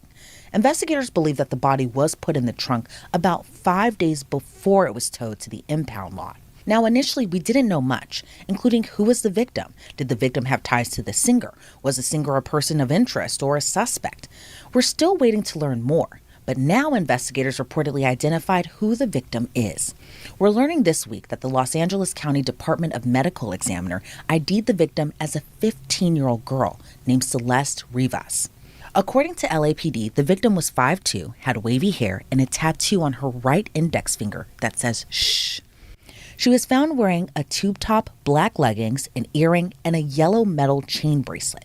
According to a report by TMZ, though, the singer David also had that exact same tattoo on his right index finger. But that doesn't necessarily equal murder suspect. It might be an odd coincidence, especially with other celebs like Lindsay Lohan, Rihanna, and Lily Allen sporting the same tat. Here's what else we know about 15-year-old Celeste. Her mom told local reporters she had been missing for more than a year. Her mom said when she saw the news of the body found in David's Tesla, it was suspicious to her because her daughter's boyfriend's name was also David. Little is known at this time about the events leading up to Celeste going missing. According to a missing poster, she was last seen on April 5th of 2024 in Lake Elsinore, California. That was when she was 13 years old. She was last seen wearing gray pants, a black sweater, hat, and Hello Kitty sandals. Attorneys for the singer say that he continues to cooperate with the investigation. While authorities haven't publicly said that he is a suspect, that hasn't stopped some people from jumping to their own conclusions. Some eagle-eyed fans pointed to David's previous songs as some kind of clues or messages, like Romantic Homicide, for example. His lyrics include, "In the back of my mind, I killed you, and I didn't even regret it. I can't believe I said it, but it's true. I hate you." Now, that song was released in 2022, 2 years before Celeste went missing and 3 years before her body was discovered. But again, it didn't stop some people from speculating. Then, in another report from TMZ released Wednesday, the singer professed his love to someone named Celeste in an unreleased song. According to the report, those unreleased tracks included the lyrics, "Oh Celeste, the girl with my name tattooed on her chest. Smell her clothes like cigarettes. I hear her voice each time I take a breath. I'm obsessed." The other verse included the lyrics, "Oh Celeste, afraid you'll only love me when undressed, but you look so damn gorgeous in that dress. Missing you so much makes me depressed, but I digress because..." Now, according to the report, that song was leaked in December of 2023, just months before Celeste was officially reported missing. And it's important to note, no official confirmation Celeste in the leaked song is the same Celeste found in the car. Companies like Crocs and Hollister pulled their marketing campaigns after Celeste's body was discovered too. In a joint statement, the brands wrote, "We are aware of this developing story. With respect to the current situation, we have removed campaign content featuring David while the investigation continues." According to a previous report by TMZ, it was police who told David that there was a body inside his Tesla because he had no idea what was going on. But it's still unclear how the car registered to him ended up in a tow lot if it wasn't even reported missing. Again, the singer's rep says that he has been cooperating, but we learned today he's pausing his current world tour. According to TMZ, he was supposed to hit the stage in Seattle for a concert, but sources tell the outlet that concert was canceled and the rest of his tour is on pause. Following the latest in the investigation, ABC 7 Eyewitness News reports a house close to where the Tesla was abandoned was searched. Dozens of investigators were reportedly seen taking a computer and other items from a home in Hollywood. Some homeowners told the news outlet they remembered seeing that Tesla for a while, either parked at the house where police conducted their search or at other spots on the same street. But as of this recording, he isn't named as a suspect, and no criminal charges have been filed against him. So the mystery and investigation continues. I'm joined now by retired FBI agent Colin Schmidt. Colin, thank you so much for joining me. What's your reaction to this latest development as the medical examiner says that the body found in the trunk was a 15-year-old girl? Well, it looks like it's a terrible, terrible tragedy for that 15-year-old girl's family. Is obviously the victim. And then the fact that she was found in a trunk, it indicates that there's some level of foul play with this, and it's only going to get more interesting and probably more tragic as the story comes out. And I think probably, the biggest part of this story is that the car that the victim was found in was registered to a very popular singer. And we know that the singer is cooperating with the investigation, and officials haven't named him as a suspect or a person of interest. But in your opinion, with the information that we know now, do you think that he has anything to do with it? Well, the problem is for whoever did this, a Tesla is nothing more than a rolling supercomputer. Mm-hmm. So it's going to have all kinds of information in there when they get and when the engineers get in and get all the data. So I'm confident they're going to know exactly what happened in a very short period of time. And then the fact that there's such a close connection between the decedent and this rapper, it's only going to get more interesting, like I said, as far as what really happened. And it's interesting, too, kind of the circumstances as we're learning more, because the victim's mom even told police that she got suspicious it was her daughter because her daughter also had a boyfriend named David. Do you think that that's just a terrible coincidence? And also, we're learning that they both had this tattoo on their index finger with the letters "sh" written on it, kind of similar to a lot of other celebrities, especially kind of in the millennial era, who also had that same tattoo. But do you think this is all just a terrible coincidence? Well, unfortunately, in violent crime, there's no such thing as a coincidence. It's a coincidence is actual circumstantial evidence. Mm. So all these data points are starting to point towards this rapper. We don't know what his role was, and if indeed he did have anything to do with it. But it does appear that there's some sort of culpability that this rapper is going to have with this girl's death. And where does the investigation or investigators really go from here? They know the identity of the victim. The cause of death right now is listed as deferred, but what happens next? Well, the most important piece of evidence is the body. The body tells the entire story. Mm-hmm. So, as I understand it from social media, that the medical examiner has not finished their investigation. And then the next step of that would be obviously the toxicology reports, which take a couple of days to a couple of weeks to get back. And then that's going to point the investigators in the direction of where to take their next steps, as well as the search of the interior of the compartment that she was found in and the passenger compartment. Because if there was any blood or any signs of foul play or violence, then that obviously points into a direction that they need to go. And what's going to be more important to the investigation, finding out what happened inside that car, if anything happened inside that car, or the forensic evidence in the car, or is it going to be finding where the scene of the crime actually took place and kind of working backwards really from there? Well, working backwards is from the body, and the body will start is basically points all the directional arrows, so to speak, on where to go, and then from there, obviously, they go and do a forensic analysis of that car, and then, like I said, the most important piece of that car is that onboard computer, which has so much information that even Tesla owners don't know what the extent of the information that car has on it, and I'm fairly confident that the owner of the car wasn't sophisticated enough to know how to wipe or to get rid of that information that's on that car.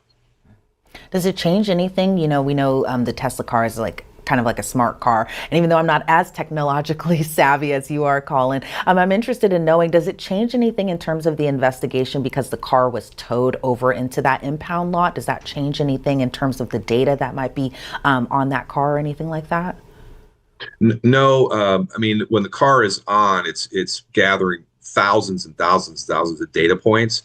Now, it was off, basically, we can presume that it was on up until the time it was towed. So they know where it was when it was towed to that. So the tow part isn't really mean anything other than chain of custody. So from the time that it was sitting there or towed back 24, 48, or even 2 weeks, they're going to be able to know exactly where that car was, whether it was an accident. There's even cameras, interior and exterior, that are taking footage. So they're going to end up likely knowing who was in the car prior to it being disposed of. And say, you know, because we know that this is also, again, a very big story because it kind of surrounds the singer David because the car was registered to him. But say investigators learned, you know, he has been cooperating with the investigation. Again, he hasn't been named as a suspect or anything like that. But say investigators learned that he was out on tour, or he was at an event or something. He has an alibi for the time frame that they believe the murder took place. What happens next in terms of how they find possibly who might else be involved in this? Well, they're also going to find her phone. Possibly, they didn't say whether the phone was on her or not. And then the phone obviously is, especially for a 15-year-old, her whole life is in that phone. So they're going to be able to establish her circle of friends and start interviewing all of those people, as well as interviewing all the people around this rapper to see this music artist, to see if they know anything and they know what exactly happened. I mean, the bottom line is you don't crawl into a car and close the hood. You know, somebody had to have put her in that car, whether she was alive or dead when it happened. That will be something that the investigators will definitely find out. And I believe it happened in the LAPD territory. Correct. And they're considered the best homicide investigators in the world. So I have absolute certainty that they're going to determine who did this or what happened. And even that whole other aspect, because again, we're just learning this information pretty much today, is that she was reported missing about a year ago. How important is that time frame of when she was missing and how long of a period that was? How will that kind of play into her death investigation? Well, I think that's important that the family lost track of her a year ago, but it still comes right back to that car and what was going on in the car prior to the tow truck picking it up, and then being able to establish the timeline. So in any investigation or violent crime investigation, the timeline is the most important. So they're going to have a timeline starting from when the car was found or when it was reported, and they'll go back 24, 48, or even 2 weeks, and they'll be able to identify every place that car was and likely where she was. And that'll be, with that, they'll be able to fill in the blanks and then to identify who was involved in her death. Now, she may have not been killed. She may have died of a drug overdose and somebody put her in the car. Either way, somebody's responsible for her being in that vehicle. Yeah, and I'm sure investigators and even her family are trying to find out what happened to her, if they can gather any type of details to figure out what all had happened.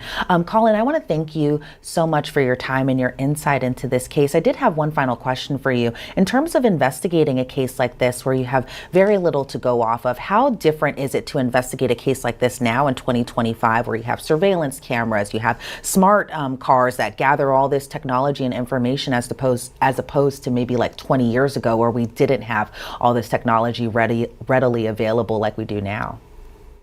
Well, I think it kind of on its face, it appears cognitively that it should be easier, But in fact, it's actually harder because the investigators are just overloaded with data and information.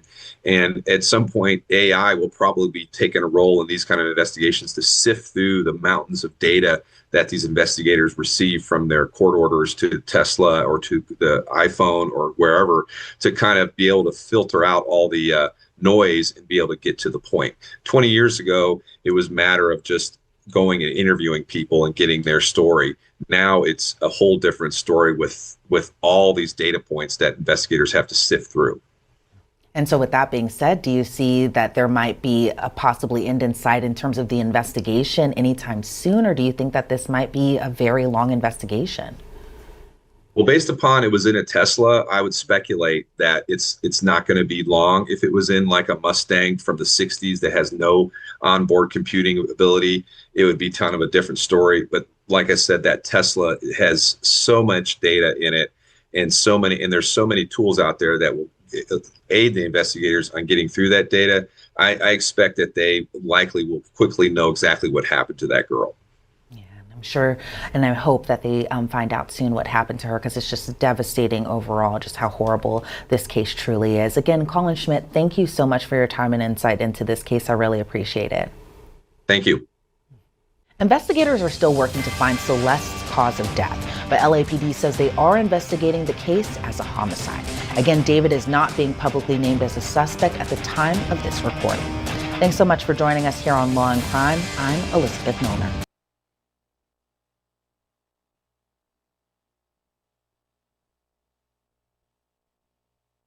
So that means that anything you say today can't be used against you if the state decides to arrest you later on. The state isn't going to decide to arrest me. That was Wendy Adelson back in 2019, but have things changed for Dan Markel's ex-wife now that her brother and mother have both been convicted of conspiring to murder the law professor? Do you need a moment to collect yourself? I look at what prosecutors could do next with Dan Markel's former attorney, as the investigation appears to be far from over.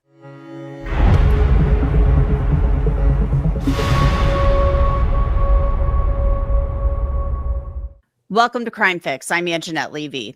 Adelson family matriarch Donna Adelson is asking for a new trial after a jury in Leon County, Florida, found her guilty on all counts in the conspiracy to murder Dan Markel. We've talked about the case many times here on Crime Fix. Markel, of course, was a Florida State University law professor in Tallahassee back in July of 2014 when two hitmen drove to his home and one of them shot him as he sat in his car in his garage. The murder rocked the community and made national news.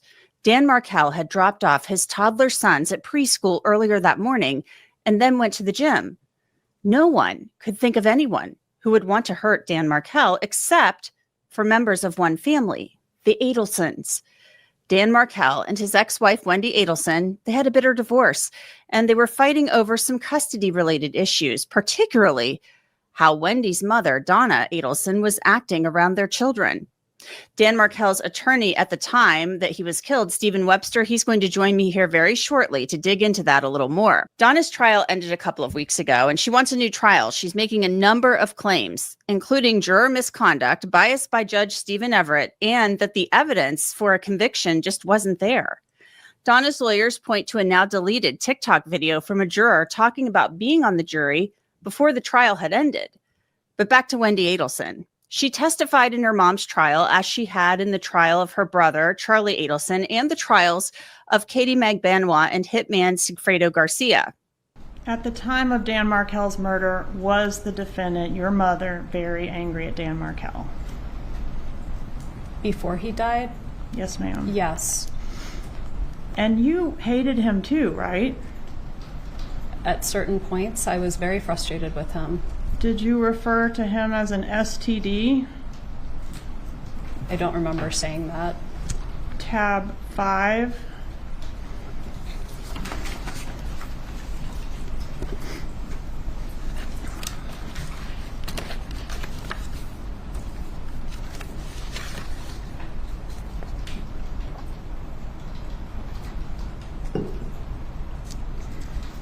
It looks like I made that analogy.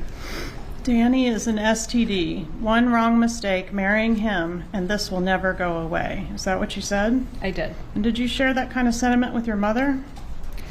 I don't remember ever saying that, so I don't think it's something I said very often. And this was said in an email on February 26th of 2013, correct? It was. Approximately 17 months before the murder? Yes, I don't think it was an email, though. It looks like it was sort of an iMessage. Okay. Did you ever refer to your ex-husband as the Dark Lord?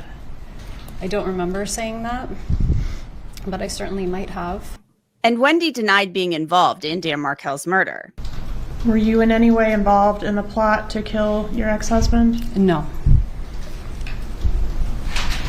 Did you maybe know it was going to happen but not know the details? I did not know it was going to happen, and I did not know any details. Did you provide any information, even unknowingly in hindsight, that you think could have been used to assist the murderers? I don't think so. I didn't provide any information. What information do you have regarding your mother's involvement in the plot?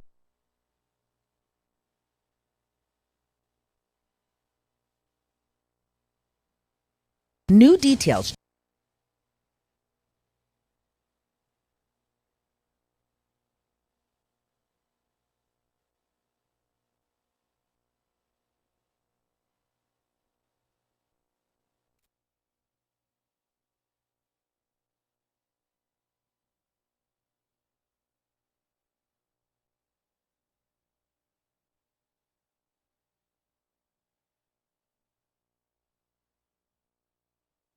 That year, it really rattles me. It still rattles me. Current age, 13. So she was 13 when she went missing. So she's been missing for almost a year and a half from this official report. But we would come to find out later that she was officially missing, but she was in contact with some people until about a month ago.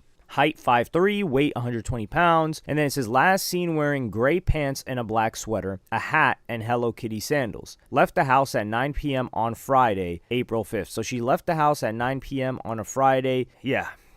Maybe she was somebody that went out frequently. People did say that from rumors that we're hearing is that she was always in and out. There was instability in the home. And then TMZ says that they spoke with Celeste's mom last week and she told us about her daughter's tattoo, adding it was in red ink. The mom said Celeste had been missing for more than a year, but she was suspicious of the Tesla discovery because she said Celeste's boyfriend's name was David. David, singer. And then, yeah, we didn't get much information after this, but then, because he hadn't been in LA for over a month. So what people are thinking is, okay, well, maybe this body was decomposing for a month and it was left on a Hollywood street and it wasn't reported stolen. And David's team, they've quieted down, which they should. Then it would come out later that police were hunting for videos that could identify the driver of David's Tesla in the area where his car was abandoned.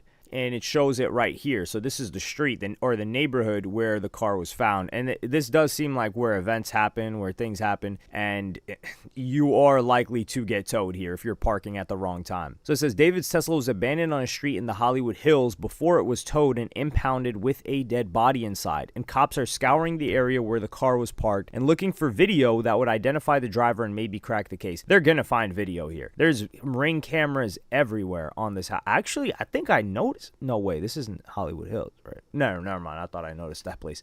Multiple people who live on the block where the singer's Tesla was abandoned tell TMZ LAPD swept the area and are talking with every neighbor they can track down to see if there's Ring camera surveillance video showing his car. We're told cops are not only asking residents for showing the main street where the car was towed from, they're also searching for video showing nearby alleyways, suggesting cops believe that Tesla may have been driven through an alley before being abandoned to avoid detection. We know cops got video of the alleyway from at least one neighbor, but the Tesla was not in the footage. We're told the neighbor who called to have the car towed earlier this month has since talked to police and turned over footage, but we don't know if the video revealed the driver's identity. And they were saying that a bunch of these houses are short-term rentals, so it's hard for them to get into contact with the actual owners of the place. And it was called, so the cops were called after the odor got too out of hand. Now, what they say in the report, it's that it's a chopped up and decomposing body inside. But other people are saying that the body fell apart part because it was severely decomposed. So the LA County medical examiner said the body was severely decomposed and appeared to have been in the car for an extended period of time before being found. But I don't know what an extended period of time is, because even in less than a week, a body really starts to stink. So for it to get to this point, how long was it there? And how long was it in the trunk? And you got to think, for a tow lot, the smell has to be pungent, because people aren't like, it's not like down the block, or it's not like a residential area where people are constantly walking around. They're close to the home. Like tow lot, people are probably not checking for a lot of those cars. The people working there, at least. Then a lot more information started to surface on social media. One post was saying that she left her house wearing Hello Kitty, and David had an obsession with Hello Kitty. There's photos of him wearing a Hello Kitty zip-up hoodie. There's photos of him with Hello Kitty t-shirts, Hello Kitty mugs. Very an odd coincidence, if you want to call it that. But then an alleged photo of him and this girl had surfaced, and it says, Celeste and David don't let me sleep. And it says 3:51 a.m. And it's David and what looks to be that girl, Celeste Rivas Hernandez, in a FaceTime call with somebody else. And this is one of the craziest, most disturbing things about this guy is, there are a bunch of people that knew that this was going on, and this guy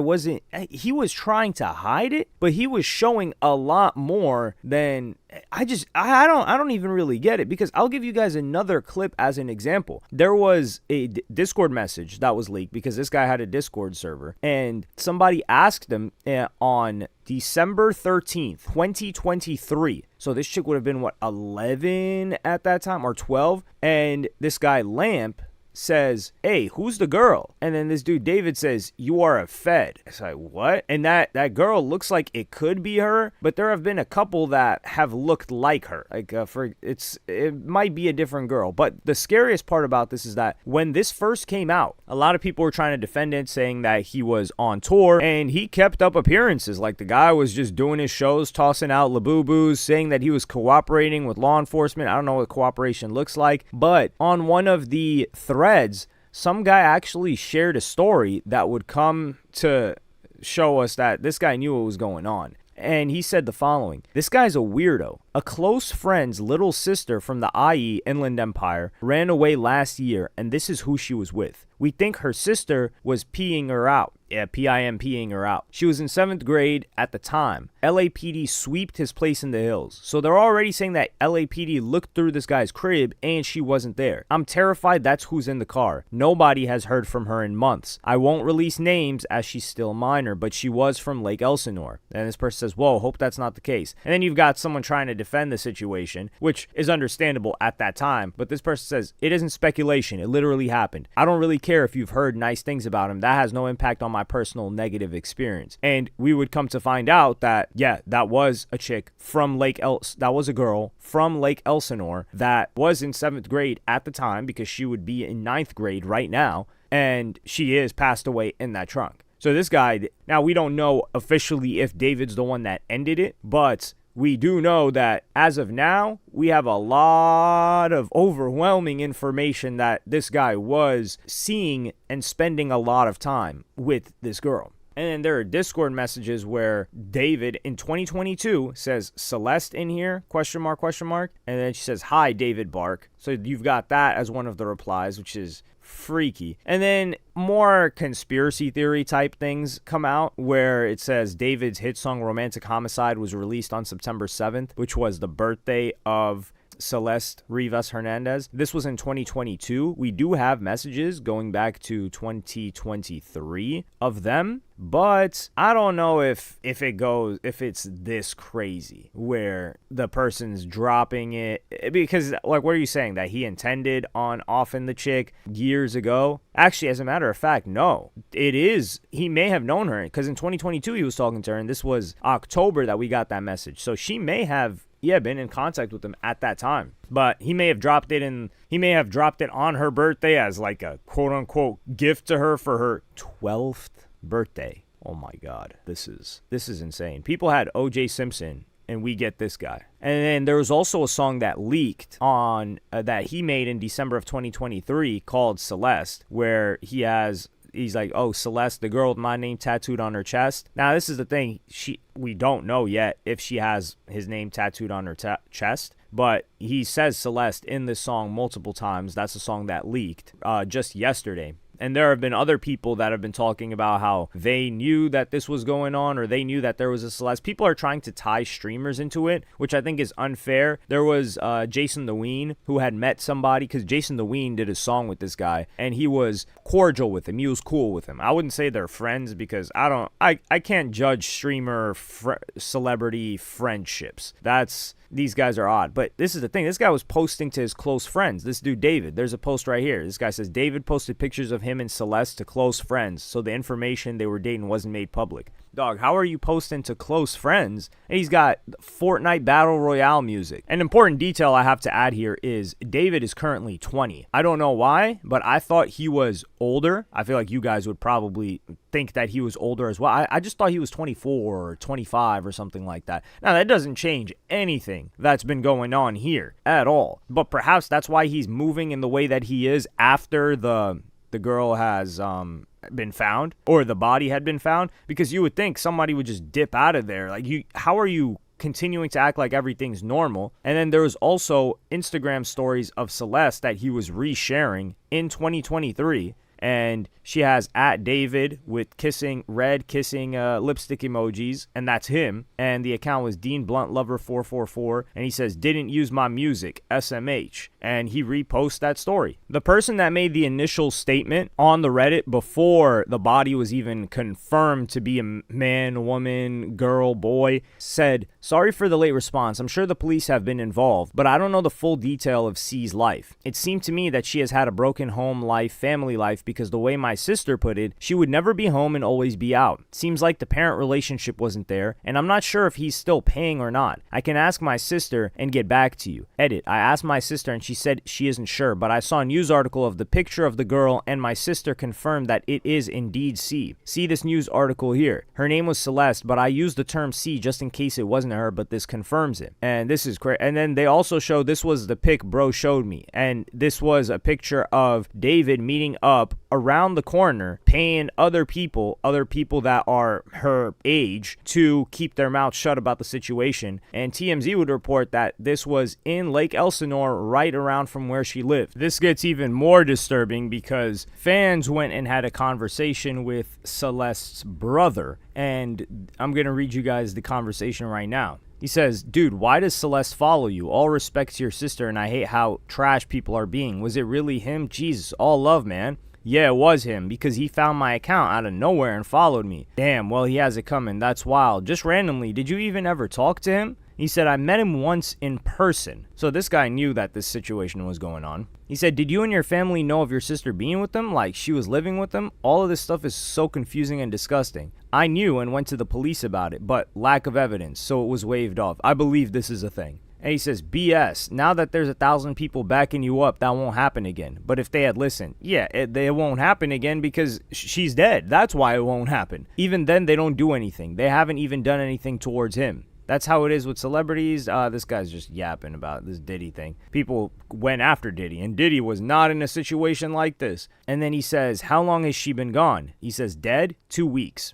He says, damn, that's soon. People have been saying like a month. The dude's a weirdo. His songs all have weird messages. What do you think happened? Like he didn't want her to expose him being with her? And this guy says, I don't know. Damn, was your sister like in love with him and choosing to stay? I'm guessing it was all him just manipulating her. And the brother says, yeah, she was always saying that he was waiting till she was 18 to get married and stuff like that. That's impossible, because if that happened, then everyone's just going to rewind and say, hold on, you've been together for this long, or you just got married and this happened. So I think David found himself in a situation where he was screwed. Well, he created a situation for himself in which he was screwed, because if they ever separate, she starts talking about the situation, he's screwed. If they stay together, he makes it more public than he already was, which is like a very, very, very low-key public, then he's screwed, because people will say, well, you met her all this time ago and there's all of this information out there. So he was screwed regardless. And then he says, what's crazy is all these people in his circle who knew and didn't say anything. I saw one guy got sued by him. I'm sure you would have too if you kept pushing. He says, dog, what? I never knew that. My sister wouldn't say anything ever. And I knew a couple of with girls like this. When I was like 12, 13, this was, you just don't know what's going on with them. You don't know what's going on with their family situation. They leave, they disappear from school for a month, 2 months, and then come back. You don't know where they were. They're not telling anybody what's going on. So it's hard to even get a read of the situation. And then he's like, yo, there's so much stuff in that Discord he has. He's like, what the hell? There's a Discord? Well, this guy didn't even know that. This Discord was likely where this was all born. And he says, yeah, it was just his fan Discord and stuff. I wasn't in it, obviously, but from what I know, he was decently active in it. And some screenshots and screen recordings were posting today and yesterday after the news. Showed one guy saying this. And that was one of the fans saying, show the one with the missing girl, Celeste Rivas Hernandez. And that's David talking about, I'm in a song crisis right now. So this person in the Discord knew that David had some involvement with the girl that was already known as missing. And he says 95% sure it's legit. Someone who was in the server before it was locked screen recorded them looking up this message, and it wasn't edited or anything. He says, what the F? No effing way, dude. Please send me more if you know. And then he goes on and he says, only a small number of people were aware until today. I wish I would have known. I could have used this. He says, you didn't have your sister added on Discord, right? He says, I don't even have a Discord. That's how you know this guy's normal. He says, yeah, I was just seeing because someone took a SS of her account. All right, this is what I got. And we've seen a lot of this information, the photos and stuff. And he says, are these photos her? And that song was an unreleased David song. And this is just stuff proving the messages are real. And then that guy says, yes, those photos are of her. He says, do you know any of your sister's Instagram accounts? And then he shows those text messages back and forth. He says, that's my sister, dog. And he shows more photos of his sister. He says, yeah, you think this is real? He says, yes, I do. I know who Gus is. He's dead. He says, what happened? He says, he got shot up,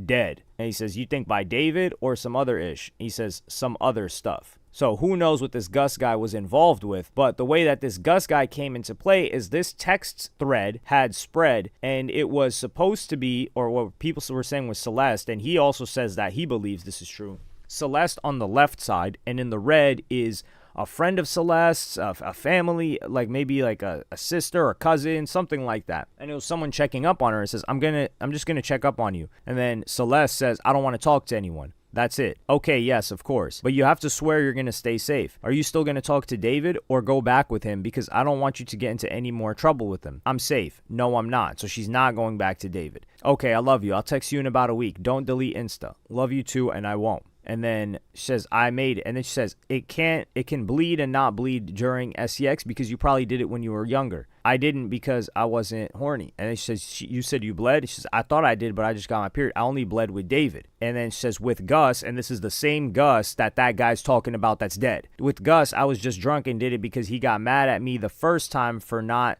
getting with him. So that Gus that was also followed by David and followed by that account is now dead, according to the brother of Celeste, who is also dead. So that's almost all of the information that's out right now. There's a couple of other things, like the guy that he got called a Fed, he's been talking and saying some stuff, and people have been sharing some Discord messages, but it's nothing like so damning that we've got to add. But let me know what y'all think of this in the comments. Like, subscribe, and hit the notification bell if you enjoyed, and I'm gonna see y'all on the next one.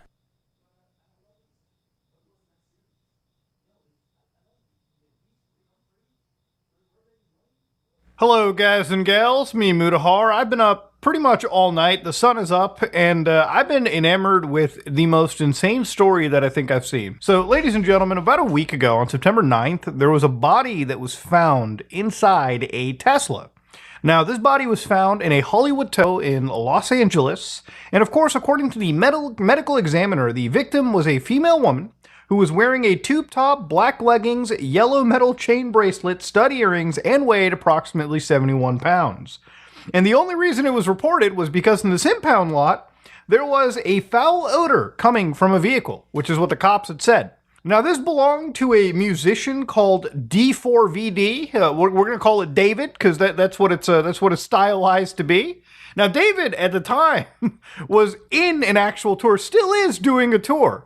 So this became a pretty huge story out of nowhere, okay? It became a pretty big thing that I put onto my radar, and I've been researching it a little bit every single day until, of course, last night when things really kind of ramped up. So you can see the Tesla, I believe, is being removed over here, and I don't know if it's like a whatever model it is, but the thing that I always have to kind of question is, obviously, since it's a Tesla with like 8 cameras everywhere, even cabin cameras or something. Maybe Tesla could probably pull something out on a police warrant. Like, I know they have the ability to do so, and maybe help the cops out there. But the reason why the story kind of blew up was the body was actually identified as an individual known as Celeste Rivas Hernandez. Now, the reason why this also is wild is because this girl was actually missing for about 2 years. So a missing persons poster was sort of brought up here, and you can see that they were last seen, I believe Americans work month, day, year, so that would be April 5th, 2024, last seen in Lake Elsinore, current age 13. And of course, they even provided a date of birth, and they even showed all of this information. So this person was found hacked up inside this Tesla. And this is where the internet investigation got even wilder. Now, even at the time, the body was so decomposed that identifying ethnicity and I believe even age was difficult for the coroner. And of course, up until now, they found portions of the body, not even the entire body from what I understand. In fact, I believe the body was even in the front of the Tesla, which there's not a lot of space. So you really have to put, I guess, some pieces in. But there was enough to identify a tattoo on her right index finger, according to the LAPD sources, where the words "shh" was written on. And I want you to remember this tattoo because it makes an appearance later on. So what was a 15-year-old girl doing in the trunk of a 20-year-old something odd musician, right, who's currently still on tour? So immediately in my head, I was like thinking, okay, there's got to be some logical explanation. Because David was working with law enforcement, and as far as I know, as of me recording this video, he has not actually been arrested. So there's probably a couple reasons. I mean, the most likely reason for me is that, he's cooperating, the cops are working with him, whatever information he's providing is definitely assisting. The other thing could be that maybe this vehicle was sold to like a friend or some other person without it being like changed over at the DMV. I don't even know if that's entirely possible in the United States, but the car was actually registered in his name. So he's got to have some pretty airtight explanations for explaining to law enforcement agencies, lawyers, why there is an actual dead person in his car, a car registered under his name. So you can actually see that this was the lot that it was found in on Mansfield Avenue. And the thing about it is like, even if this is like, so a murder, right? Like a body is found. What's super odd about it is like, if you look closely into the map over here, it's not in a place that is remote. So let's assume this body was dead. It was dead in a pretty public area for a while. It was just sitting here until somebody picked up the smell of a decomposing body and went after it. Now, inside that impound lot, according to the actual, authorities, it was just sitting there for 2 days after being found abandoned on a Hollywood street. So it wasn't sitting, in a remote area, right? It was just towed up by, it was towed up by the city. And of course, obviously, after a while, sitting inside the Californian summer heat, which is pretty bad right now, you can actually, of course, pick up a whiff. And of course, that's how this was discovered. And this is where this whole sort of story started. Now, one of the things that I also wanted to bring up was, according to the LAPD, one of the reasons that, maybe I guess he wasn't arrested as of now is because multiple people had access to this vehicle, and maybe the information he has provided to the LAPD, confidentially, may be pointing fingers towards someone else. Again, I'm just trying to understand why this person isn't arrested. I would imagine this would put him at the top of the prime suspect list, but the fact that the LAPD isn't really even talking about that, or, at least hinting that he is prime suspect number one, is a bit concerning to me. Now, to go back to David, one of the important things about David's story is, he's really got to have a really good explanation as to why a body is found in his trunk. So people on the internet started gathering all this evidence around, right? People had started digging out, Discord messages, where apparently there was messages where people were speculating on who he was dating. And names like Celeste started dropping. Now, again, if you remember, Celeste is the name of the girl in that missing persons poster. And again, more Discord messages, again, start leaking out. And again, these are not verified by me. These are just screenshots. So, David's like, I'm in a song crisis right now. And of course, in August 16, 2024, this user dropped the one with the missing girl, Celeste Riva Hernandez. Now, assuming this Discord message is true, and I'm saying assuming because I can't confirm it since it seems like the Discord is getting cleared or a lot of stuff is being deleted, that name matching entirely is enough. It goes far beyond just a simple coincidence to me. There is a clear connection, and provided the FBI or, the LAPD in this case can 100% verify this message, I think it is well pointing towards a smoking gun.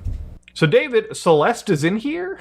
Hi, David Bark. So yeah, it seems like this girl existed in these Discord servers. So this connection started becoming more solidified when there were more images that came out. Now, this girl was actually connected to this guy. So you can see that David was apparently over here, and then you can see that this was Celeste. So this girl, mind you, is a minor at the time. Now, David, who has been dropped by some of his sponsors, like Hollister, for instance, who used to have him on his site prominently when they were doing this drop in collaboration, that got dropped and it was replaced with another model, okay? Because obviously a dead body in your trunk is probably going to freak anybody out. Now, David is still actually performing, and I think I can still just buy tickets to go see him at the Greek Theater. Literally this weekend. It's actually insane. And as we record this, the concerts appear to start getting canceled because obviously this situation has blown up. It's not just an elephant in the room, it's an elephant that the entire community can stare at from 100 miles away. And again, this goes back to the investigators. I think a lot of the pressure has been added once people who started looking through his VODs and former content have really come to see that maybe there was more of a connection to him and this now identified girl than we thought before. And some of those investigators are the most popular streamers, and I want to give flowers to XQC, for instance, who has actually done sort of his assessment, taken some of David's music releases in relation to, I guess, Celeste to an extent, and has combined these dates. So September 7th, 2000, and again, depending on whatever year, XQC's been kind of aligning dates, Da Vinci Code style in this situation. And if you look at some of these like music tracks, obviously people are looking at like even the lyrics. I'm scared. It feels like you don't care. Enlighten me, my dear. Why am I still here? In the back of my mind, you died. I didn't even cry. No, not a single tear. And I'm sick of waiting patiently for someone that won't even arrive. In the back of my mind, I killed you, and I didn't even regret it. Obviously, with all of these things going on, people are hyper-scrutinizing every single lyric that this man has posted. And they've even went as far as to going to some of his oldest tracks and almost building sort of a narrative just with the titling of some of these musical tracks too. This guy's been around for, I want to say 3 to 4 years. And, for very recently, up until now, his career started blowing up. Like, I think he did a track with, 21 Savage. He was involved in, Call of Duty. So, pretty big collaborations for somebody so early in his career. But obviously, this might just take a hit for him after people start looking. Now, remember, he's already appeared to have gotten photos with this girl. He's already appeared to have some connection with the Celeste person, who, again, was missing when she was, 13, mind you. And unfortunately, appears to have passed away at the age of 15. So, regardless of how you want to look at it, right, if this relationship is confirmed, the guy appears to at least be a child predator, right? At least if these ages line up, right? I'm not going to say this definitively because, again, these are all allegations and not statements of fact. Now, the internet being the internet also dug through VODs and found a clip of what appears to be Celeste and David sitting together streaming. So listen to this. Oh, yo, wait. Oh, look it. Answer that one. That's so mean if you don't answer Which that. one? What's good, David? Big fan, big spot me. Yo, thank you, Mitochondria. Appreciate you. I gotta stop with him if you even. We need to delete this. Maz, can we delete all VODs? And then as soon as the stream ends, delete the stream too? Yeah, I don't know what he's on about, deleting the streams, but one thing that just baffles me is obviously, they're streaming together, and I'm wondering even at the time were people kind of looking at and saying, why is this adult streaming with what is clearly a child? It's not even like, oh, this girl looks older for her age. No, it literally does look like a child in comparison to this guy. And it is just shocking that it's occurred. And of course, when you add the whole idea of like, hey, mods, can you just delete everything? It's just all of this added up together. These are a set of coincidences. And when you have way too many of them, there's a problem. But let's go even further. So some of the Redditors, like on hip hop heads, actually, at the time when this body was discovered and David's name was attached to the articles, because that's what the vehicle is registered under, started to come out and make posts like this. So American Strawberry comes in and goes, and again, this is just a screenshot. I have not verified it entirely. This guy is a weirdo. A close friend's little sister from the IE ran away last year, and this is who she was with. We think her sister was pimping her out. She was in 7th grade at the time LAPD swept this place in the hills, and I'm terrified that's who's in the car. Nobody has heard from her in months. I won't release names, as she's still a minor, but she was from Lake Elsinore. Now, for anybody that doesn't remember, Hernandez's missing poster says she was last seen in Lake Elsinore. So at the time, people were like, I hope it's not the case. And people were like, I strongly doubt this is true. He has a very public social media presence, and there's no one underage on his road crew. I have only heard good things about David from tour and venue staff. Don't post stuff like this with all the speculation going around. You're going to feed witch hunts like that. It isn't speculation, it literally happened. I don't really care if you've heard nice things about him. That has no impact on my personal negative experience. Now, again, at the time, you might be wondering, okay, well, where's the proof? And of course, down the road, when bodies start getting identified and, you start looking up these wanted posters, I'm not going to say everything's definitive, but things aren't looking that good for this guy. Okay, he's got to have a pretty rock solid defense. So on her body, apparently, was also tattoos, written on her finger or something. And even for him, people started looking closely at his tattoos. And he also appeared to have matching tattoos with this minor. So again, because this story has a lot of internet investigations to it, sometimes the evidence that comes up cannot be entirely verified. So for instance, messages with the victims over here where they talk about being in a relationship with this David fella, I can't 100% verify. But like again, if this is 100% true, remember the girl is a minor. This guy is well into the adult side of things, right? Like this guy is well past being a minor, which would make this whole relationship completely fucking wrong. Now, I feel really bad for this girl because ultimately, obviously, at the end of the day, she's lost her life. She's a baby. That's what she was. She was what, like 15? And one thing that kind of just burns me a little bit is like, I obviously I'm assuming that her parents and the family was really looking for her. But from what I understand, she did run away. She went away. She went missing, and she went with this guy apparently, allegedly. And obviously, she has now just been ceased to exist. She is found dead inside a Tesla in Hollywood. Now, people started looking at David's messages as well, too, and some things that I could verify, like this post, for instance, which you can still access if I reload it right here.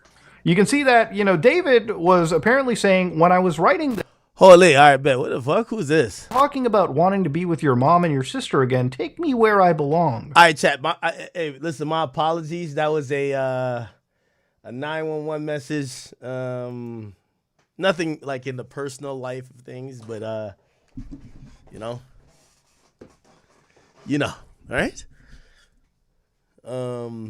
Anyway, what is this? But our circumstances won't allow us to be in our ideal situations. Not drunk. We got to push through it, bro. Of course, you've got the fingers crossed heart emoji. Now, this is May 10th, 2022, and it's difficult because I can't confirm who this post was made to. But it does sound just odd. Okay, again, this is somebody that probably blew up way too quickly, and now that he's got an entire career, David's been exceptionally quiet. Now, David has done the smart thing in the social media circuit. He has stayed completely fucking quiet. I think the last post that he made before any of the stuff came to light, a dead body was found inside a car registered to him, was the numbers 6 and 7. And of course, it's an elephant that I'm sure that he's not willing to talk about. I'm sure that David probably has lawyers granted to him through his music label, or just he's went out and got lawyers. Because talking anything about the situation, especially when a whole bunch of this information that we've looked at has come up, is just... Okay, and I'm sorry for that, chat. Again, it's one of the, I can't even explain. But music stuff. Nothing like, whatever. Anyway, we're kind of still on this a bit, and I know you guys sat here and watched like 20 minutes without me, so you're like, damn, Aggo, we just seen it all. Like, what the fuck are you gonna now provide? There's a dead child. Okay, she was rumored to be dating David, and she was found in his car. Okay, obviously he's suspect number one. Clearly, right? Like, who else would be the number one suspect for this particular thing? However, on there are going to be other suspects, right?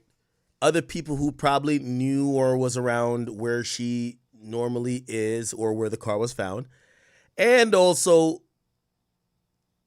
the house that was searched. So they did search a house today. They searched a house.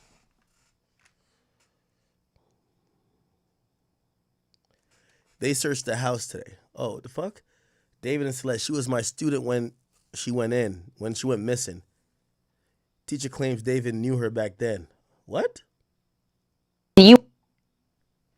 Oh, this is the video we played before. Remember Celeste went missing, blah, blah. The teacher claims she first disappeared after meeting the singer. What? So this was the That's video. her in my classroom in front of this poster right here. Okay, hold up. I got another one because I got a picture on TMZ of this other kid exchanging stuff with the rapper who we alleged did this stuff. Hold on a second, because he's also in my classroom. Wait, how long ago was this? We all just found out yesterday who it was, but she's been missing since I taught her. So when I taught her, she met this dude on social media. He was a rapper in LA. He came and got her. She ran away from home. She was gone for like a month. The cops found her in Hollywood, brought her back to our school. She came back to our school, kind of told people this story. She disappeared again in May of that year, May of 2024. That's when her friends told me what happened, that it was this rapper. And then I found out yesterday that she's now dead in that rapper's car, cut into pieces. You want to know how they met? I feel like I just said it. Social media. Wow. Okay. Here's why you should switch from Google. Just really detrimental. It's like you should not be opening your mouth. Now, it's also really wild about this, too, is that there's also another Celeste in this story as well provided. So according to this situation, according to streams that were pulled from IRL streams from other streamers, you can see that there is a Celeste Herrera, for instance, right, who also got brought into the story. So again, people have been kind of theory crafting about this. People have been kind of trying to identify what things can be here. But to me, all right, I'm just going to say it like it is. Is everybody innocent until proven guilty? Absolutely. I bit of time. Now mind them. Now there's also, because remember, eventually everything that I've researched throughout the whole night and looking at again the evidence that's coming out, be very cautious and again confirm everything, because even that post that I showed you earlier with his official X account where he talked about like, you know, this whole like girl, like, you know, sending you back to your mom and sister, this again was post deleted by a post author, so nobody really knows what this is. People are combing through his entire internet history, and obviously I can imagine, look, if you're truly guilty of something, there's probably stuff that you might panic delete. And the thing is, look, no matter what, panic deleting will never get you out of it. If this becomes a criminal matter, which it already is, the LAPD is looking at this as a homicide. And I have no doubt that David, even if he's cooperating, is obviously a suspect. And that's why I think, you know, before this weekend comes by, which is literally a couple days away, he might not actually be able to perform if the LAPD finds some real credible evidence. So again, you had verses like, "Oh Celeste, the girl with my name tattooed on her chest, smell her on my clothes like cigarettes. I hear her voice each time I take a breath. I'm obsessed. Oh Celeste." Yeah, again, if this is completely validated and true, this is, again, just another bit, it's another breadcrumb. All right. I feel like I missed so much of this. Chat, I wasn't doing some weird shit or sleeping. Okay? I was having, like, conversation. Important conversation. Rap conversation. Real quick. Everything is good. I know y'all would love to know what, but I can't. All right. Jesus. Okay. Well, going from one death to another, and I guess there's no great segue, but have y'all seen on social media all of the reactions and the responses to essentially people giving their opinion about the death of Charlie Kirk, right? There's been 2 black students I've seen that got expelled. One was this guy, and he was expelled from Texas State University after gruesomely reenacting the death of Charlie Kirk and mocking his supporters on campus. A statement was released. This is a follow-up message I sent earlier. The university has identified the student in the disturbing video from Monday's event. I will not tolerate the behavior that mocks, trivializes, or promotes violence on our campus. It is antithetical to our Texas State University values. The individual is no longer a student of Texas State. Federal law prevents his university from commenting further on an individual student conduct matters. Unfortunately, some people are suggesting the individual's actions represent the beliefs of Texas State students in general, or those of a specific student organization. These kind of insinuations are unfair to our student body, and they cause some of our students to feel unsafe. Just as the behavior in the video is reprehensible, it attempts to spread and blame onto innocent students are also acceptable. The action of one person does not reflect our entire student community or the individuals in it. Now, this was the video, and trigger warning for those who care. He's not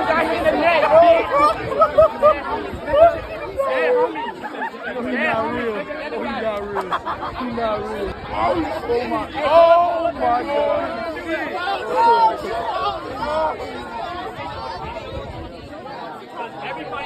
Wow. My name is Charlie.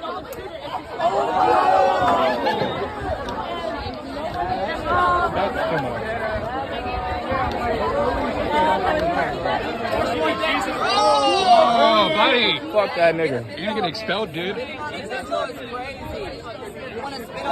Wow. Now, there was another person who got expelled, and did Trump comment on that? Oh. What's this? Here we go. Holding this hearing. Thank you for depoliticizing the FBI and getting it back to its original mission as well.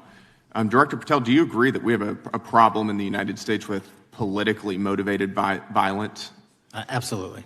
And I very much agree. I think we can all agree that political violence is wrong, it's evil, regardless of which side it comes from, and that we can all adamantly and vehemently reject it, or we certainly should. But one of the things that we've noticed recently is that affinity and tolerance for political violence is not equally distributed on both sides of the aisle.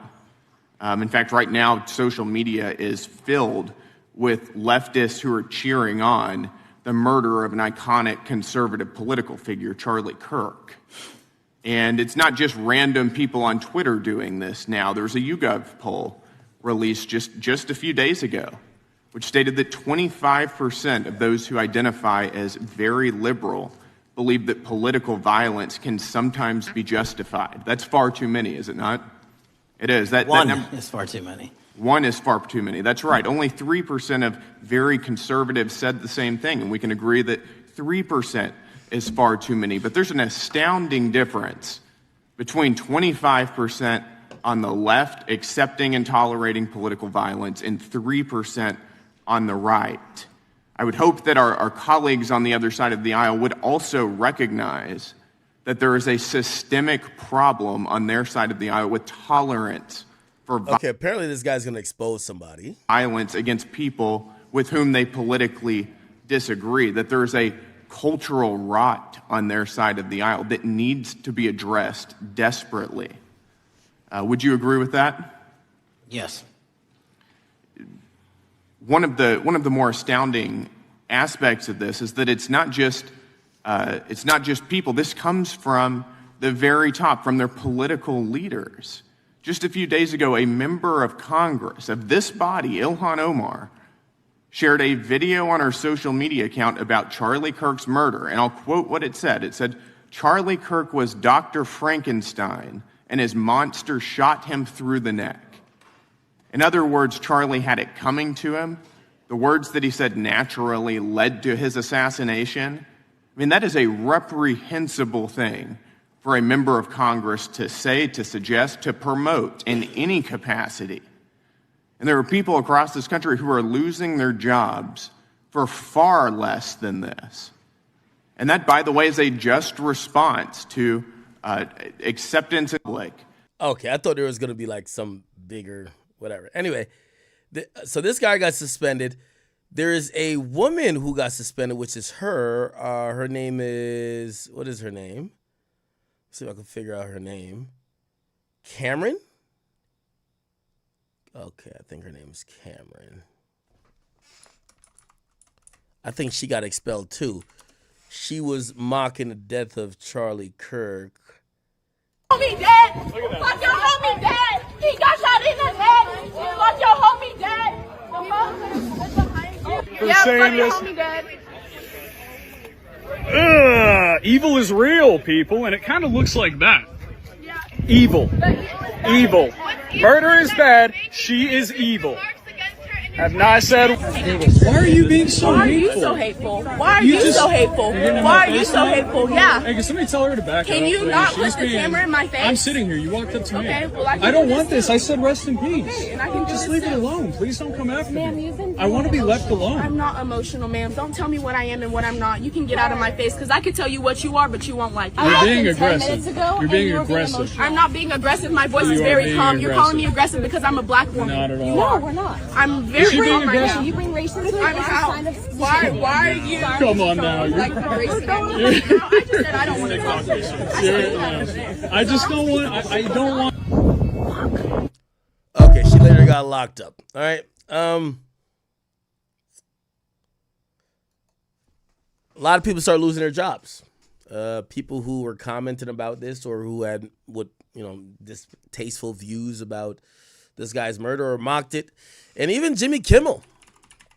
Jimmy Kimmel, who hosts a late night talk show, he was suspended indefinitely after, and let's see if we can find the clip. He said this. With the MAGA gang desperately trying to characterize this kid who murdered Charlie Kirk as anything other than one of them and doing everything they can to score political points from it. In between the finger pointing, there was grieving. On Friday, the White House flew the flags at half staff, which got some criticism. But on a human level, you can see how hard the president is taking this. My condolences on the loss of your friend Charlie Kirk. May I ask, sir, personally, how are you holding up over the last day and a half, sir? I think very good. And by the way, right there, you see all the trucks? They've just started construction of the new ballroom for the White House, which is something they've been trying to get, as you know, for about 150 years. And it's going to be a beauty. Yes. He's at the fourth stage of grief, construction. Demolition, construction. This is not how an adult grieves the murder of someone he called a friend. This is how a 4-year-old mourns a goldfish. I think he said some more shit, too. I'm not going to cap with you. New lows over the weekend with the MAGA gang desperately trying to characterize. Wait, was that it? I thought there was more.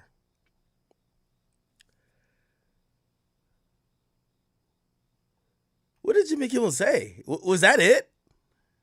Off the air in developing this afternoon. Back up and look at what Kimmel actually said on the program that has caused controversy. This is from Monday night in his Monday evening monologue. Kimmel suggested that the alleged killer of Charlie Kirk might have been a pro-Trump Republican. He said, quote, the MAGA gang desperately trying to characterize this kid who murdered Charlie Kirk as anything other than one of them and doing everything they can to score political points from it. He said in between the finger pointing, there was grieving. Kimmel was expressing what we've heard some other... Okay. Is that it? Some new lows over the weekend with the MAGA gang desperately trying to characterize human level. I thought there was more. There was grieving on Friday. Now, wow. Was this all, chat? We had some new lows over the weekend with the demolition mourns a goldfish, okay? Other than one of them level. Really? We're going to have to make some very tough choices about who gets an ICU bed.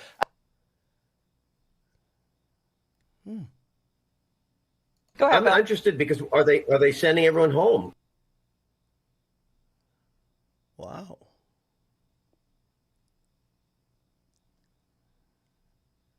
Get any more overcrowded, they're going to have to make some very tough choices about. Am I tripping?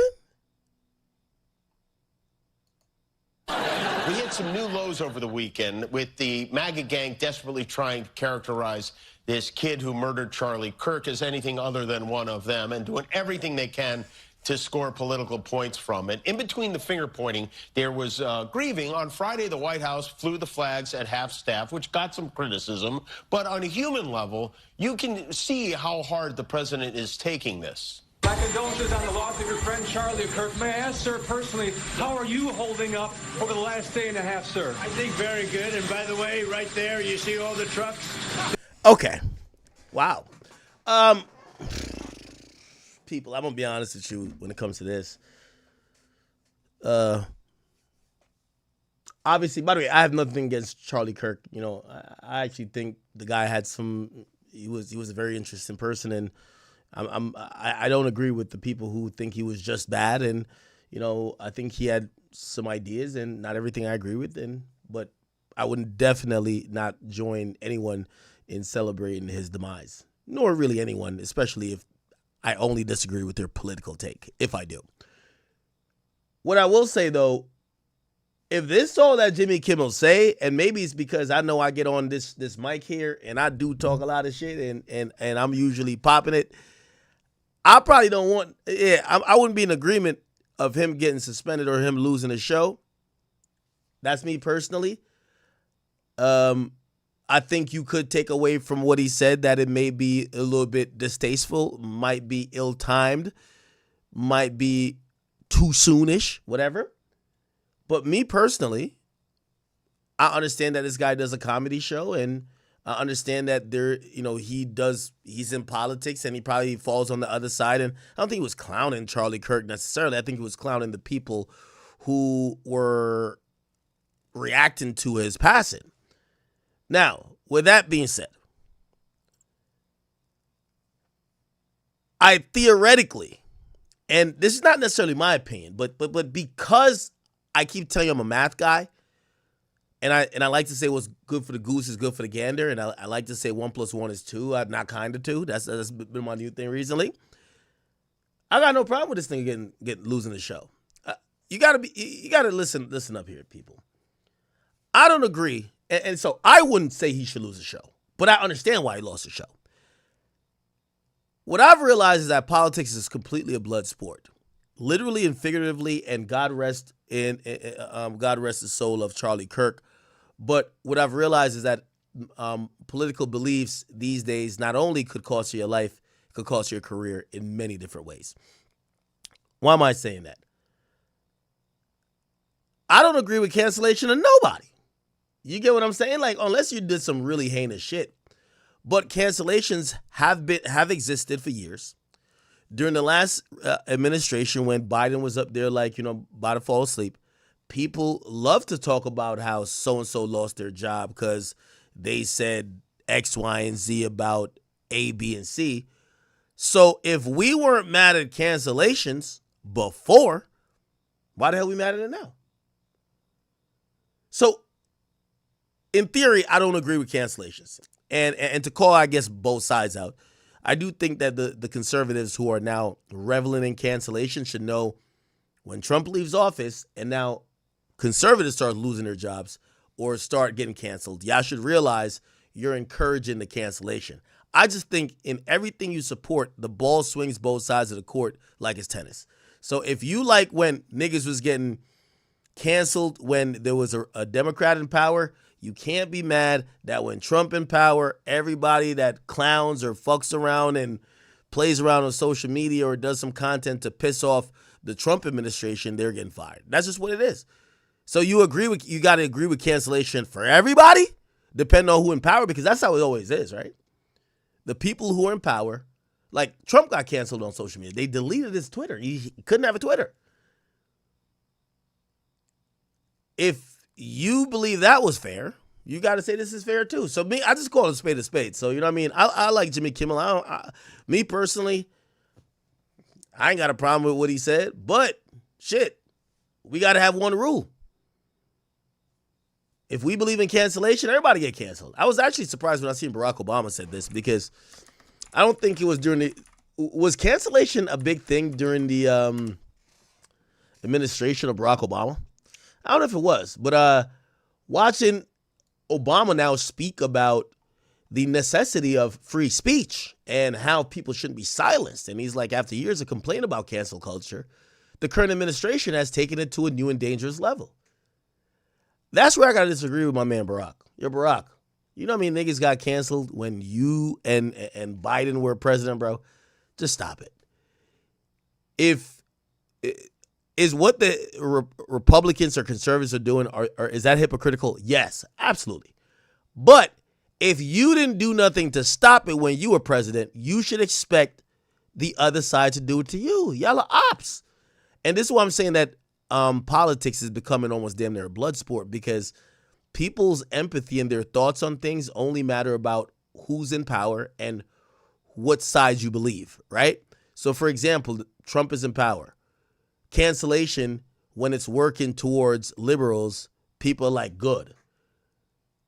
I get, like, people celebrating the death of Charlie Kirk, they're celebrating political assassinations as long as it's going towards conservative voices.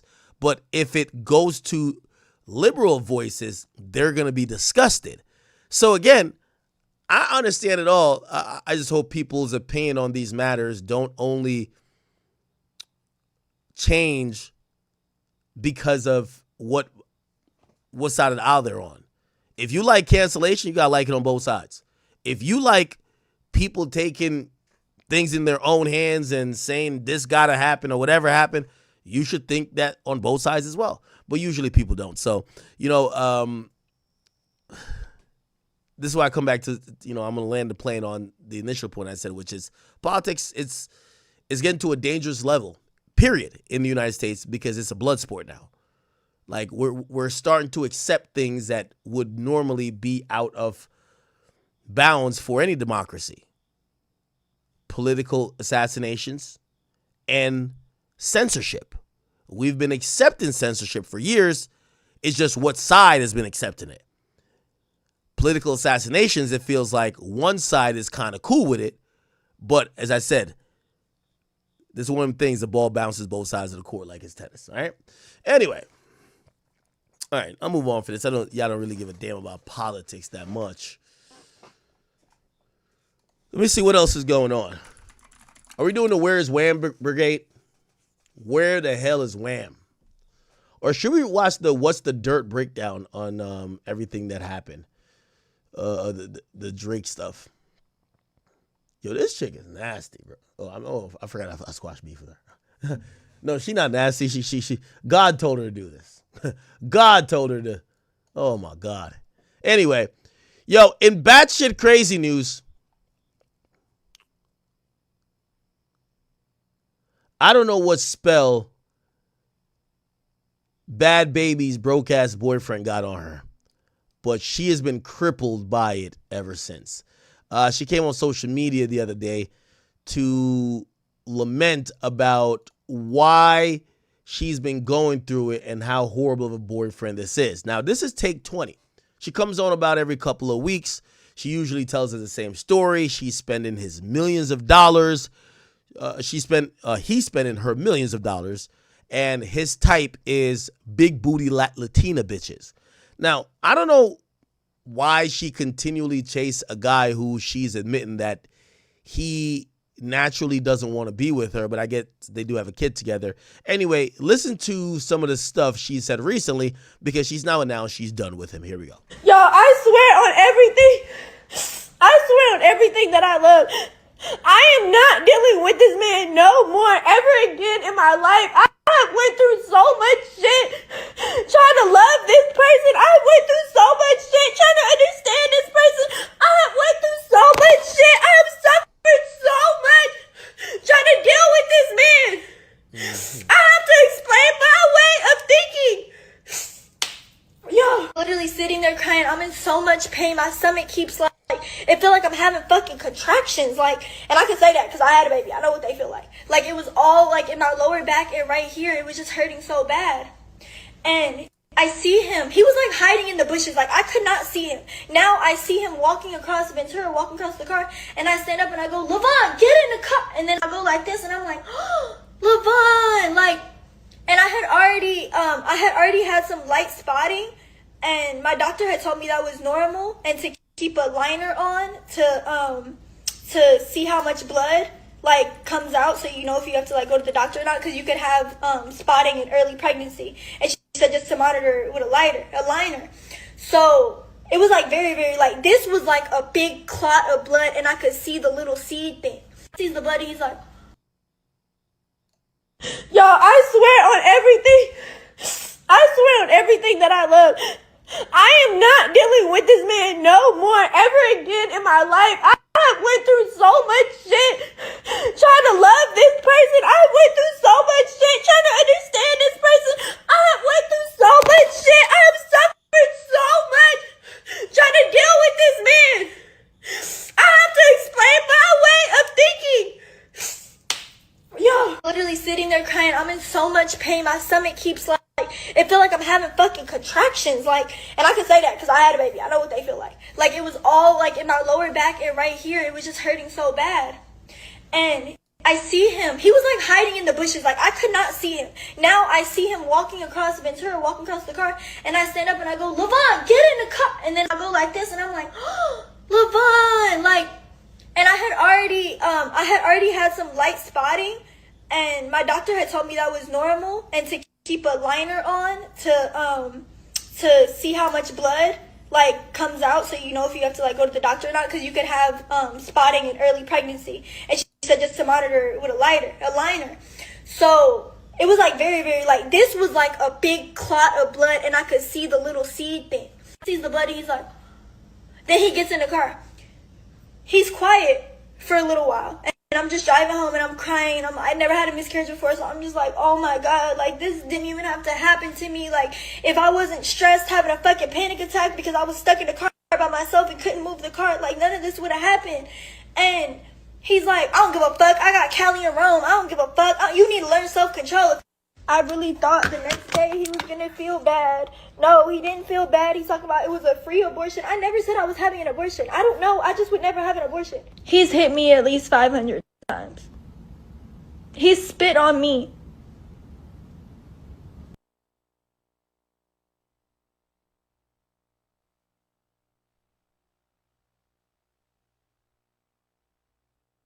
Well over that. LeVon is the first and only person to ever spit on me, spit in my face at all. The first time this man spit in my face, I was pregnant. And it was because I caught him DMing a girl in vanish mode. If you are sleeping with him or having any sexual activity with him, he has a very strong, or I don't know what the word is, a very complex variant of herpes. Sometimes once after the last, like one after another, and he will fuck you with it. Y'all, I swear on everything that I love. Yo, chat, what in the fuck did I just listen to? Chat, what in the fuck did I just listen to?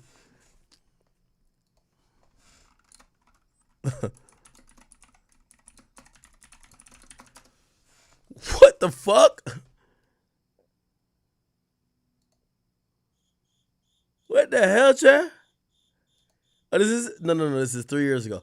Yeah, I forgot she does this like every little. Yo, chat, could you hear that cricket? I swear there's a cricket in here. I can hear it too much. It's like the cricket can hear me too. Unless it's outside the window. As soon nigga, shut up. Y'all hear that?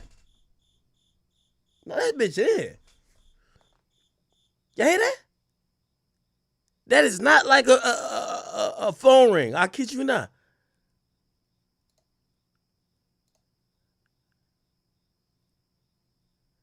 Let me see if I can find this shit. Where is that?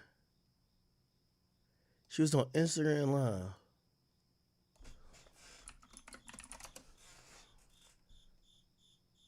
Yo, there's a cricket in here, chat. Do y'all hear it?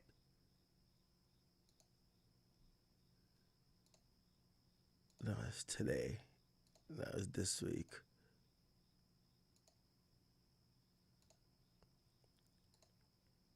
What the fuck? This is them like 3 days ago? Let me go on Live Bites, yo. That shit was crazy. Did she just expose her guy for having some shit? So that's like her like admitting like, yo, she's with it, right? What? I never heard that shit before. Hold on, let me play it again. Hold on. I swear on everything that I love, I am not dealing with this man no more ever again in my life. I went through so much shit trying to love this person. I went through so much shit trying to understand this person. I went through so much shit. I have suffered so much trying to deal with this man. I have to explain my way of thinking. Yo, literally sitting there crying. I'm in so much pain. My stomach keeps like, it feel like I'm having fucking contractions, like, and I can say that because I had a baby. I know what they feel like. Like, it was all like in my lower back and right here. It was just hurting so bad. And I see him. He was like hiding in the bushes. Like, I could not see him. Now I see him walking across Ventura, walking across the car, and I stand up and I go, LeVon, get in the car. And then I go like this, and I'm like, oh, LeVon, like, and I had already had some light spotting, and my doctor had told me that was normal, and to keep a liner on to see how much blood like comes out, so you know if you have to like go to the doctor or not, because you could have spotting in early pregnancy. And she said just to monitor with a liner. So it was like very, very like, this was like a big clot of blood, and I could see the little seed thing. He sees the blood, and he's like, then he gets in the car.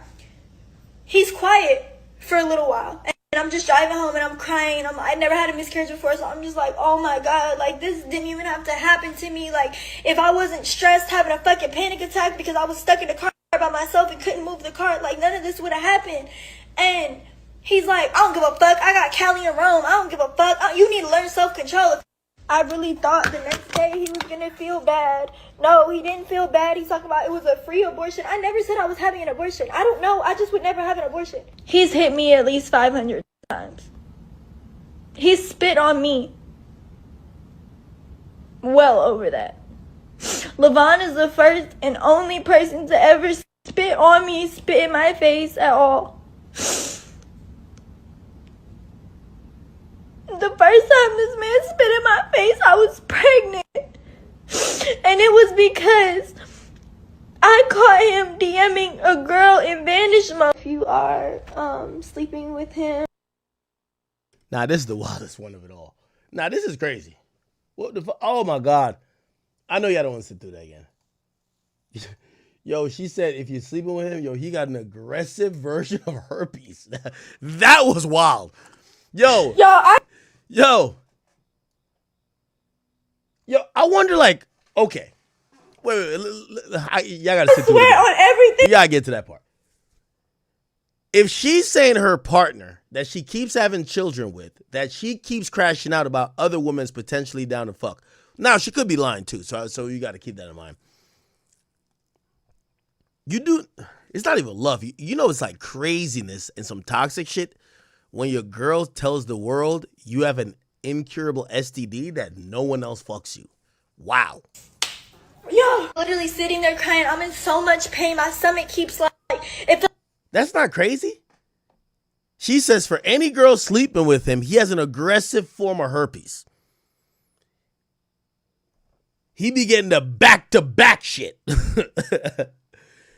That's crazy. Walking across the car, and I stand up and I go, LeVon, get in the car. And then I go like this, and I'm like, oh, LeVon, like, and I had already. You know what's so sad about this whole Bhad Bhabie thing is that it's clear, you know, we call this nigga a bum. But for her and her lack of self-esteem or whatever is going on with her, She clearly feels that no matter how rich he is, how much surgery she get done, how many kids she pop out for him, she feels in her soul that she can't keep this bum ass nigga. Like she just feels she can't keep him, right? And you know, she's lamented so many times, oh, his type of woman isn't me. It's big booty Latinas. But I got the money, so he's just using my cars and my money to fuck them. And, you know, I have some, you know, I'm a little bit sorry for her, you know, if that's how she really feels, because no matter how rich you are, if in your mind it says you're inadequate because your boyfriend keeps trying to cheat on you with big booty Latinas, I could see it. I could see why the shit would hurt, right? And my doctor had told me that was normal, and to keep a liner on to see how much blood like comes out, so you know if you have to like go to the doctor or not, because you could have spotting in early pregnancy. And she said just to monitor with a liner. So it was like very, very, like this was like a big clot of blood, and I could see the little seed thing. He sees the blood, and he's like, then he gets in the car. He's quiet for a little while. And I'm just driving home and I'm crying. I never had a miscarriage before, so I'm just like, oh my God, like this didn't even have to happen to me. Like if I wasn't stressed, having a fucking panic attack because I was stuck in the car by myself and couldn't move the car, like none of this would have happened. And he's like, I don't give a fuck. I got Cali and Rome. I don't give a fuck. You need to learn self-control. I really thought the next day he was going to feel bad. No, he didn't feel bad. He's talking about it was a free abortion. I never said I was having an abortion. I don't know. I just would never have an abortion. He's hit me at least 500 times. Yo, 500 is ridiculous.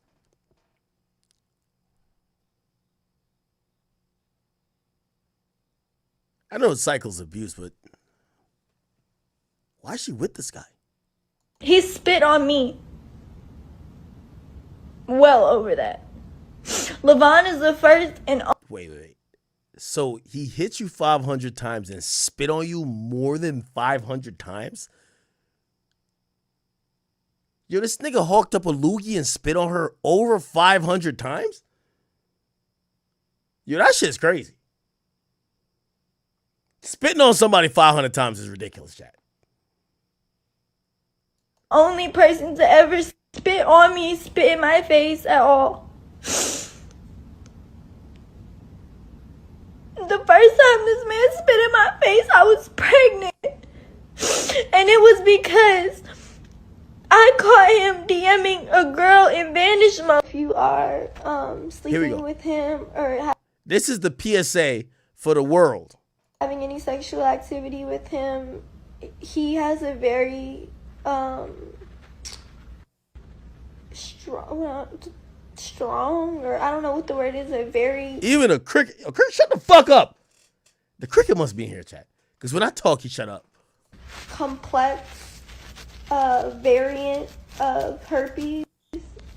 Sometimes once after the last, like one after another. And what in the fuck is she talking about? This is a different type of love. She's admitting that her lover has a complex variant of the herpes virus, which clearly it would lead to the assumption that maybe she's contracted it too, but she rather just kind of like put both of them out there that no one fucks with him, that she could have him for herself. Wow. And he will fuck you with it. Y'all, I swear on... Okay. All right.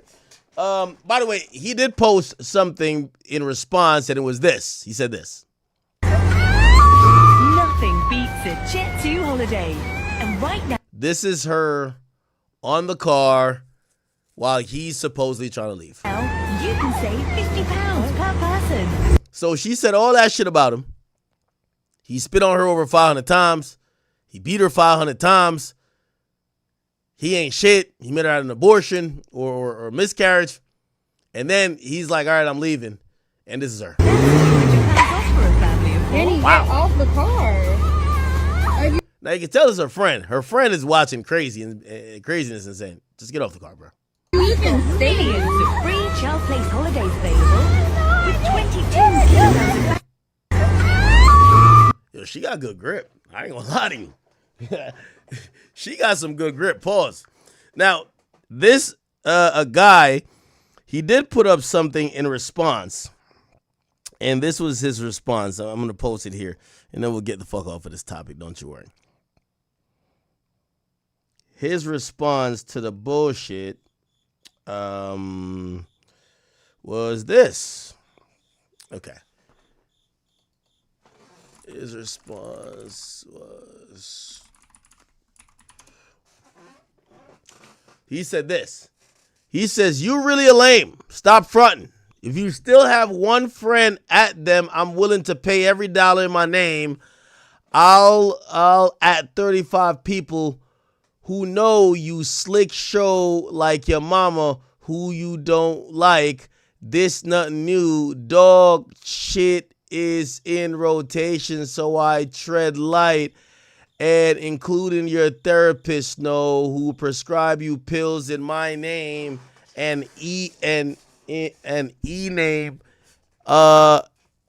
your name. That's 90 pills a month. Schizophrenic on both my kids to die. You only mad I ignore your calls. I talked to you a few hours ago, which I recorded. You begged me to come home to you. You only trying to prove a point that don't make sense. It sound good cause you white.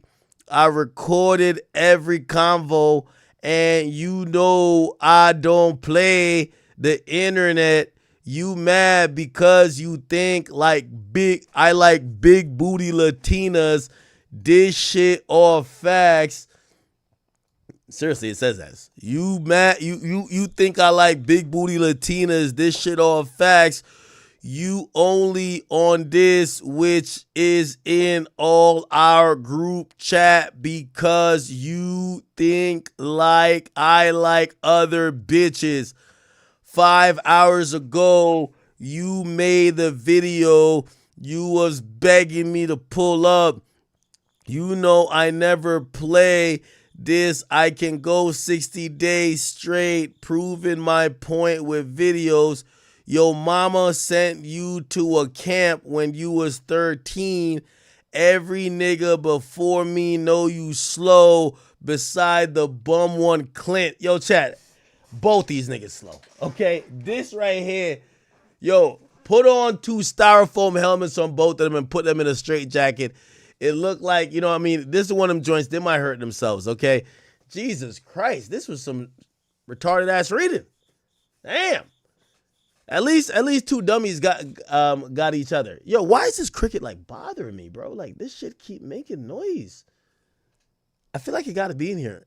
There's a window there, but like, I feel like I soundproof this place. So like, how could this shit be inside? All right. I know y'all hear that. It sounds loud as fuck to me. Okay. All right. Enough. We do have an update on David. Interscope is yanking all the music promos amid the homicide investigation. This is actually not normal. And by the way, chat, listen, Interscope, I rock with y'all, but just lay low. I'm giving y'all advice. Because y'all also signed Lil Durk, and y'all have upped the music promotion, okay? They'd be like, yo, wait, Durk, wait, how long you locked up for? When you coming home? Yo, we need another album. Yo, just grab whatever's in the studio, we're dropping it. So I'm wondering why, UMG and Interscope is yanking all the promo for this guy, but like with other rappers who, whatever, maybe it's because the girl's 13 though. But murder is murder, right? I would think. If you're going to drop or stop promoting someone because of a murder investigation, do it for everybody. Or am I like insensitive because I'm not understanding that, she's 13 and it should be handled differently? Am I tripping? So David music label Interscope is pumping the brakes on the singer's upcoming deluxe album and all the music promotion for him in the wake of the LAPD investigation into the teen found butchered in a Tesla registered to him. Sources with direct knowledge tells TMZ, UMG, the Interscope's parent company, Sony Music Publishing, and Wasserman, which is an agency, have all paused their music promotional activities related to the singer out of respect for the seriousness of the situation and ongoing investigation. His last post on Instagram promotes the deluxe version of his album Withered, which dropped in April. The deluxe is actually due out on Friday. Fans have pointed out that the post, shared on September 7th, is also the birth date of the 15-year-old girl, Celeste Rivas, who was found chopped up in the vehicle earlier this month. Police are currently deep in an investigation, and TMZ alerted that authorities have searched the Los Angeles homes of the romantic homicides singer or rapper, and this is them coming out with stuff from the home. Wow. That he was residing in Wednesday night, looking for traces of blood and other evidence. As reported, the Tesla has been parked near the house, and he's not publicly addressed the investigation. It's unclear if his tour will continue. Probably not. His show in Seattle was scheduled for Wednesday night. It was axed after cops determined the victim was Celeste. They've obtained photos and videos of both of them interacting in the past, and the mom told TMZ her daughter was dating someone named David. TMZ was told that Thursday that his Saturday concert was still on. We were unable to confirm his show was still scheduled in San Francisco would take place, though tickets are still on sale. Hey, wait. Oh, look it. Answer that one. That's so mean if you don't answer Which one? What's good, David? Big fan, big spot. Oh, thank you, Mitochondria. I gotta stop with him if you even. We need to delete this. Maz, can we delete all VODs? And then as soon as the stream ends, delete the stream too? Okay. So this nigga was doing a lot. Rampage Jackson's son has now been arrested for a wrestling attack that supposedly went too far. If you don't know, this has been a big thing in the streaming world. Rampage Jackson, the son of the UFC legend Rampage Jackson, was actually arrested today for brutally beating down a wrestler at an event late last month. According to TMZ Sports, they learned that the 25-year-old was taken into custody early this morning and was booked on a felony charge. And it shows that he's still behind bars, but he's being held on $50,000 bond. The arrest stems from an ugly incident that happened at a pro wrestling event, which is ironic. He got arrested for doing violence in wrestling, which I guess I believe most people at this point know that most wrestling moves and what usually happens are scripted, not necessarily fake. But they're saying this guy just went wild and just assaulted someone and actually put this guy in the hospital. So that's what he's actually getting arrested for on a felony. And they're saying that, he had slammed the guy, then pummeled him with nearly 24 punches as the guy was unconscious. Mercifully, after 10 to 11 seconds of the repeated blows, other wrestlers stepped in and pulled him off. The wrestler, who had gotten into a spat with Rogers before the event, spent several days in a hospital with numerous injuries, including a fractural maxilla bone. What bone is that? And, Rampage Jackson spoke about it, and he told Ariel Helwani that he thinks that his son should do some time, but community services time for, or maybe he was talking about fuck all that. Roger, I think that he should do a little time, do a little community service, and go to anger management class, see some therapy. But that goes like some people said it was attempted murder and things like that. That's not a little time. It wasn't attempted murder. Yo, that's crazy. Imagine recommending time for your son. I thought he would be more defending his son, say this was a mistake, but he's actually recommending time for his son. His son got to be cooked. Because he wasn't trying to kill that guy. How do you know? Because that's my son. I know my son. Roger wasn't trying to kill nobody. He wasn't trying to kill that. He wasn't trying to kill that guy. Roger probably didn't even know how bad he hurt that guy. He wasn't trying to kill that guy. The problem is everything got blown out of proportion, and people thought that Roger snuck into the fucking ring and did that. That's what the problem is. Like, at this point, Roger was in the act as a pro wrestler, but he ain't no fucking pro wrestler. The promoters had no reason putting my son in that fucking ring. Yeah, so this is like a complex situation. I'm not going to play the video of the brutal beating because he was attacking this guy while he was unconscious. Apparently, him and a guy had an altercation earlier that day. Later that day, he was put in the ring, but all while this was going on, he's a competitor in physical sports, just like his father. And essentially, he had a concussion. He was treating a concussion, and he should have never been actually asked to be in a ring or be in competition at all. So this happened while he had a concussion. This guy got into it with him, an altercation, and when he got in the ring versus the same guy, he went wild on the guy, beating him unconscious, and that's the problem. The police see it as a crime. I think he has some plausible deniability, while the act of him hitting this guy is caught on camera and is indisputable as assault. I would go to argue that any sensible attorney or a good attorney would say, we can't just look at it in a vacuum. Is it assault or not? Because if there's violence committed within a ring with either boxers or wrestlers, that's not considered assault. It should be looked at like that. And the reality of that is that he wasn't trying to hurt anyone, and he should have never been put in the ring in the first place. So I think that's what they're going to go with. I don't know if people are going to buy it, but the gruesome picture of this guy now in the hospital and also him getting beat up is definitely a thing. Okay. Find some more shit to talk about. Yo, Devin Haney. Not going to lie to you, man. This might be the new wave. Yo, ever since Devin Haney seen that video of his girl crying a thug, bro, he been up like, he been going crazy on her, bro. You should try to.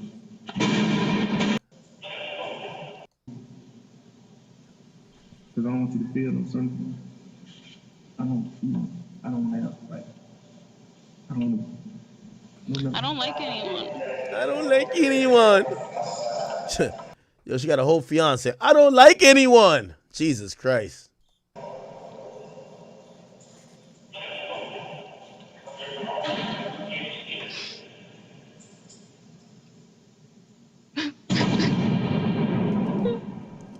There you go.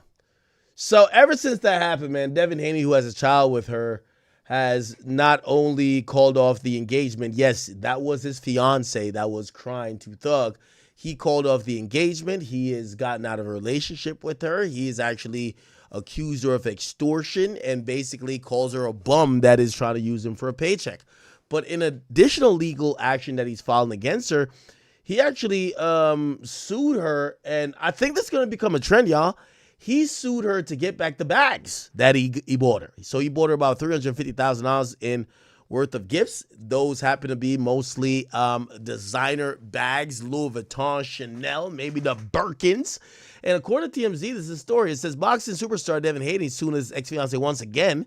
This time he's claiming that she wrongly kept the $350,000 worth of gifts he gave her. Now, usually when it comes to gifts, once you give someone as a gift, that's it. They own it. However, there is a thing where under the guise of giving gifts because you are engaged or you plan to be married, these things are returnable. Notably, I think many courts have actually held up on the idea of, if I give you a ring, which is a engagement ring, it's basically a promise ring for marriage. If we don't get married, some states will actually require the woman to return the ring if the person wants it back. And it looks like Devin Haney's taking an extension of this rule to say, fuck getting the ring back. When I got engaged to her, I bought her a bunch of bags. I bought her designer. I bought her Louis, Gucci, Chanel. I bought her shit she can't pronounce. Give me my damn money back. So he wants his gifts back, and clearly, she probably isn't trying to give it back. By the way, I heard she had posted on her social media something with the tongue out saying, you're not getting it, to something of the sort. So, she's obviously realizing that this guy feels a way. And of course, I'd be salty too. I was going to get married to you. Now my whole situation's fucked up and I got a kid with you. So either I got to eat the fact that you did whatever, or if I'm truly trying to get over you, I got to eat the fact that I spent so much money on you trying to make you this particular woman for me, and come to find out you're not that. So do I think he's going to get his bags back? No. But what I've realized is Devin Haney's a petty little motherfucker. He's going to make sure this woman goes through hell and high water. She's never going to have the liberty to just easily finesse money out of him. She's going to make sure that anything he gains, he's going to have, he's going to make sure any money she gains, she's going to have to sell that box for it or go fuck another nigga. But you could tell he feels a way that he feels conned because the woman he thought she was, she clearly wasn't, and he wanted his shit back. Give me the ring. Give me the gifts. I want custody. I don't want to talk to you, and I don't want to give you $15,000 a month that you could go do to Daphne Joy and go fuck like some random celebrity. So how do I feel about that? Me personally, I agree with it. Do I think this is going to end up in court, or not in court, but it's going to end up in his favor? No, absolutely not. I don't think it's going to end up in his favor. I believe that she has a lot of reasoning that she could say to a judge, and a judge will say, be like, hey, well, when he gave me this gift, he never told me he came with caveats. He gave me this gift a long time ago. It's mine now, right?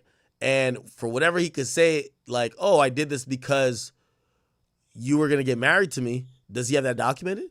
Does he have actual proof that, hey, all these gifts is because you're going to be my wife, and if you're not my wife, I need a refund? No. So once again, I think it's wishful thinking on his behalf, but I don't think he gets nothing. I think she gets to keep whatever she keeps, but this will at least tell her to, you know, shape up a little bit, because whatever she thought she was going to get in money and all these like lucrative things, she's not going to be able to, because this guy is pretty petty. You get me? Okay. Yo, chat, when I get off stream, I got to find this. I feel like it's right there. I've never been distracted so much. Shit.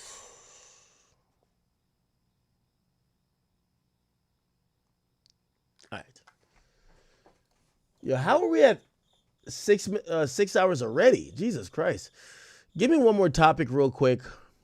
Dave Blunt didn't want to call in to expose Kanye. We're gonna get to that tomorrow, I guess. We'll get to that tomorrow. Oh, we got to do this. So, did y'all see this? So Adrian Broner, he popped up to the Cameron and May show, It Is What It Is, and he was abruptly asked to leave after he couldn't focus on the job of giving commentary about random issues or topics having to do in the world of sports and entertainment. He felt like it was his job to shoot his shot at someone who was a host on the show. Not Cam, not Mace. It's the other girl. It's the girl named, I believe her name is Treasure Wilson. Now, again, Treasure Wilson, Instagram. This is her right here, okay? By the way, you know, she was standing up for Lauren LaRosa and got at me before, you know, we ironed that out real quick. Apparently, she got a boyfriend, Treasure Wilson boyfriend. I don't know if this is true, but people have been telling me that her boyfriend is, who is her boyfriend? I said, who is she dating? Who is she dating? Let me see. I get spinning in this mini. Come on. How are we late? You didn't say a time. 2:30. I told them 2:30. Okay. And niggas mad. Okay. Wait, is this the AMP dude?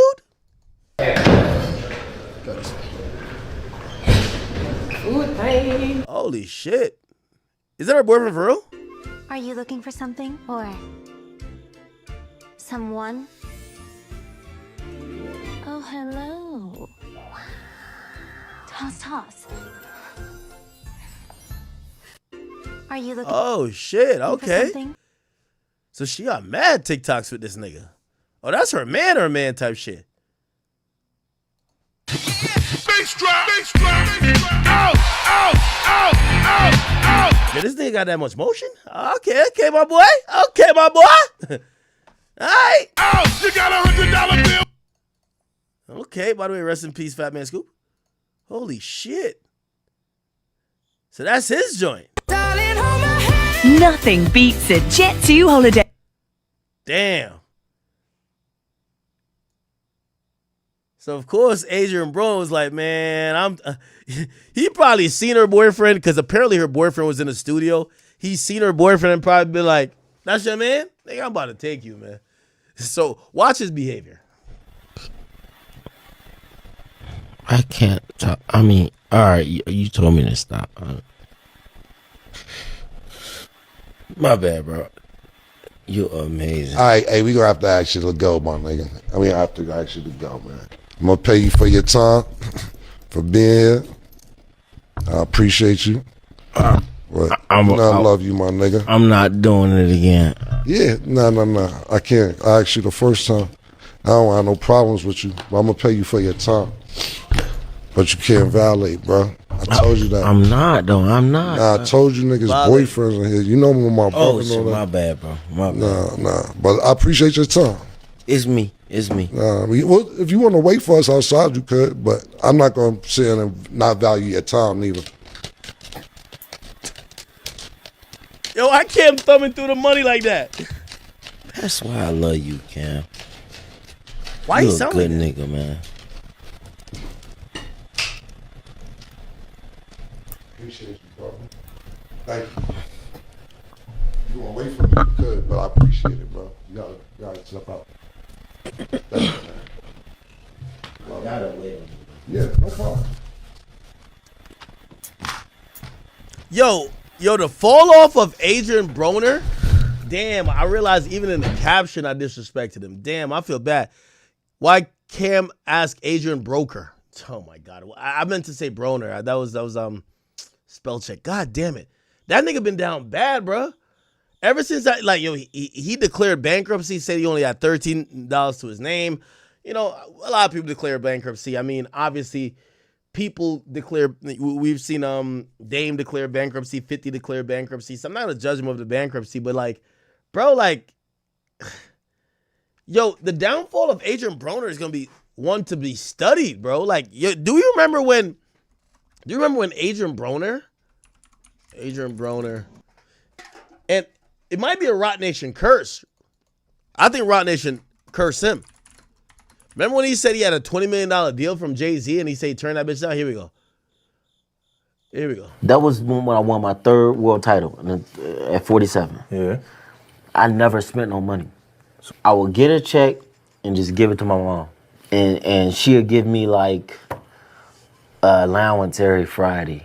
One day, I swear to God on everything I love, one day I looked at my bank account. So I went to the bank and I see all this money, bro. I gave my mama some money. Right. Me and all my niggas, we went to Miami. That was the first time I went to Miami. I spent $1 million in 2 weeks. What? We going to at least 3 clubs a night.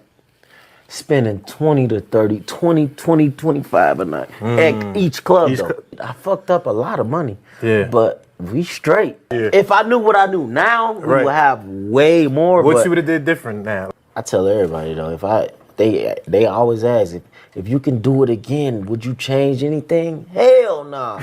That was shit. You said hell nah. He said hell nah. What the hell?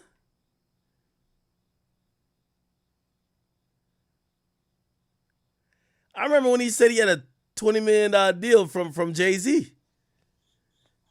20 million. It said Jay-Z offered him 20 million and Loki was tight. Let's see if we can find it.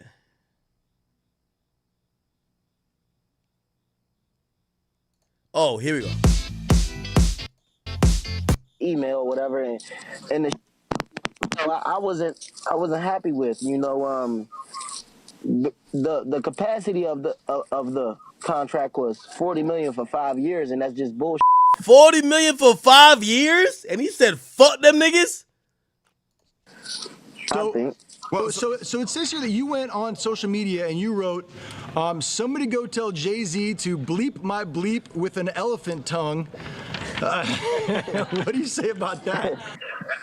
I mean, it is what it is, man, because at the end of the day, man, I felt disrespected. If you gonna come to me and tell me that I'm gonna fight 2 times a year getting $8 million a year for 5 years straight. You got me up. I'm not old.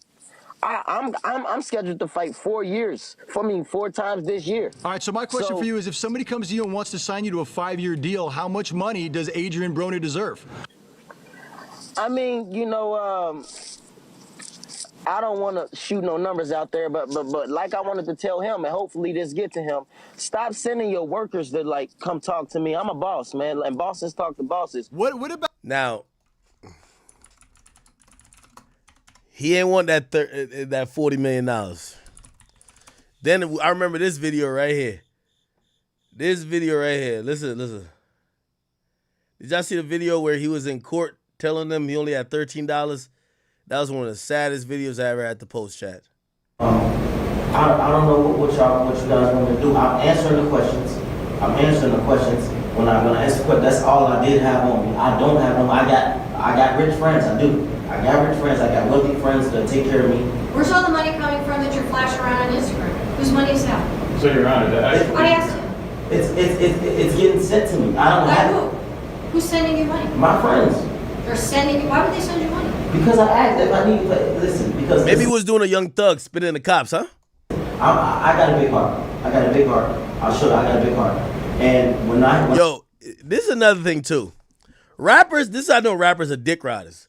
When this nigga was popping, every rapper used to be in the sections with him. When he fell off, not one rapper ever fuck with him again. I did have money, and if everybody asked me for money, I gave it to them. And now that they see me that I need help, if I ask, So tell us who's sending you money. my friends. I can ask Devontae Davis, Al Heyman. I can ask Steven Espinosa. I ask anybody. How are they sending you the money? These are the kinds of things Mr. Chandler's going to need to know. They sending it through the bank, and it's coming to my account, and I'm Being spending directly it. deposited into your account. Yes. But yet none of that information was provided to Mr. Chandler, was it? I don't know how to do this, but I can show you. I thought you didn't have any financial statements. Who said what? That's what it says in here. I don't have no money. I get sent money and I spend it. I gotta spend it on bills. Oh, I see. Okay.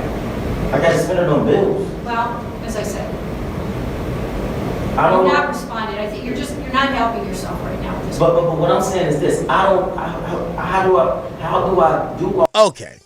Now, there's so much stuff that's happened with Adrian Broner, man. I rock with him, but I ain't gonna lie, man. None of this stuff looks good. This is another part of him, like, shooting his shot, which, like, the word on town is that drugs ruined his career.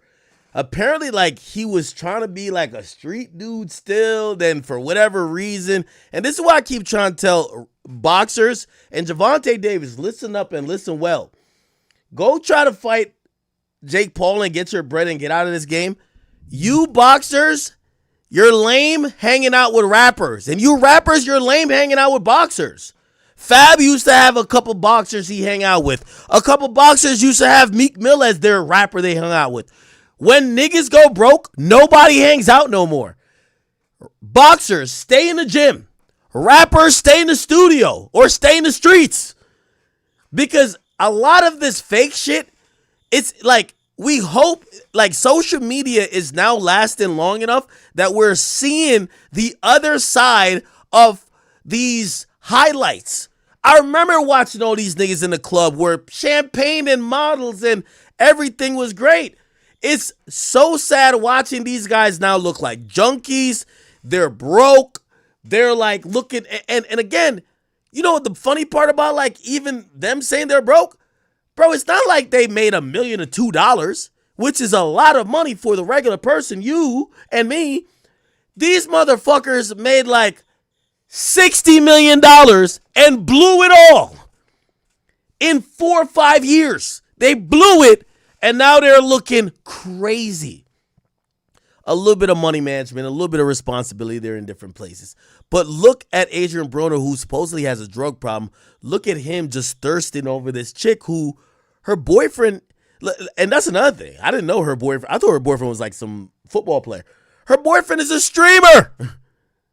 You look so good in person. Thank you. For I real. appreciate that. Hey, what you waste that?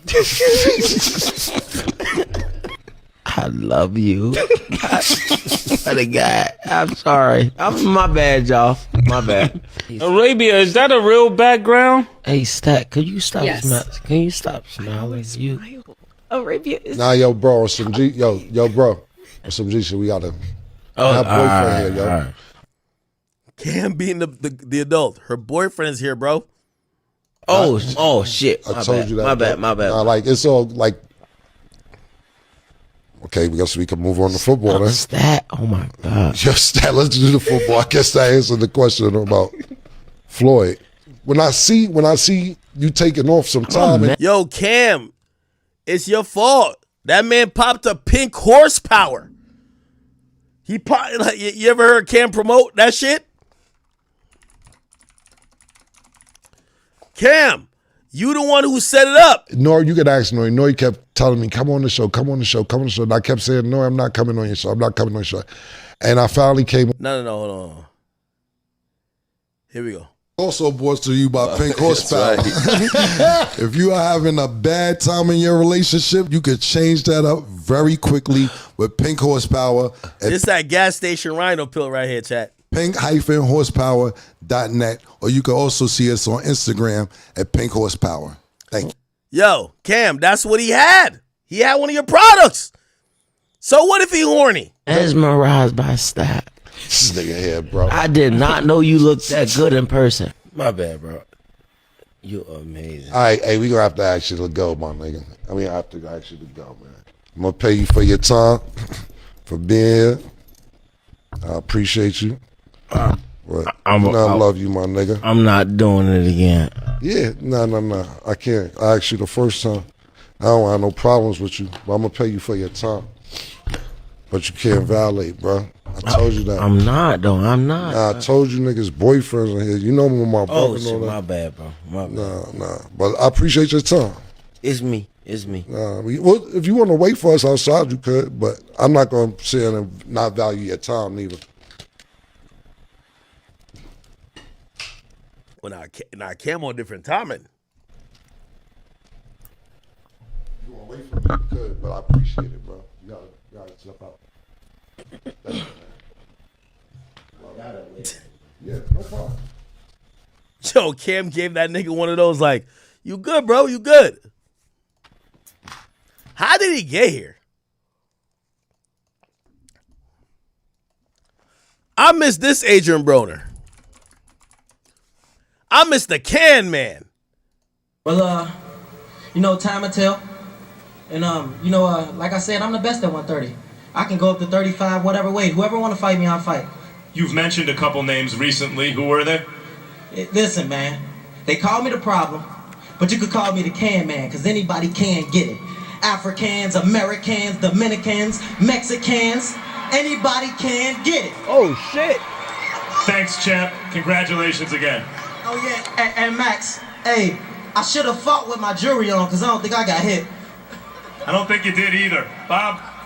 God damn. Hey, man, fuck all that. Man, let me see the mic.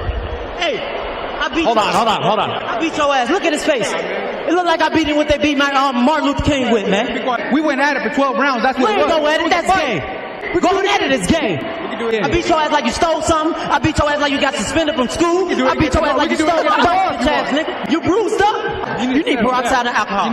Your face on 6'9" right now. You a blood. Y'all know I beat him, man. No homo, man. I won that fight. Point blank, period. So even you think I beat him. Hold on. I was connecting with rights too. Was you watching? You got cataract? Your eyes fucked up? Yeah. You see? No, they're not. You're a different fighter with that different suit on. Did things change when you changed that? Yo, I always thought if he had discipline, he could be bigger than Floyd. I'm going to tell you why. Obviously, he would have to get the skill like Floyd, but he was a way better entertainer on the mic than Floyd. You know, Floyd on the mic was never that entertaining. This nigga was a comedian. That old ass suit? Would you like to fight Vargas again based on this draw? Hell yeah, but let's go to my town. I want to fight him where I'm from. There's hella Mexicans and shit in here. Everybody keep booing me and shit. They want rice and chicken. I want some motherfuckers that want some conies around me. Hey man, fuck all that. Man, let me see the mic.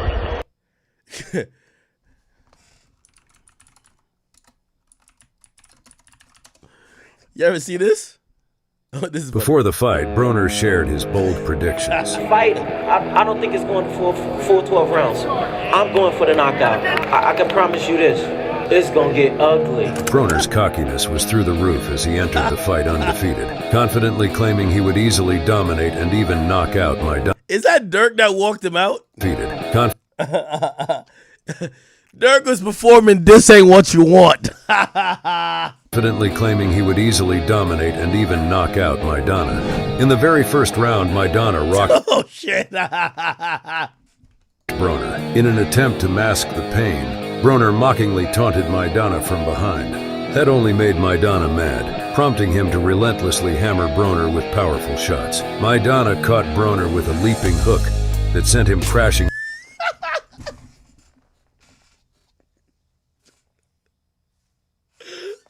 No, stop it, bro. No. No, stop it, bro. The hands through the rose. Yo, chat, you ever realize everybody with the... Yo, chat, you ever realize everybody with the abbreviations AB got some type of head trauma? Antonio Brown, Adrian Broner. Like, yo, look at this nigga, bro. To the canvas, leaving his legs wobbling as he struggled to regain Nah, that was crazy. his balance. Broner attempted to with a leaping hook that sent him crashing to the canvas. That nigga was sexy walking, bro. Leaving his legs wobbling as he struggled to regain his balance. Broner attempted to overreact to the situation, but the referee didn't fall for his antics and let the fight continue. Maidana mockingly returning Broner's gesture and then dropping him once again with a devastating left hook, ultimately taking Broner's championship belt and delivering him the first defeat of his professional. Nah, this is a meme right here. Oh, shit. You ever seen this one? He got his ass cooked. He got cooked. Adrian, you didn't go down like that, huh? He got cooked. Tables or what? Oh, yeah. I ain't gonna lie, I'm getting cooked. Same thing. Damn. This nigga was entertaining, though, man. Hey, yo, you ever seen the Adrian Broner dance? Yo, this nigga was comedy, man. Look.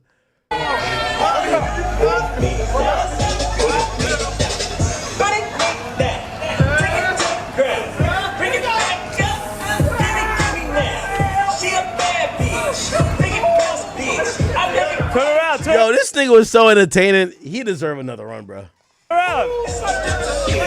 Yeah.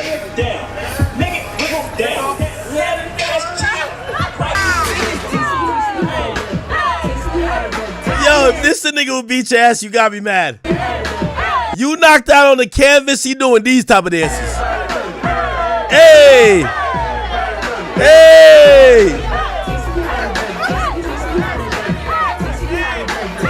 Now, I ain't gonna lie to you, and I'm glad I'm not a boxer, because you know where his downfall came from?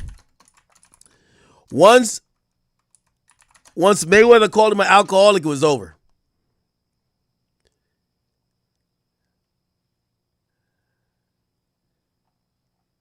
Mayweather called that nigga an alcoholic. While all this going on. So it's mind tricks? Mind games with you? Nah. I'm really. Nah, where's the shit where Mayweather calls him an alcoholic? All right, whatever. Hey, man, this shit crazy. I ain't gonna lie. I did not know I was gonna be on the show. But y'all good. Y'all got me. Y'all good. Y'all got me. No, we got something for you out there. We got some chats. You know, I keep saying with me. You know, your services would not pause beer for free. Absolutely, bro. Okay, we know your time is money, man. Okay. But I know we usually start with football, but I want to start with the fight on Saturday. Do you mind starting with that murder? Stat? We went over it yesterday, but being that we have a... Yo, Stephen A, man. You might be number 3, man. It's Cam Mason, you, bro. Shay number 4, just because he fuck with that girl. champion in the building, especially a Cincinnati champion, one of my Ohio brothers. Y'all know what's crazy though? Y'all know why I fuck with Terrence though? Damn, this shit gonna make me tear up. He went to my coach's funeral, bro. I don't go to funerals. He went to my coach's funeral. So I'm forever embedded with him. He a good nigga. That's what's up. What do you think about his performance on Saturday night? Did you see the fight going that way? Because it looked pretty one-sided from beginning to end. I mean, Canelo got some rounds in, but did you think the fight was going to go the way that it did? Of course, he got all the attributes that Floyd got. He got everything. He's a special nigga, bro. He a good nigga, bro. No, that's what's up. Is he drunk? The illest nigga in Nebraska. Literally. Literally. So what do you think about this, as one of your homeboys, matter of fact, Tank fighting Jake Paul next month? I think he gonna clip him.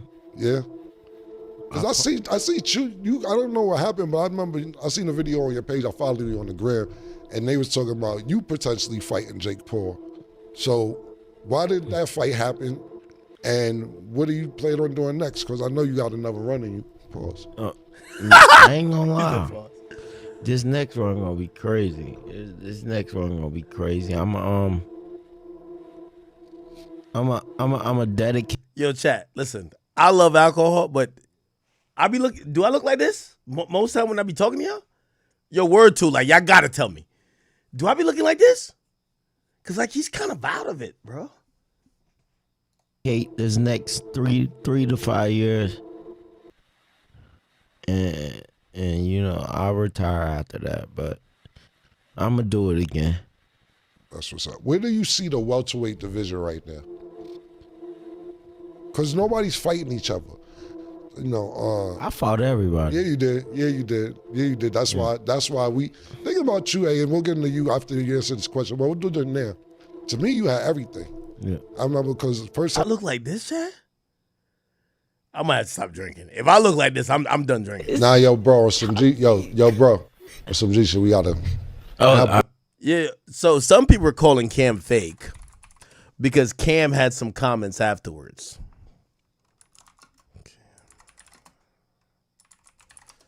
So after Adrian Broner left, he had made some comments. Good in person. Thank you.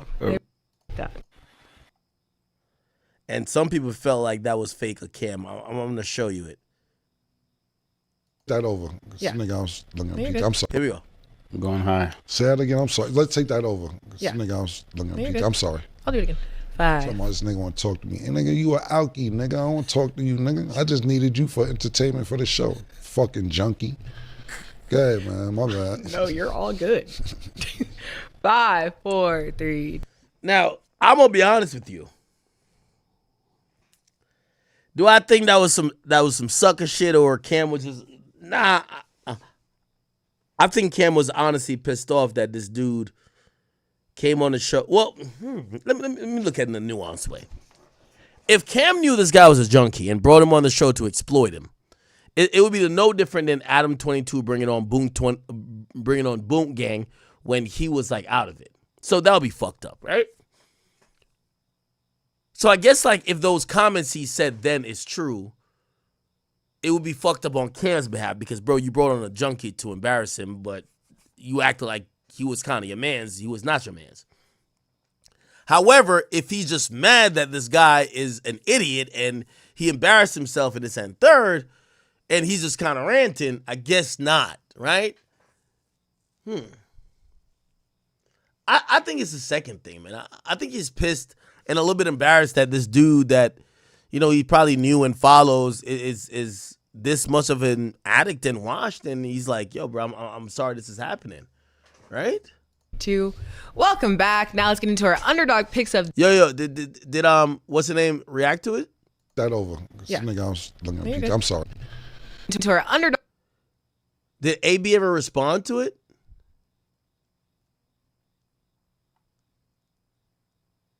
I'll do it again.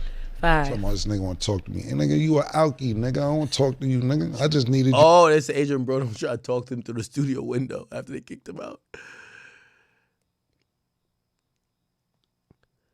Okay, now here's a question. Do you think that, obviously, I think this plays good on social media because it shows Cam defending a woman. But then you could also look at it like, this guy's clearly intoxicated. He's at your studio early in the day. It's a bad interview. I get it. You did pay him. You paid him cash because he had the purse and he brought it over and he gave him the money. But are we with, he counted out the money and then... Nah, but he grabbed the purse with the money and he counted up some cash and gave. Should we look at this and say, yo, Cam, like, bro, why would you, if you care about him at all, why would you put this guy on camera? If this was Adam 22 putting on Boonk or some other drug addict and shit, sometimes I look at these guys when they put on, what do you call it again? Orlando Brown. And I'm like, bro, ugh. Sometimes it feels like, no, chat, like, I'm really asking the question. If I really look like this, y'all got to let me know, bro. This is some shit where you're like, all right, I think I'm good. I think I'm good off of this shit. I know I get lit and I get wild off that Henny and I get wild off that liquor. But if I'm ever looking like this, when other people are perfectly sane and they're talking above my head and I'm like looking slow and I'm looking stupid, bro, you got to tell me like, yo, act. You're not academics no more. Like, you're like some other slow version that looks retarded, my nigga. Like, shape up. What the fuck?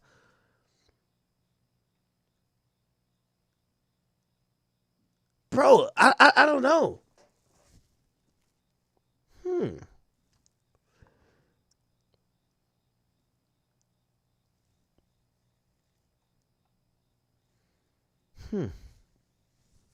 Wow. Okay.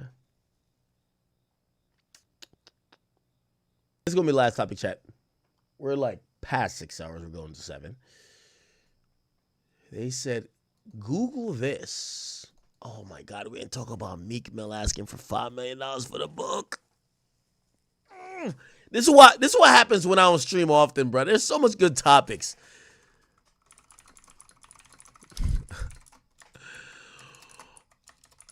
Yo, Meek Mill been asking for $2 million for a book. Hold on.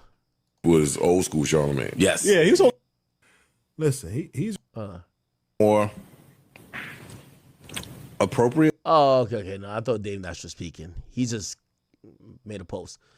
Shaking my head. You guys really think journalism is to discredit your guests, call them a liar, devalue your business in front of millions of people? That's what you think journalism is? And do you think that's legal? You took the bait. Anytime you would like to have a conversation face to face, I'm down, Joe Budden. Yo, Dame, I love you so much, but please don't get Adrian Bronered. Adrian Broner and Dame Dash. Dame, I'm giving you so much credit because I do think you're smart. And I think a lot of these niggas, including Joe, not saying he listened to you, but what he's doing now is exactly what you said on The Breakfast Club. Independent ownership, being a boss, whatever. You're not in the place where people want to big you up for it, though. They want to clown you. And you're showing up on these platforms and you're looking immature. And for Adrian Broner, you're looking intoxicated. Dame Dash,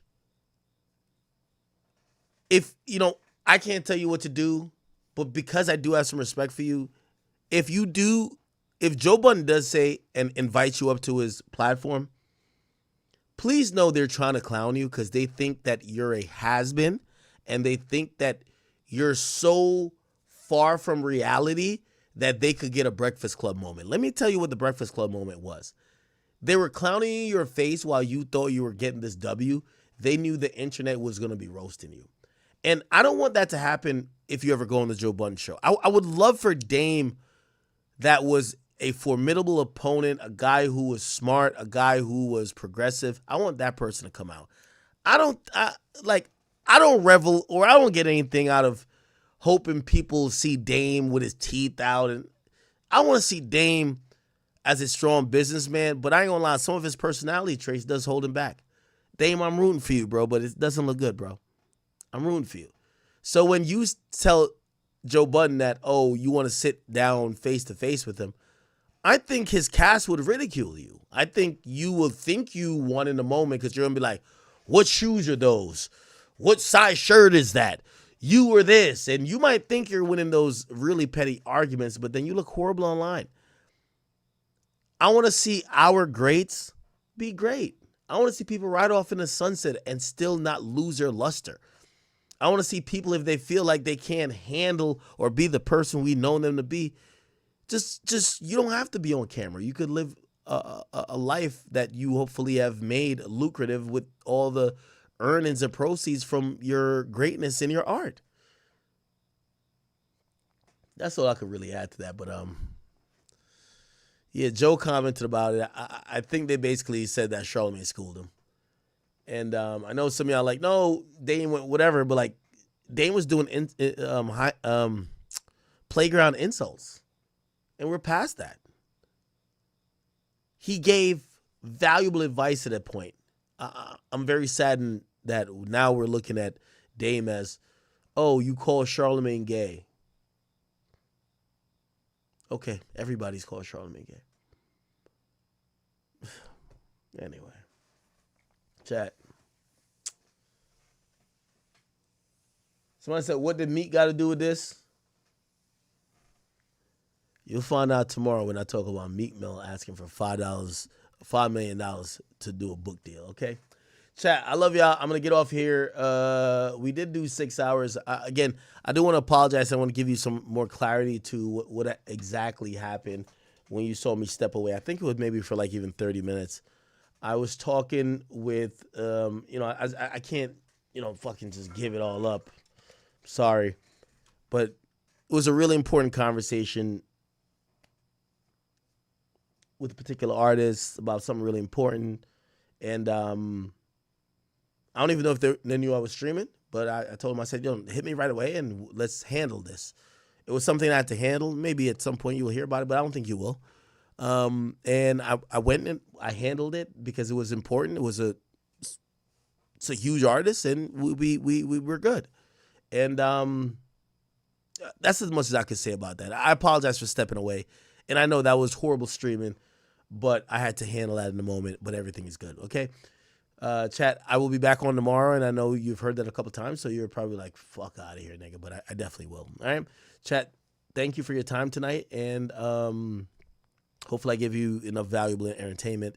And if I didn't give you any clarification or add anything to any topic that you were interested in, we'll spin it back tomorrow, all right? Chat, I love you. I'll see you tomorrow. Peace.